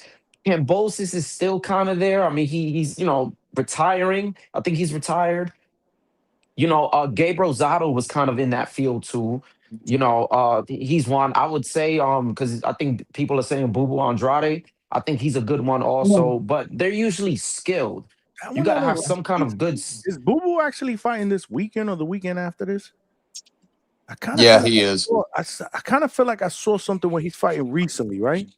Yeah, he's fighting like a week or two, I think. Yeah. I don't think. Wow. Go ahead, Malcolm. I'm sorry. Go. It's fine. And you got to think with a journeyman, you're just that person. You're just getting these fights. They just throw you on the cards, and you don't get wins against elite fighters. One person I like to throw in there, Clarence Booth. This is somebody I'll throw in there all the time. If you kind of know boxing, you know who that is. He fought I know who Calvin that is. Davis. He has a couple other fights. Yep. He does noticeably well, but he never gets those big wins. He's just that guy that you just throw on a card, So I don't think T.O. losing would put him as a gatekeeper. So it just depends. If people don't like T.O., then they're gonna say that because he's always gonna still be skilled enough 28 to years compete. old. 22 Yeah, he's and still 3. skilled enough. He can compete with these guys. He can still get a belt. I don't agree with that. Nah, To I me, don't a think gatekeeper is someone who is just outside of being able to compete for a world title. So, I mean, if you've already competed for a world title, I wouldn't consider you a gatekeeper unless like times went on and then you just faded to where you can't compete for a world title anymore. Tevin Farmer. Right. I think he's a gatekeeper. So you think right now, Tevin yeah. Farmer's a gatekeeper? Absolutely. I think Tevin Farmer's a gate. He's still good. Yeah. But let me he was hit a you with test for something. Schofield. So hold on. So really realistically, what y'all saying is gatekeeper. Like you're not really shitting on a fighter when you call him a gatekeeper. No, they're still a really good fighter. He's still dangerous. A Because when I gatekeeper. hear gatekeeper, I'm thinking No, a gatekeeper could spoil. No, a journeyman. All right, let me say. A There's journeyman different is. levels to being a gatekeeper. There's different levels to it. So as an example, right?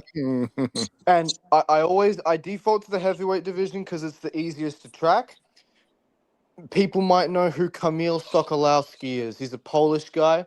Lots of prospects faced him on the way up. He's the kind of guy where if you're domestic level, you'll probably, you might look bad in a decision. You might lose against him. If you're the goods, you'll probably dominate him. Then you go up to like the Dave Allen. If you can beat a Dave Allen, you're probably European level. If you can't beat him, you're probably not. We saw Johnny Fisher run into that wall, but then we've also seen guys like Luis Ortiz and that blow through that wall. Then you go to the Derek Chisoras. If you can't beat Derek Chisora, or if you don't look too great against Derek Chisora, you're probably in that intercontinental. You might get to the lower end of a top 10 ranking. You're in that level. Derek Chisora is a gatekeeper.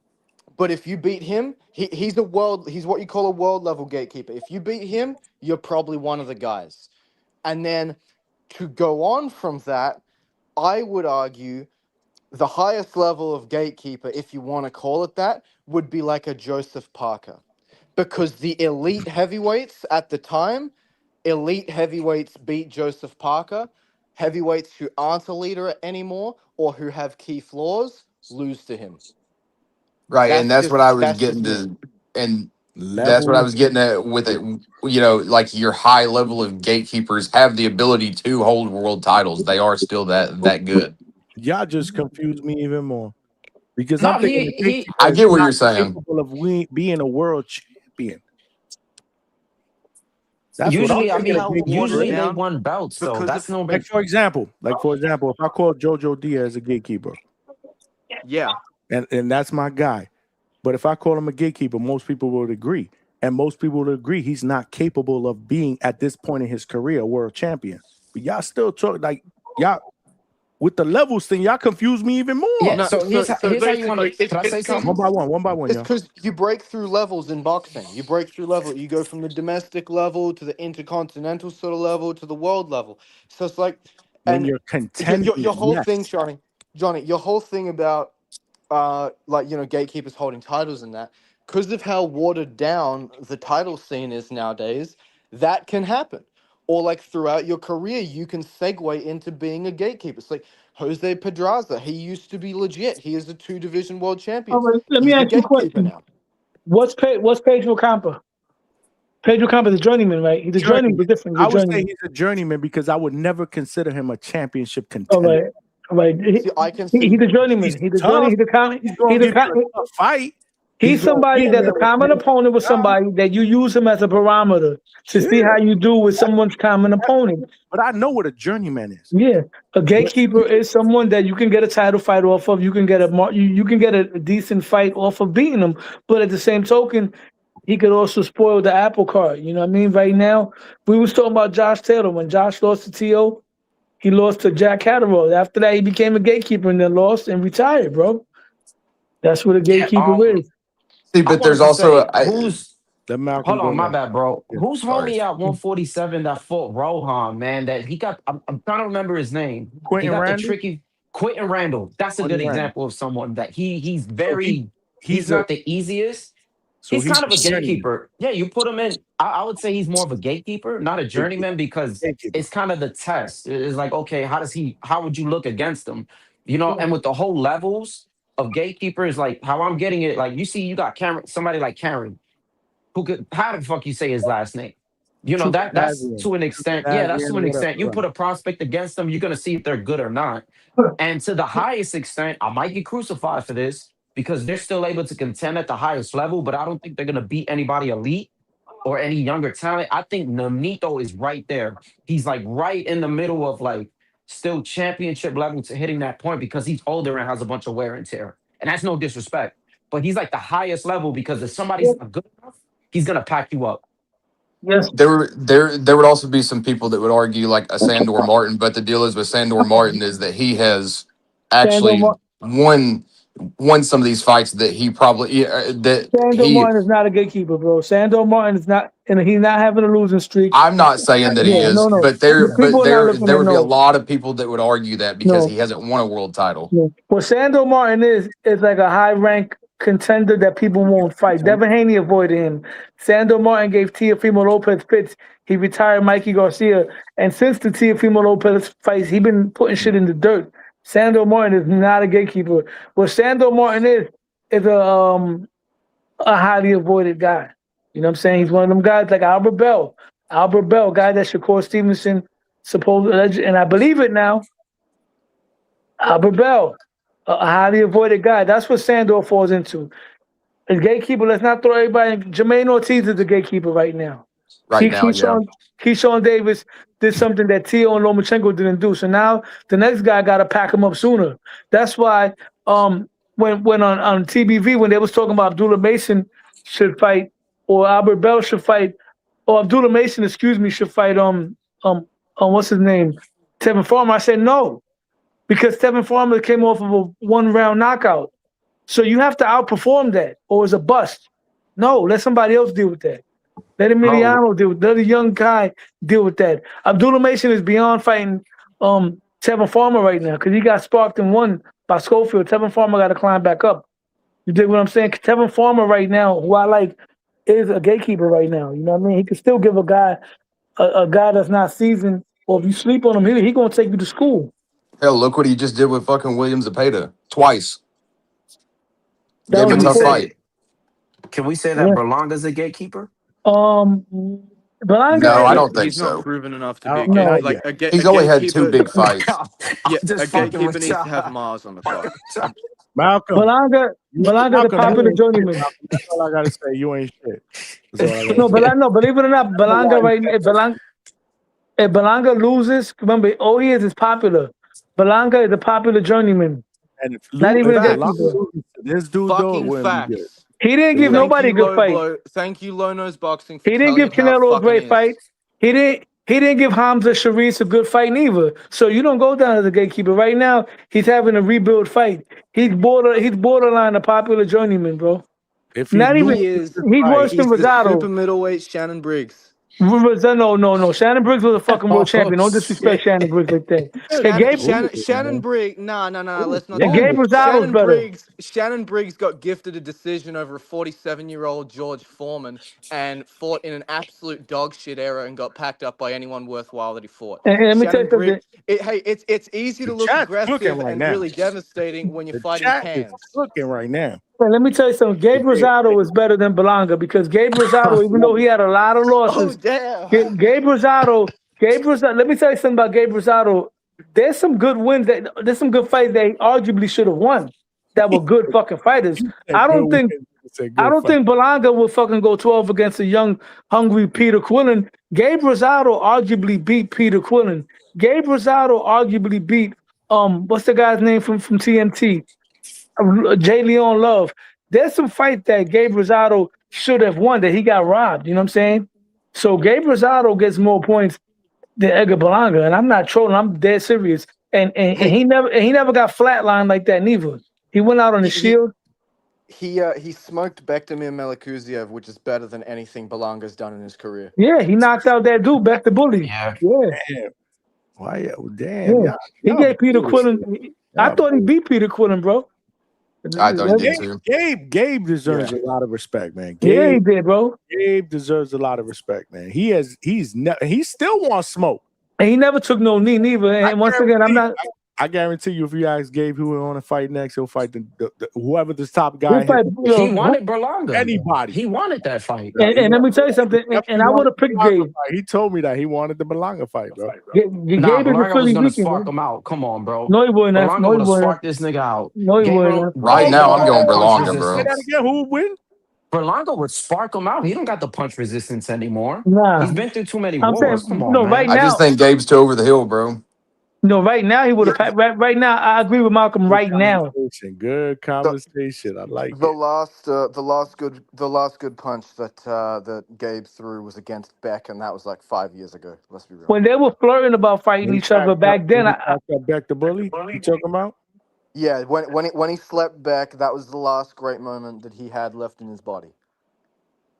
if Gabe would have fought Berlanga around the time when they were talking about it, I would have picked Berlanga to win at that time. Had they fought at that time. Tavon Burns have been a member of the DHS. That nigga been in chat jumping all day, bro.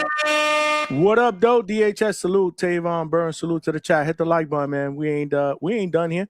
Good. Shout out to Tavon Burns. Tavon Burns been chat hopping all day. He was on Tones and he was on Punch, and now he's over here. Guess what, Tavon? So what's up, brother? Y'all all. I was about to say, why you calling them out? Y'all all do that shit. Yeah, nah. I was on Punch. Punch had a great live about T.O. Tone. I ain't tuned into Tone today. Earlier I did, but I'm gonna finish Tone tomorrow. Tone's talking about Clarissa. We all know that. Yeah. That's my nigga. We all know that. It's all about what topic catches my attention, man. Gatekeepers and journeyman. That's an interesting Yeah. topic. Yo, you welcome, Johnny. I kept your show going. You was about to pack it up, bro. That's Darnell Boone, one of the greatest gatekeepers of all time. Somebody said, nah, Butterbean is not a gatekeeper. No, he's not. No, Butterbean was like Jake Paul. Butterbean is just a show.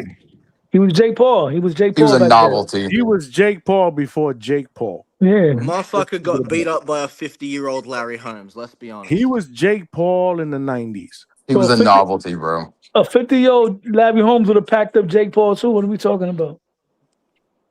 Hey, and for a disclaimer, you agree with me, Jake bro? Paul a journeyman? I was saying that to Y'all prove consider Butterbean was a Jake Paul a novelty. journeyman or a gatekeeper? Jake Paul is a popular he's a popular guy. I can't call him a journeyman. He's just a popular name. Wars fighter, man. Homework because this week Border Wars fighter. So this week is going to be tough because we don't really have any fights going on in the next. Wow, the next. No, we got fights on the 18th, but this weekend is kind of light. We need to come up with a list of the top 5 journeymen and top 5 gatekeepers. Top 10 lists. Or Top 10 No, lists. right now. Top 10 list debates. That's my area. I know that's your area. Because this is good. What about Stephen Fulton right now? Is he a gatekeeper? No.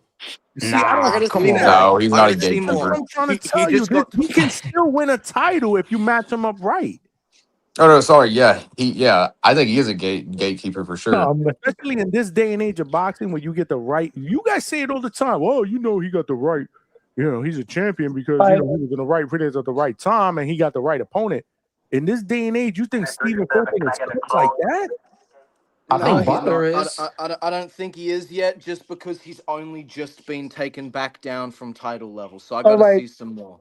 Erickson Lubin is a gatekeeper right now. Erickson Lubin, 100%. Erickson Lubin is a gatekeeper right now at 154.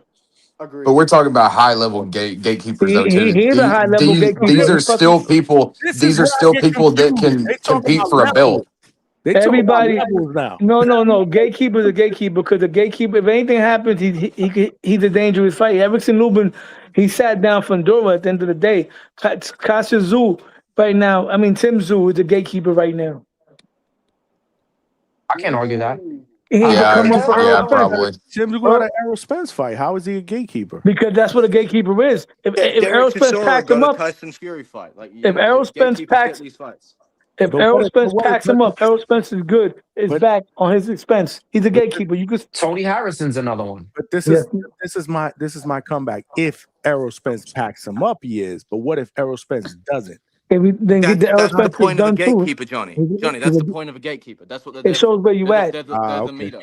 Okay. Exactly. It shows you where you're at, brother. All right, I'm listening. Errol Spence right now is the former champion trying to come back. If he can't, gatekeeper. Absolutely, he's a gatekeeper, bro. Yes, he is. I could go further than that. These guys, they educated me then because I just didn't see it that way, especially before this debate. Subaru Matias right now. No, not Subaru, not yet. Subaru, Yeah, not you yet. wildin'. Don't do No, that. no, no, no, no, no, no. I can't. Not yet. Not yet. Not yet. This is what I was looking at as a I gatekeeper can't do that. before this debate. A dude that's clearly washed up. That's a journeyman. Yeah, Johnny, the washed up people Maybe that they that's just put okay. on cards, like they just throw you in there, that's a journeyman. The gatekeeper No, is the it's a guy difference. that you That's put a in palooka. front, Hang on. but No, you put so, them in front of a prospect, and if you don't do good, it's over. They're a tough fight, regardless. That's what that gatekeeper is. Errol Spence is not a prospect. What he's Johnny's still a getting former at, champion trying to come back. right? Hang on, just one sec. What Johnny's getting at is like, say, Pinklin Thomas getting fed to Riddick Bowe in the 90s when he was clearly washed That up. was a gatekeeper, former world champion. That's not a gatekeeper. That's someone that you feed to your prospect for name value where you know that they're done.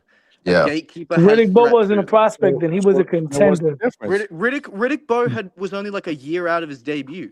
Riddick Bowe was a Yeah, but he prospect was in active. 1990. He had a lot of fights. There's another level below journeyman too. I don't want to say it. You ever heard when they say it, and I'm not saying it, but they use the word tomato can.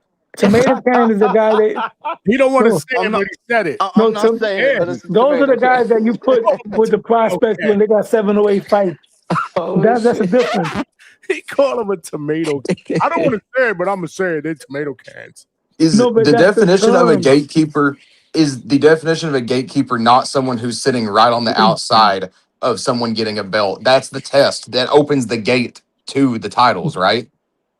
Kell Brook That's what a became a gatekeeper is. gatekeeper. Kell Brook eventually became a gatekeeper after Bud packed him up. In fact, he was a gatekeeper / title contender when Bud Crawford packed him up. And then him and Khan fought each other in the battle of the gatekeepers. Eventually, you become a gatekeeper if you stick around long enough, bro. But you're only a gatekeeper if you're hanging out right outside those titles, right? That's what a gatekeeper is. You could be used for somebody's come up. You know what I'm saying? Like right now, they're talking about George Kambosos possibly being fed to Emiliano Vargas, right? But he's still a name. Yeah. So he might get a title shot. But that may be his opening to getting a shot, though. This, for what my opinion's worth, Kambosos sits in that same sort of bracket that the likes of Pinklin Thomas and all that used to sit in. He is a former champ that you feed to your guy on the come up who will lose. Right, and that's not a does not gatekeeper. pose threat. Yeah, no, he's That not. is It's a not. That's what I'm saying. It's not a gatekeeper because there's a difference between feeding your prospect someone who's got pure name value but they're fucked, as opposed to a dangerous gatekeeper. Absolutely. Mm-hmm. It's someone who's right before you get to a title, and that opens you up to get a title shot. If you can beat that guy, if you can beat the gatekeeper, then you can get a title shot. Okay. All right, this guy's a gatekeeper. What's the middleweight guy that he's gonna fight? The middleweight contender that he fought Triple G, he fought Charlo. David Lemieux? Derevyanchenko's a gatekeeper. Derevyanchenko. This is my thing, right? It's actually with like the status of being a gatekeeper, you're usually not there for too long because as a gatekeeper, you're usually just like on your way down. You might have a few of those kind of fights, and then you're on the way out. Graduate to journeyman. But I just thought of a perfect example of a gatekeeper.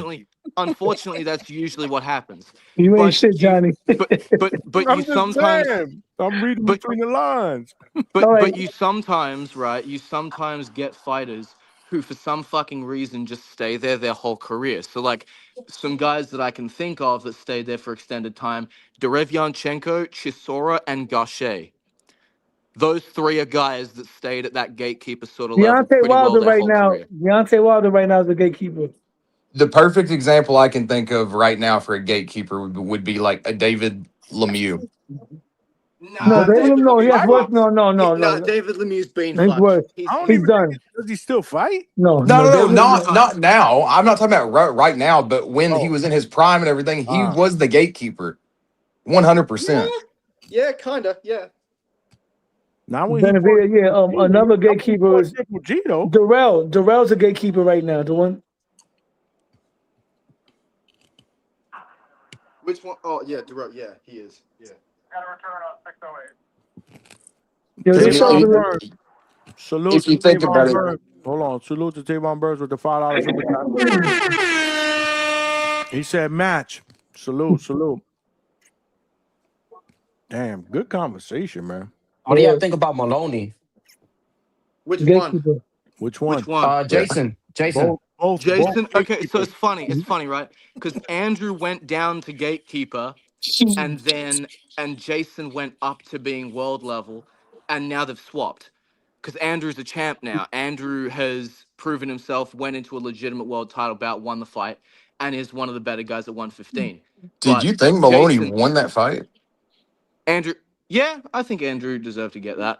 I didn't think so, but I mean, it was a close fight. yeah. I can see the argument the other way, but I thought he deserved it. But I'm biased because I'm Australian, so you know. Oscar Valdez right now is the gatekeeper. I think he might be a little better than a gatekeeper. See, that's harsh. I don't agree with that. Well, do we know that is Valdez still fighting? When was the last time he fought? Was that the Navarrete fight? I think so. It's been a minute. Based off that performance, he's a gatekeeper. He isn't. I'd say he's a little better than a gatekeeper. I say if he loses, let's say his next fight against Santos is the gatekeeper. No, you can't say that just off of that. We would have been saying that 2 weeks ago. He's a gatekeeper now. No. He is. This fight was a crossroads fight, right? De Los Santos versus with the gatekeeper thing, you can get out of being a gatekeeper because Jose Valenzuela was. Whoa. So you can You get still out gotta of give a being a tie. gatekeeper. Yes. If you're a champion, hold on, Johnny. If you're a champion, They if just you hold on throw real another quick, monkey wrench in there and real confuse- quick. If you're a champion, you're not a gatekeeper. Jose Valenzuela he took a couple losses, right? Former champion came back, got a little win. He was on the comeback trail, and De Los Santos also had a comeback fight after the Shakur fight. So this was like a crossroads fight. Based on the way that he lost that fight, one guy elevated. It's a term that says one got to die in order for one to live.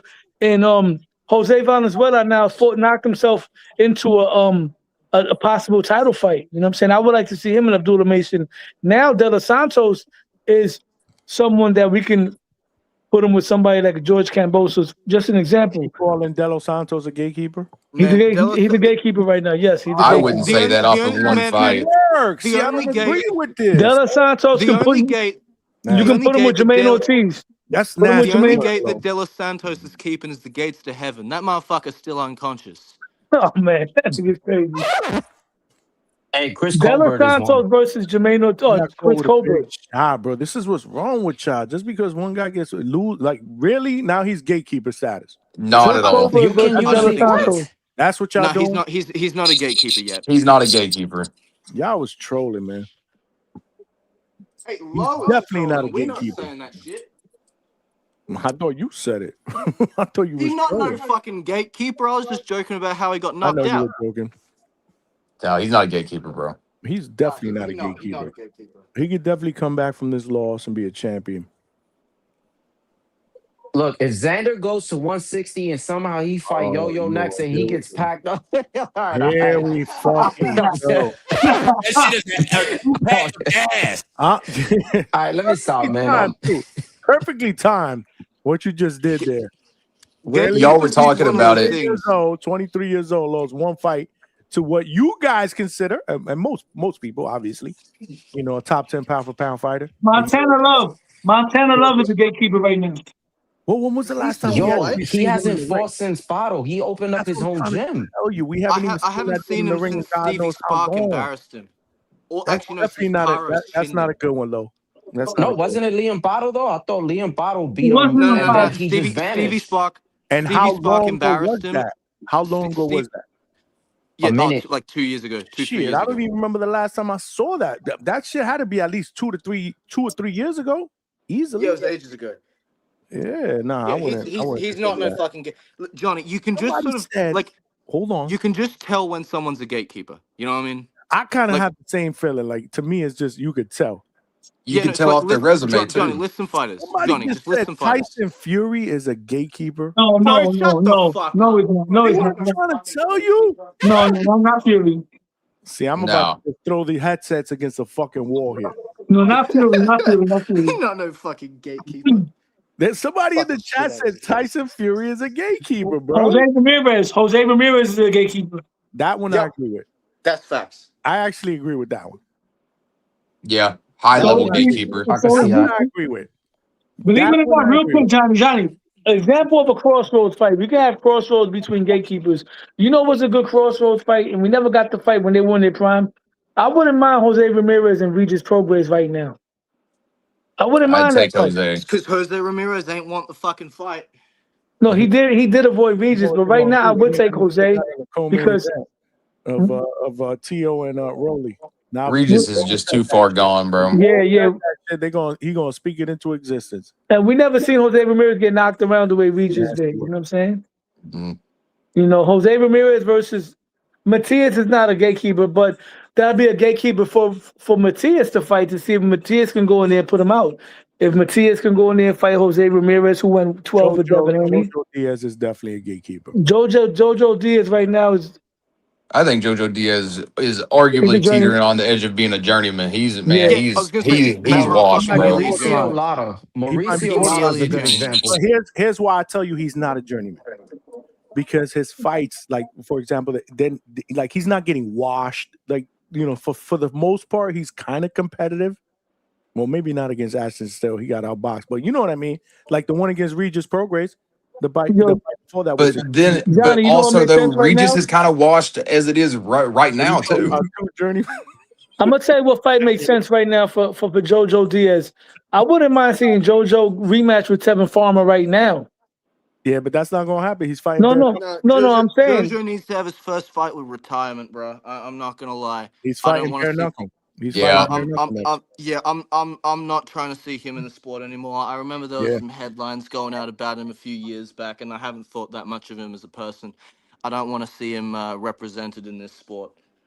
Gustavo Limon is a gatekeeper right now. I think Jojo, like I said, I know Jojo. He continues to fight because it keeps him in line, bro. He's had a lot of personal issues, man. You know, with drug and alcohol abuse and family, like fighting keeps him in line. Yeah, he can keep fighting, but he don't need to keep fighting big names and everything. Hold on, real quick to the chat. I want to counter. I want to say something to Trini. No argument. Trini, I said if being Ramirez, that would get somebody a title fight. Of course, why not? Because Ramirez, it was not like Ramirez was getting washed.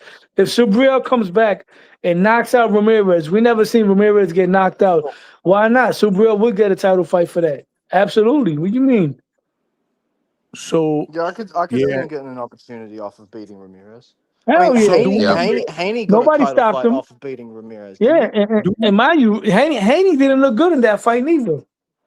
Do we agree with what you Trini can said here? get that shit. Do we agree with what Trini said here? Gatekeepers test contenders, journeymen test prospects. Absolutely right. Facts. Somewhat. Absolutely right. Somebody cleared this shit up for me in one sentence. Yes, that's absolutely right. Lord have mercy. I've been struggling back and forth with Gabby. Nah, because you could have a top level prospect and put him up against a gatekeeper. And just like that, you confuse Johnny again. Bro, we're getting somewhere. That sentence is right, bro. That sentence is 100% right. The best way of saying it, I'm gonna say the best way of saying it, if you got that elite eye, you know what the fuck you watching. That's all I'm saying. Yo, Malcolm, what's Dakota Linga? Shit. Dakota Linga packed up Kurt Scooby and he packed up Josue Vargas and ended his career. I don't know. I think he's like journeyman status. He ain't no fucking Journeyman. gatekeeper. But he's He's not a gatekeeper. He's a Dakota dangerous Linger's journeyman. like the gatekeeper to like a regional title, No. maybe. Dakota Linger is a dangerous journey. He all right. What's Kurt Scooby right now? Shit, A I don't think much of non-factor. Kurt Scooby, bro. Because A he's contender. Kurt because I don't. Scooby's I a couldn't. non-factor, and he's So been a here's the thing, non-factor. right? Like he's not a journeyman, but he's kind of there to contend. But he's never had that name. He hasn't won a belt. Who? So Look, he's with Kurt Scooby. Kurt Scooby to me, he's in purgatory. But that's what. But he's not a bad fighter. No, it's not. Kurt's better than a journeyman, but he's not near a contender. No, he's Kurt definitely not. He's Scooby definitely has- not a journeyman. He's definitely not a Here we journeyman. go with Absolutely the not. level of contenders. You could be a top 3 contender, a top 6, top 8, top 10, but you still a contender. I don't even think a he's that, perennial bro. non-factor. Like let me put it to you this way, right? Let me put it to you this way. If you did not follow the promotion that Kurt Scooby was under, and you just followed boxing for the championship scene, you Why you would not. why you And gotta do that? Why you gotta do that? but you wouldn't know who he is. This is my That's point. not true. Yeah, let me Hey, ask but you a question. Here's We're another big example. Hold boxing on, Lo. fans. Let me give y'all an example. Somebody like Blair Cobbs. He's not a journeyman or a No, fucking gatekeeper, no, but no, he's just no. a name. He's a And he name. can contend for a belt. Yeah. But So I kind of put what's wrong with calling Blair's way better than Kurt, bro. Blair a contender? Blair Cobb only lost once. What's wrong with calling him a contender? He only got 1 loss. He's a tough Who? Blair Cobb. Yeah, Blair Cobb is a contender. See, but this He is what a y'all contender. talking about. Y'all taking the word contender and y'all like it. Again, there's a top 10, top 15, right? He doesn't have to be a number 1 contender on the cusp of getting a title shot, but he could be a contender moving up. Like maybe if he beats a top 5 guy, he'll move up. And then you see what I'm trying to tell you? There's Right. Yeah, that's the problem with these. I was just fake- arguing that Kurt Scooby has no business being in that top 10 of being a contender. There ain't no shot. I agree with you, not right now, but Kurt Scooby's still young. But Yeah. but He only goes twice. You're not going to put him as a journeyman though. What about Hank Lundy? No, of course I mean, I'm sorry, not as a gatekeeper. So where are you going to put him? oh, Hank Lundy's a He's still journeyman. I mean, you relatively have to put him unproven. as a contender. He's in the Let's say purgatory, I think. hypothetically- Let's say hypothetically, he's top 15, 16, 17. They give him a shot. He beats a guy that's top 8, 9. Then he's in the top 10. They Hey, real ain't done quick, that though, right? I'm about to I get say you off. call him a fringe contender. That's another level. Fringe So now we contender. talk about fringe contenders. I've heard that term before, though, Johnny. I've heard that Chris before. Ariola was a perennial I have fringe too. contender. Salute to heavyweight. Lick. I've heard that too. But now we got to classify what a fringe. I got one. I'm gonna name you a guy right now. A guy from the '90s that used to always be on Tuesday Night Fights. A guy named Cowboy Tom Hankins, whatever his name was. That's what you call French contender, borderline tomato can. Wally Bagger Ishai don't. Smith. The tomato can. You throwing Ishai Smith in the tomato mix. can. Oh, man, now, Ishai Smith, don't say that. He was the world champion, bro. He retired, bro. You can't say that. Ishai Man, his claim retired. to come on, his claim to fame was being on a TV show. He became a champion, though. I didn't hear what you said. What name? I said Ishai Smith, but I wanted to throw in one name. I wanted to throw in to somebody who was a gatekeeper and kind of went to journeyman was Devin Alexander because Glenn he kept Johnson. fighting. No, Devin Alexander never went down to journeyman. He didn't go down Bro, that far. he bro. kept losing. Like How you many go losses through his he had? resume a lot. Glenn, I'll tell you that much is a lot. I got two. I got Glenn Johnson and I got Sam Peter. They were both world level guys that then went down to being journeymen. Glenn Johnson and Sam Peter. Well, even Roy Jones went down. Sam Peter. I wouldn't argue Sam Peter. Jeff Lacey. You can't argue Glenn Johnson either. Glenn Johnson. Yeah, but Glenn Johnson was a champion though. Nah, So was bro. Sam Peter. Real What quick. about Jeff Lacey? Come on, now I got to go back to the Yeah, I'm trolling right now. Yo, I'm gonna hop off the panel right now. Everybody have a good night, man. Johnny, I'm sorry I stirred some shit up, man. Why are you sorry? This is No, it's good conversation. And now because a lot of people, you know how many fighters are listening to the show probably gonna be feeling mad salty right now. For real, I'm jumping off this panel. My name is not getting caught up in this mix. Oh man, Johnny from the journeyman spot, bro. Nah, this is the gatekeeper spot. That's another name. I don't think we really disrespected anybody. Come on now. Nah, I know, but like I said though, Teo's not no journeyman. But that's what the people gonna say because they don't like Teo. They're gonna say that if he loses, if Rolly loses, they'll probably say the same thing too. But they're not journeyman. Yeah. Canelo right now, if he loses right now, another fight, he's the popular journeyman. Not a journeyman, excuse me. Not a journeyman, my bad. Not a journeyman. See what we doing? Canelo journeyman. Not a journeyman. Not a journeyman. What's the word? A gatekeeper. If he loses to him, Billy, he's a gatekeeper, bro. Man, this is a tough one, man, because like I said, if he loses to him, Billy, he's a gatekeeper. I'm not saying like that. To me, it's more of the eye test than anything else, man. Use your better judgment, man. I don't think any of these guys that lose between Rolly and Teo are journeymans after this. But to Lowe's point, there might be some people that do say that. I think not journeyman. They're gonna say gatekeeper, not journeyman. Gatekeeper. Yeah, gatekeeper. Yeah, people. I've heard people say that. Tone tweeted in his tweet and said Teo versus Rolly is good for boxing because whoever loses is out of boxing. I don't agree with that. Nah. I don't agree with that either. That's just retarded. And I, like I said, I love Tone. I don't agree with that shit. No way. The boxing community is just way too quick to mark somebody off after a world title loss. That's why a lot of these guys don't want to go in there and take chances, man. Yes. Because they're going to be written off by the media, by all these social media platforms.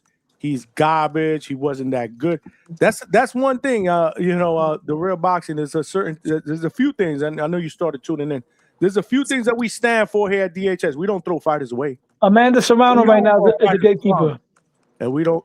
I hate to say it like that. Amanda Serrano right now is a gatekeeper for Alicia Baumgardner. How? She just won a lot. See now. Bro, no. She lost. She won a tune-up fight, bro. No, Johnny.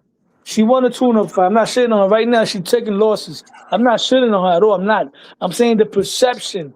The perception right now. She's in Alicia Baumgardner's way. If Alicia packs her up, that's the name for Alicia. She packs her up.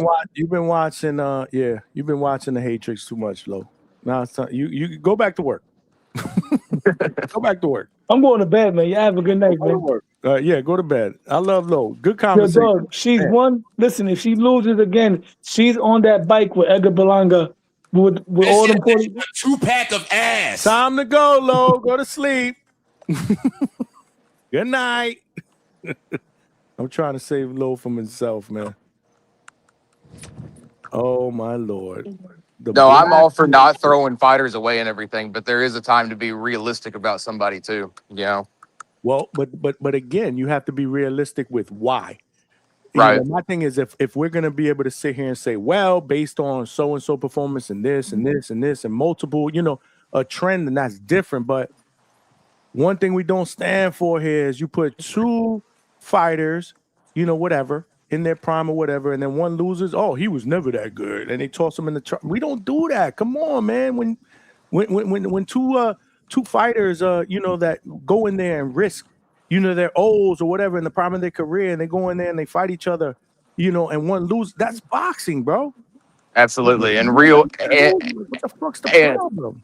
And real boxing fans actually do fucking appreciate that. They ain't gonna throw somebody under the bus. And that's what we try to be here, man. Real boxing fans. Another thing too is we don't call no fighters bums. I don't care about you. I mean, listen, you could critique the skill level. I get it, man. But no fighter that laces up a pair of gloves and risks their lives for our entertainment should be called a bum. That's, to me, is degrading them, man. That's just me personally, man. I can't stand that shit. Especially people out there on these social media platforms that never laced up a pair of gloves or got punched in the face. You don't know how the fuck that feels. I don't know. I get passionate about that. I get it. But listen, man. But this is what we do here, man. We talk boxing every single night. We have these type of debates. Sometimes we get some crash outs, sometimes not. But we always have a good time. You got to keep coming back, Real Boxing. For sure, man. And subscribe, man, and share, man. Get everybody else to come up on here, man. But we're about to wrap this up, but we are pushing 4.5 hours. You have something you have on that for us? Okay. Real boxing, I'm gonna let you go, man. I'm about to wrap this up. All right, man. Thanks for having me. You got it, man. Hope to see All right. you back on the panel, champ. What time do y'all start every night? I usually go on. Well, now I'm gonna start earlier, about 8:30 Eastern Standard. We used to start at 9:15, but I'm gonna try to go on a little bit earlier because all of our shows go at least 4 or 5 hours. Okay. All right, man. Salute. All right, y'all. Damn, man. Good conversation, man. Good conversation. Salute to all of y'all. Hit the like button, man. We had some new panel members that jumped on today. Let's talk that boxing shit, man. We broke down and we gave our preview and breakdown of Teofimo Lopez against Rolly Romero. That fight is official. It's always good, man. It's always good. My man, Big Money. Big Money is in the chat, man. Salute to my brother, Big Money, man. Ain't seen him in the panel in a minute, but you know, he familia. He one of the co-hosts here, man. Salute to Big Money, man. But yeah, man, we gave our breakdown and analysis. And it's always good to get a breakdown of a fight that's officially made. Not a fucking rumor. That shit is a 2-pack of ass. Not two fighters going back and forth on X. That shit is a 2-pack of ass. See them fingers that they use to type on Twitter, man? Use them same fingers to pick up a pen and sign a motherfucking contract, man. What's so bad with that, man? Yeah, man. We gotta do better, man. We need to see these big fights. But man, like I said, man, we broke down we got everybody's take on Teofimo Lopez against Rolly Romero, man. That fight is official. It's going down August 22nd, T-Mobile Arena in Las Vegas, man. You know, in Las Vegas for Rolly's WBA welterweight title. Teofimo is getting a shot at a title after a loss. We spoke about that. But I think it's an intriguing matchup, man. This is what boxing is here in the year 2026, man. This is what boxing is all about, man. You know, so we got to embrace it, man. I think it's a good fight. Hopefully they put together a good undercard. You know, hopefully they put together a good undercard. What y'all talking about in the chat? These motherfuckers want to come in here late talking about early show. Bro, 4.5 hours, bro. We pushing almost 5 hours, man. Go kick rocks. Come here early, man. We starting the shows earlier, man. Come here early, man. I got to get up early in the morning, man. I got to get up early in the morning, man. But, yeah, man. Hit the like button. Tell a friend and subscribe. We will be back at it tonight, 8 o'clock, anywhere between 8 and 8:30. I'm going to try to do 8:15. Again, I get off work at about 6 and change, you know. Got to do the deal with the family and eat, prepare for the show. Yeah, man. So, you know, we're going to try to get on a little bit earlier, man, because when we do 9:30, man, and we here till 3 o'clock in the morning, and a brother got to get up at 7:30, it's rough, man. It's rough. Yeah, y'all can talk all of y'all want, man. Come on earlier, man. If y'all really love the hangout spot, come on here earlier and stop moonlighting in other places. But then y'all want to moonlight other places, come in here late and then criticize me for ending shows, 5 hours in. We've been here since 8:15. 8:15. But anyway, like I said, we'll be back at it tonight, 8:15 Eastern Standard Time. Tell a friend, subscribe to the channel. As always, I appreciate the love and support. It's your boy Johnny signing out from the hangout spot. Love all of y'all. And we'll talk to y'all tonight, man. Peace.